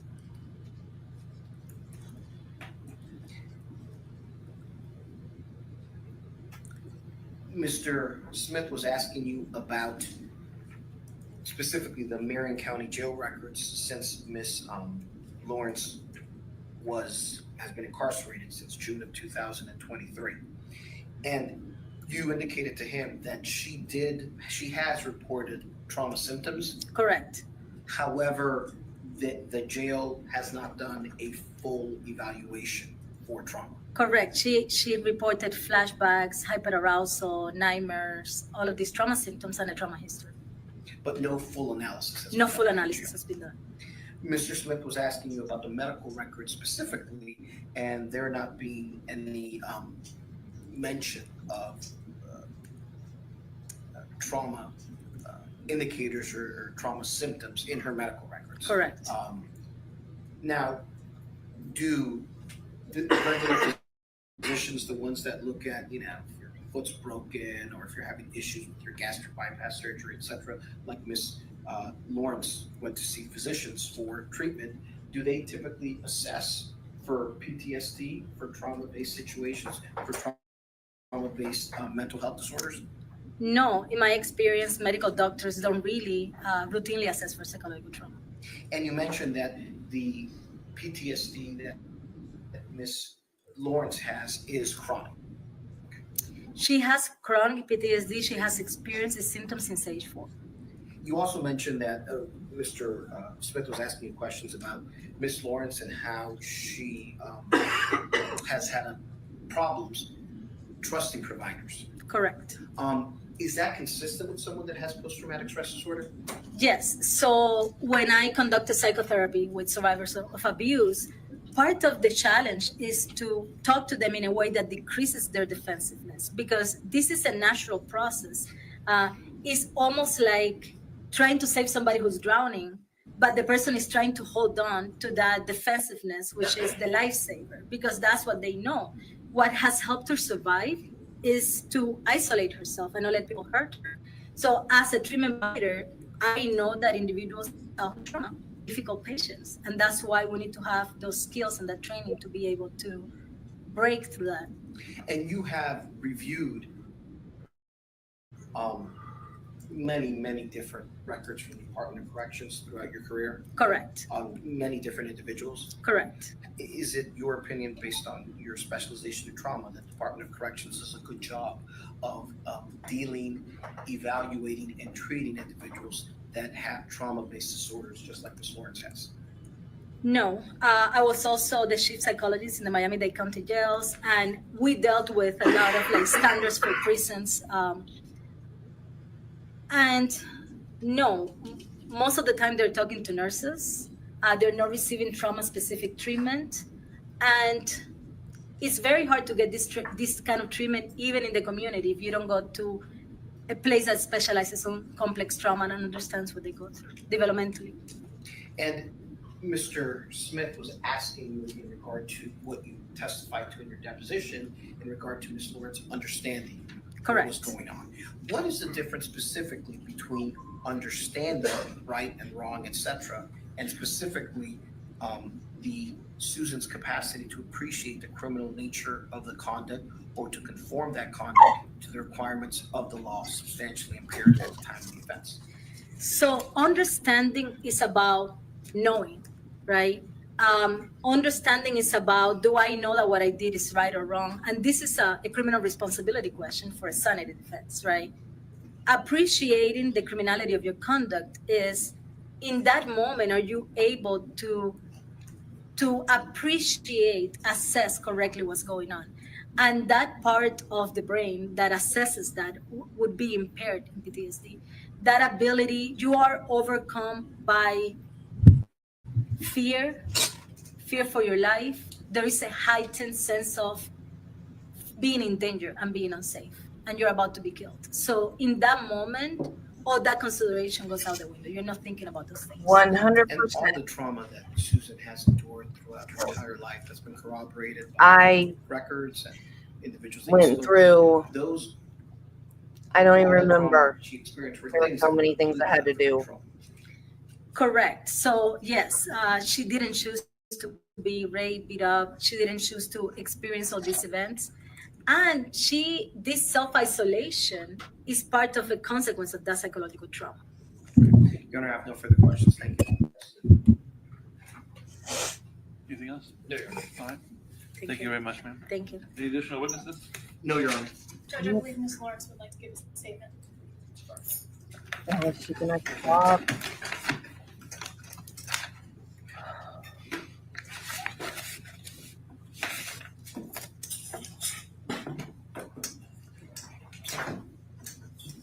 Did she write a book?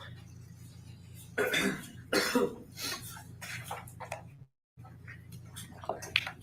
afternoon. Yeah. I'm making a statement so you understand my actions and my reasoning right on the shooting.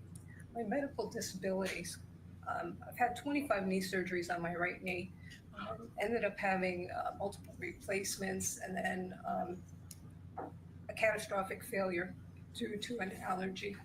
I went back to have another knee replacement and I was burned during surgery. And so I had gotten very ill and my knee literally goes backwards. That's why you taught her? I had a tendinectomy of my lumbar spine from the accident in 2019. I was back-ended at a stoplight and there was a horrible complication. And the judge is going, look at my face. I'm sorry. So when they went to do the correction, give it a little more space, the Durator, I was leaking cerebral spinal. I'm about to lose it, y'all. And had to do an actual spinal cord repair. They didn't know if I would walk again from that. Ooh, I want it all. Not all. Nerve damage to my lower legs and feet, and have diminished feeling and numbness. And I've fallen twice because of this. And I had just, I fell the first time in 2019 and had sustained internal injuries. I had bruised my lung. I had you gotta do it all. On my right wrist. The second fall was November 2022. I felt They won't make you do all of it. No matter how it's being paid for, you got to do all of it. It's for safety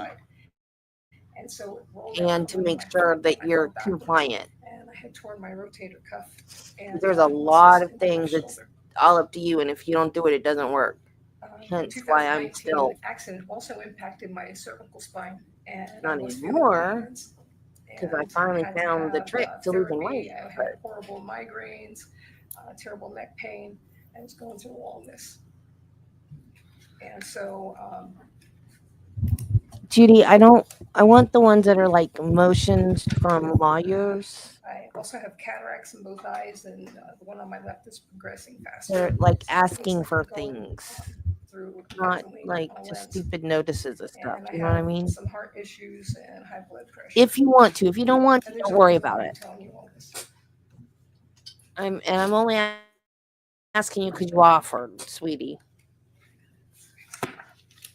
I have carpal tunnel in both hands and muscle loss and diminished gripping capabilities. First Well, time I'm I sure encountered she the didn't substance like was February of put 2022. any of this kind It of was about stuff on 7 her weeks after the neck fusion. application or whatever And to get a she gun. basically attacked me, and she threw the sign at me, and I thought, what is going on here? I didn't expect to be confronted like that. And I had a huge red scar on my neck at that point in time, and she's screaming at me, and she keeps coming closer and closer and closer. I'm backing up, and then she's trying to rip the cell phone out of my hands. Finally, I had to. This is not what you do at a sentencing, You woman. really need to leave. And she picks up the sign, and she says, "What, this fucking trespassing sign?" and throws it at me. This is where she hit me. This is not what you do at a sentencing when you speak. You don't get up there and say, why I did it. I've never ever dealt with someone who was that violent that quickly. And so I was terrified of this woman, literally terrified.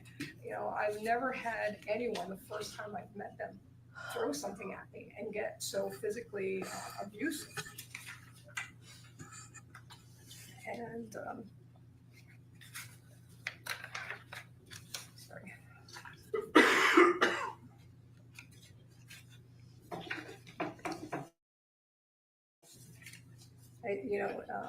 People are saying I wasn't afraid. I wasn't afraid. I was horrified. And she was banging on that door.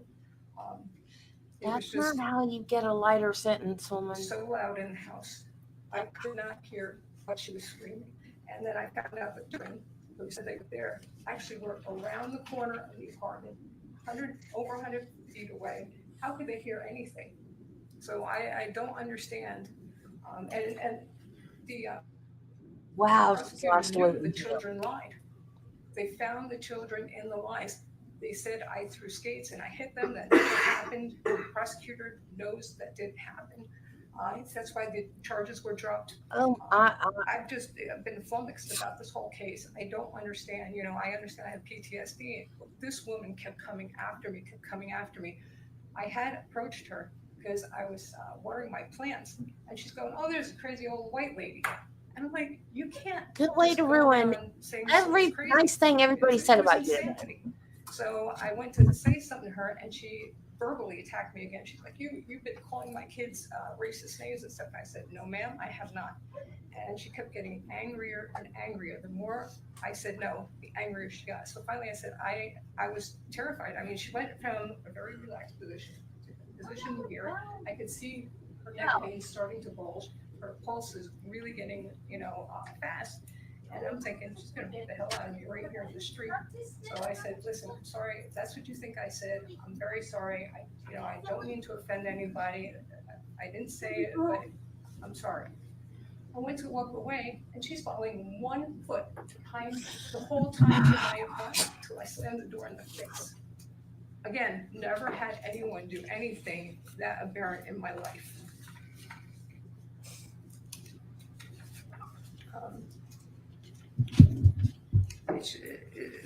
No remorse. Like I said, it's been a nightmare. At all. Then Detective Smith says that Isaac had come, was one of the 3 children. I told him no. He still put it in the report that this child was there. The child was never there. I have never. I am not believing this. Just haven't.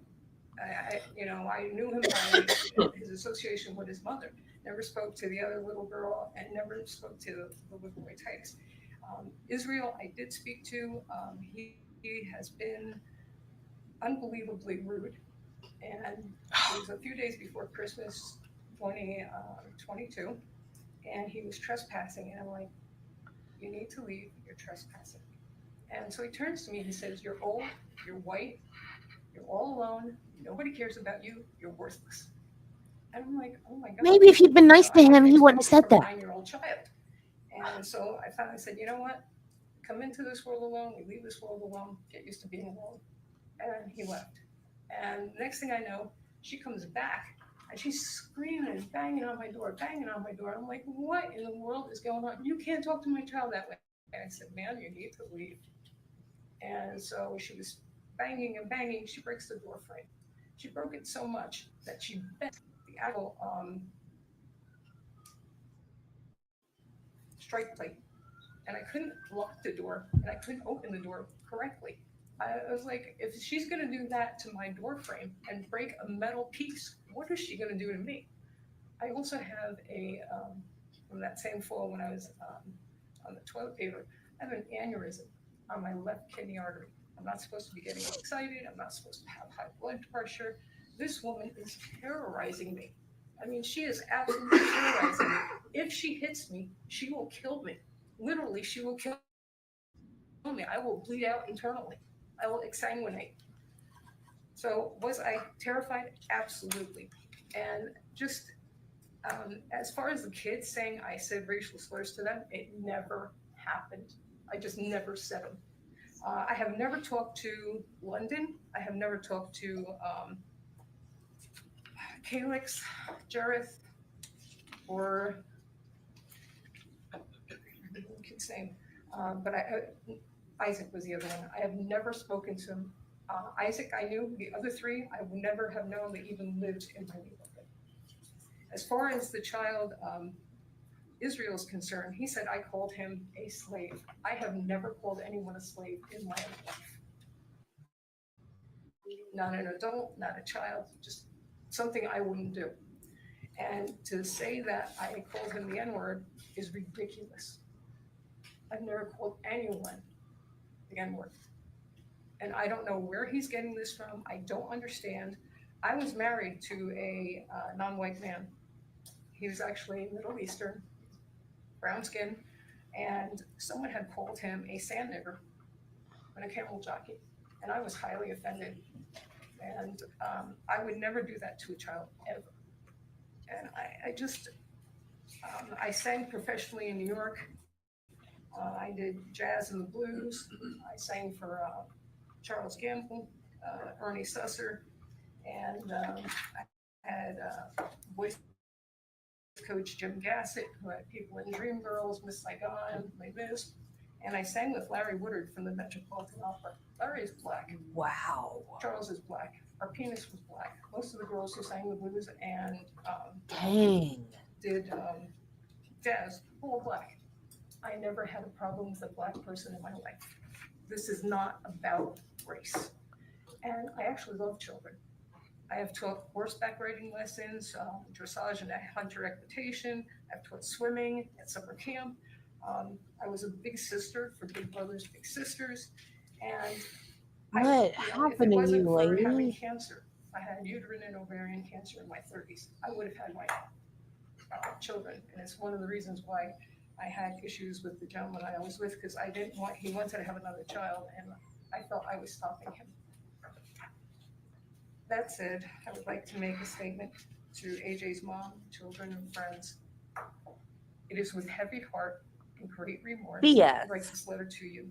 First and foremost, I am so sorry No, you're not. that I took AJ's life. I never intended to kill her.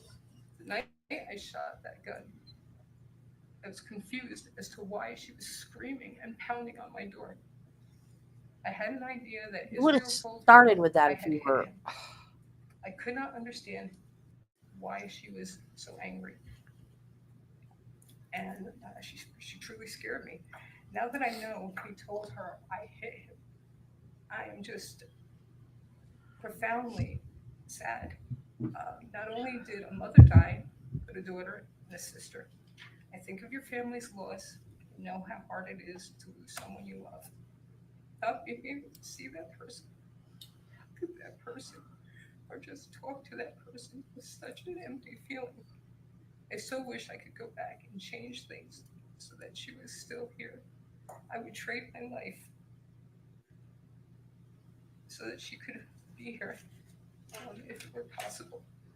I know that you have all suffered from her loss, and I have prayed for you and your family during this time so that you can, that God could help you. Nothing I can do will change the outcome. I can only tell you I have cried and I feel horrible for my actions. Please accept my humble and sincere apology for this tragedy. Thank you. Does the defense have anything else they'd like to ask? Not for witnesses, Judge, no. Okay. Any argument you'd like to make as to what the appropriate sentence should be? Have you seen it? Do you need a copy of it? I've read it, thank you. Okay, so I'm just gonna go down through the various grounds, and I think this would apply to paragraphs 3A, 3B, and 3E specifically. So just briefly, Judge, we heard from Dr. Castillo. I mean, obviously she testified that Susan Lorincz suffers from chronic PTSD. That's not related to substance abuse or addiction, and she's very amenable to treatment. In regards to medication therapy and all the traumatic experiences that she has dealt with leading up to this incident affected her capacity to appreciate the criminal nature of her conduct due to the chronic PTSD. In regards to 3C, we heard testimony during the trial from the state's own witnesses that, unfortunately, Ms. Owens did come to Susan Lorinc's home that night, and multiple state witnesses testified that she was banging on the door and the sliding glass door aggressively. Susan Lorincz has absolutely no prior criminal record whatsoever, and by all accounts from the witness testimony here today, she was a productive member of society and has been almost her entire life. She fired one single shot through a door. So it's the defense's position that this was committed in an unsophisticated manner, for which she has shown remorse. I think throughout the trial testimony regarding the letter that Susan had wrote to the children during her interview, the statement that she has made here today, I think it's clear that she shows remorse for what happened. Based on all the testimony, we would ask the court to depart from the sentencing guidelines and sentence her to, I think it's 538 days credit time served and probation, so that she can get the mental health treatment that she needs as a condition of that. That's all that I have, Judge. So your recommendation is probation? Yes, sir. Credit for 538 days? That's correct, Judge. Is there any, from the state, is there any mandatory minimum fines, fees, sentences that apply? No mandatory minimum. Okay. Yes, sir.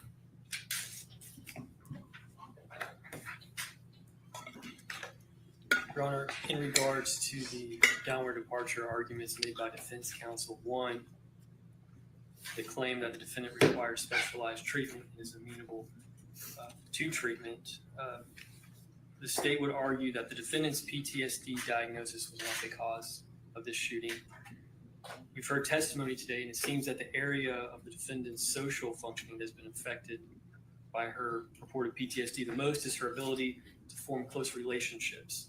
That's not the type of behavior involved in this case. The defendant's worst period of PTSD symptoms were when she was in her 20s. That's about 40 years ago. The defendant has only reported seeking help for PTSD twice in her life that we know of, one in the 80s and one approximately 5 years before this incident. But there's no treatment notes. Just a 4-page document is the only information we have.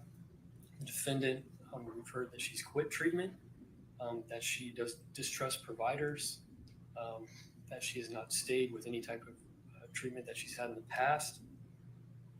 And so there's not a reasonable possibility that such treatment will be successful.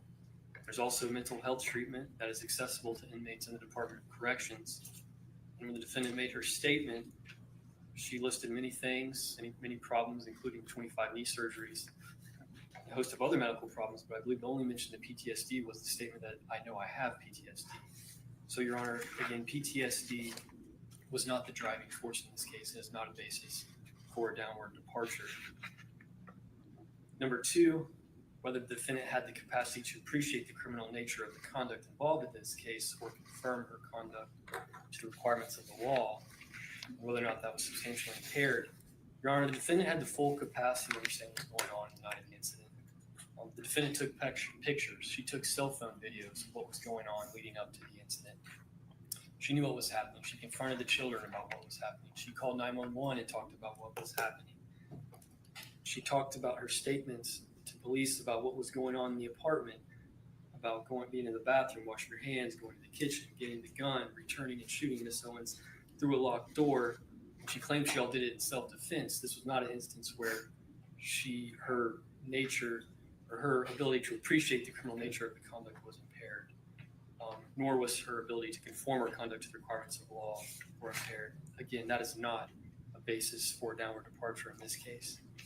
As to the victim was an initiator, willing participant, aggressor, or provoker, again, this is not a situation where AJ Owens just walked over to the defendant's apartment for no reason.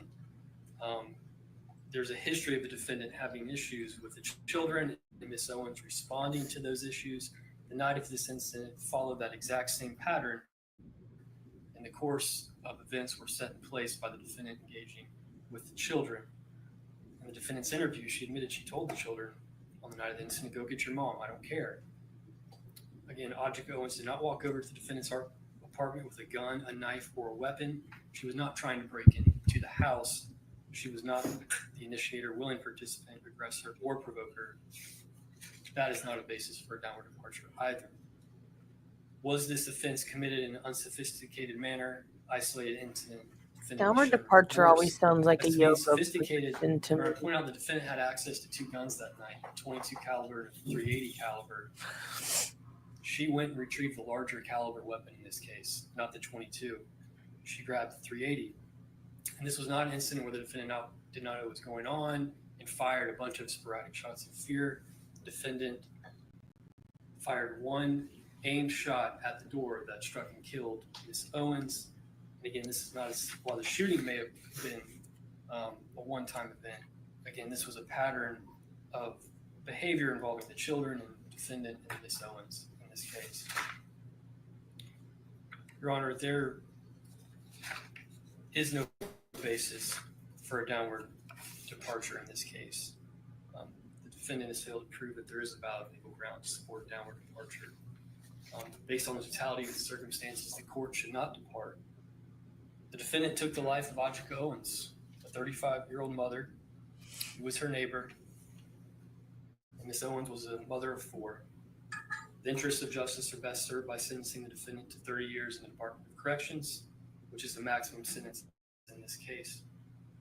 So in addition to 30 years in the Department of Corrections, the state would also ask for $100 cost of prosecution.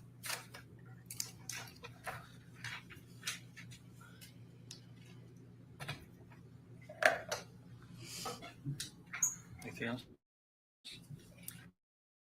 No, Judge, I just need to make a couple objections for the record. Sure. Yes. Okay. Judge, I just want to object to adding the 18 additional points on the score sheet for the firearm. Just in case this becomes an issue with the case law down the line, she's already charged and convicted of manslaughter by use of a firearm, which in and of itself enhances it to a first-degree felony. So adding the 18 additional points, I think would be improper. So I wanted to object to that. And then also there was a PSI done in this case. Where is that? Where is that? On the score sheet, I think it's on the second page. I believe so, Judge. What is the state's position on that 18 points? We believe that the 18 points is validly added. There was a finding made by the jury in this case, and I also have a case. I've given defense counsel a copy. I have a copy for the court. It's out the 5th PCA, Lewis v. State, 952 Southern 2nd, 1271 in 2007, which I believe is on point in this case. The state said in a situation like this, 18 points for use of a firearm is allowed on the approach. Yes, sir.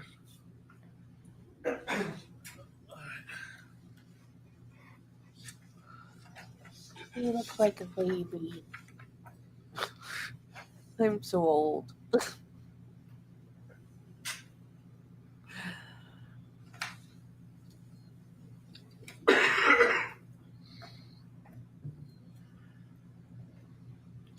That was for a manslaughter by firearm offense. I'm sorry, Your Honor. The offense in the case is a manslaughter by firearm. I believe so, Your Honor, because it was reclassified to a first-degree felony based on the evidence, the undisputed evidence that the defendant used a firearm. It says in the first line, it's manslaughter with a firearm. So Oh, I'm sorry. Rhetorical question in that regard. Okay, I apologize. What's the defense position on this case? Judge, I'll only note that if you look at the second page, it's kind of close to the bottom in the paragraph where it says, the court also noted that it's not essential that the weapon used during the charged felony is a firearm in order for reclassification under section 775.087 subsection 1. But in this case specifically, it's the firearm that requires it to be hands to a first degree felony. So that's why I wanted to make that objection for the record. All right. I'll overrule the objection based on the Lewis case. Yes, sir. And then I believe there was a PSI done in this case. I think the court Yes, has ma'am. a copy of it. I'm I'll not look sure at if the court has looked at it and relied on it. The only objection I wanted to make to the PSI, there were a few letters that were included by the probation officer that were typed. They were not authenticated, not sworn. So I would just ask the court to disregard those letters. Okay.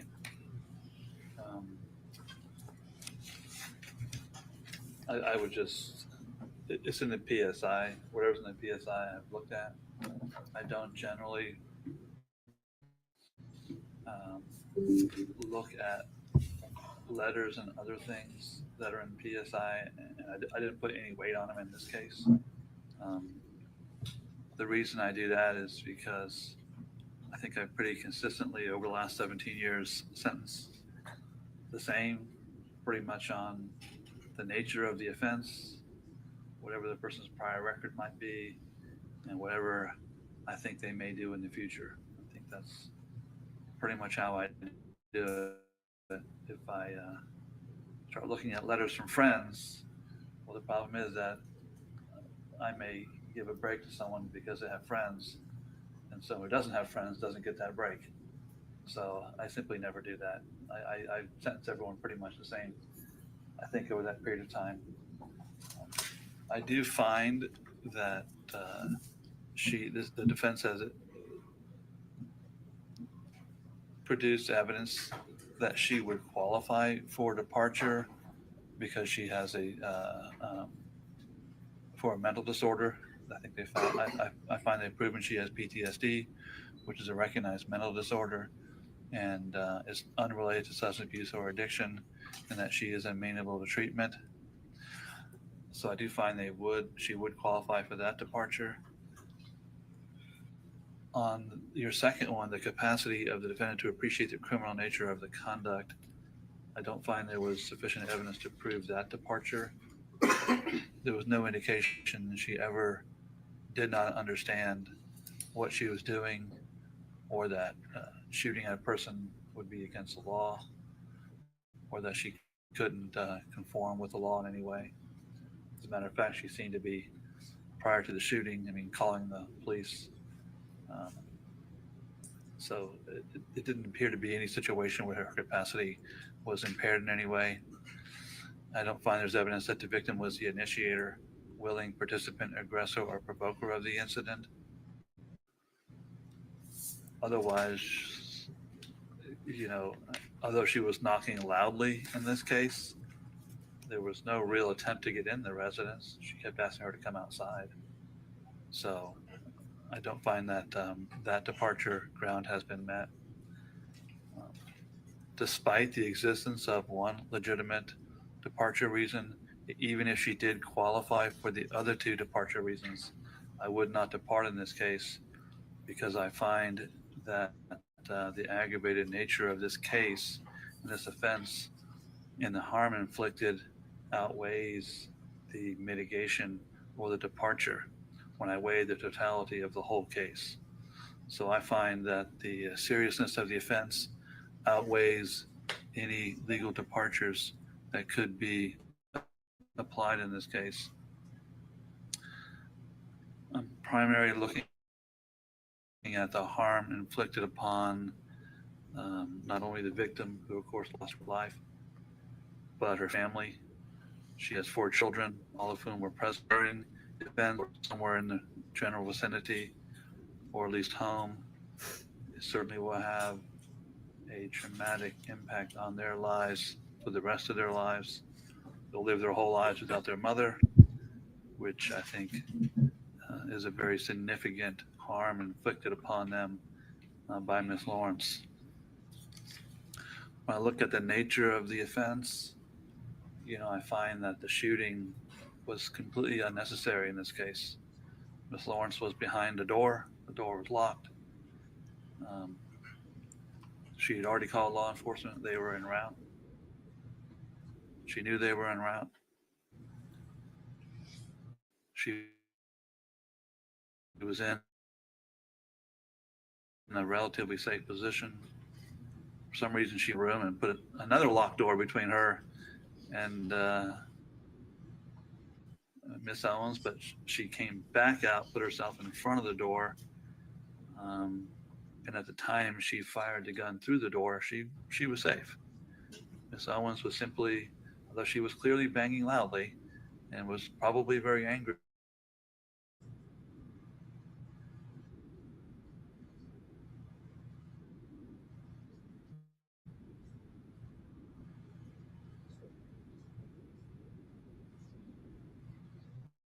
through the door.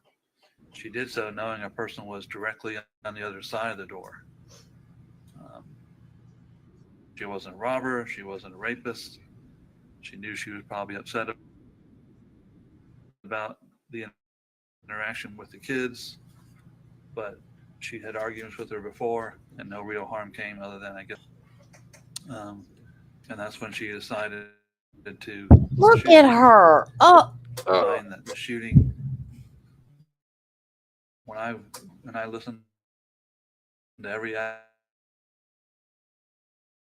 aspect of the trial and every aspect of sentencing here, you know, it's the facts don't rise to a murder charge, but they are very aggravated manslaughter. Because this case, the shooting was based. I think that's so. When I weigh it out, and believe me, I find that, you know, she's a victim of child sex abuse was a significant mitigating factor. And she has no criminal record, which is also has nothing to do with what factor. happened that night. However, we also have a tremendous harm inflicted upon this family and the victim's family. So what I'm going to do in this case is she being adjudicated guilty of manslaughter with a firearm, order to serve 25 years in the Department of Corrections. Credit for 538 days, $100 cost of prosecution, $100 fine, court cost. Good luck to you, ma'am. You have 30 days to appeal. Is the defense requesting the appointment of public defender for purposes of appeal? Yes, sir. Just a few more things I want to put on the record. There was never an offer by the state. The state had asked us to make any reasonable offers. Ms. Lorincz chose not to do that, just for the record. Okay. We also did not file a stand your ground motion for strategic purposes.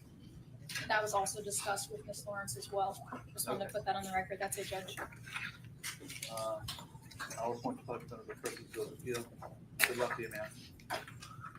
Thank you, Judge. May we be excused? Have a very nice day. So is that 25 to life or just 25?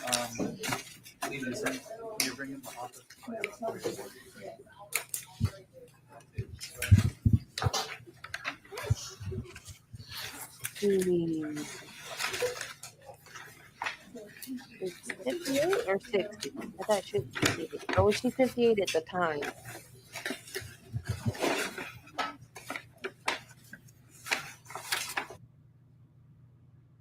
So she'll be 85 if she lives that long. So might as well say 25 to life. She's never getting out.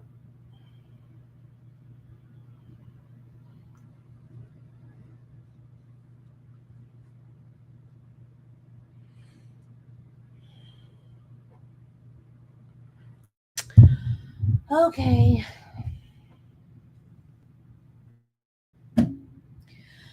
I kept an eye on the Menendez brothers thing. I didn't see like a big press conference or anything like that.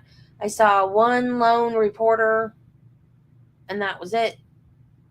So I don't know what happened with that. I didn't see anything from inside the courtroom. So I'll try to find out what happened. And if I do see anything and it's substantial enough to make a whole video, I will. If not, I might just do a little short. It might just be the first of many. I don't know.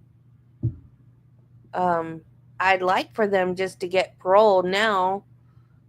But who knows? Maybe there'll be a retrial. And we can watch a whole retrial. That'd be kind of cool too. So I'm probably going to like separate this out and do thumbnails. One for the sheriff part and one for the sentencing part.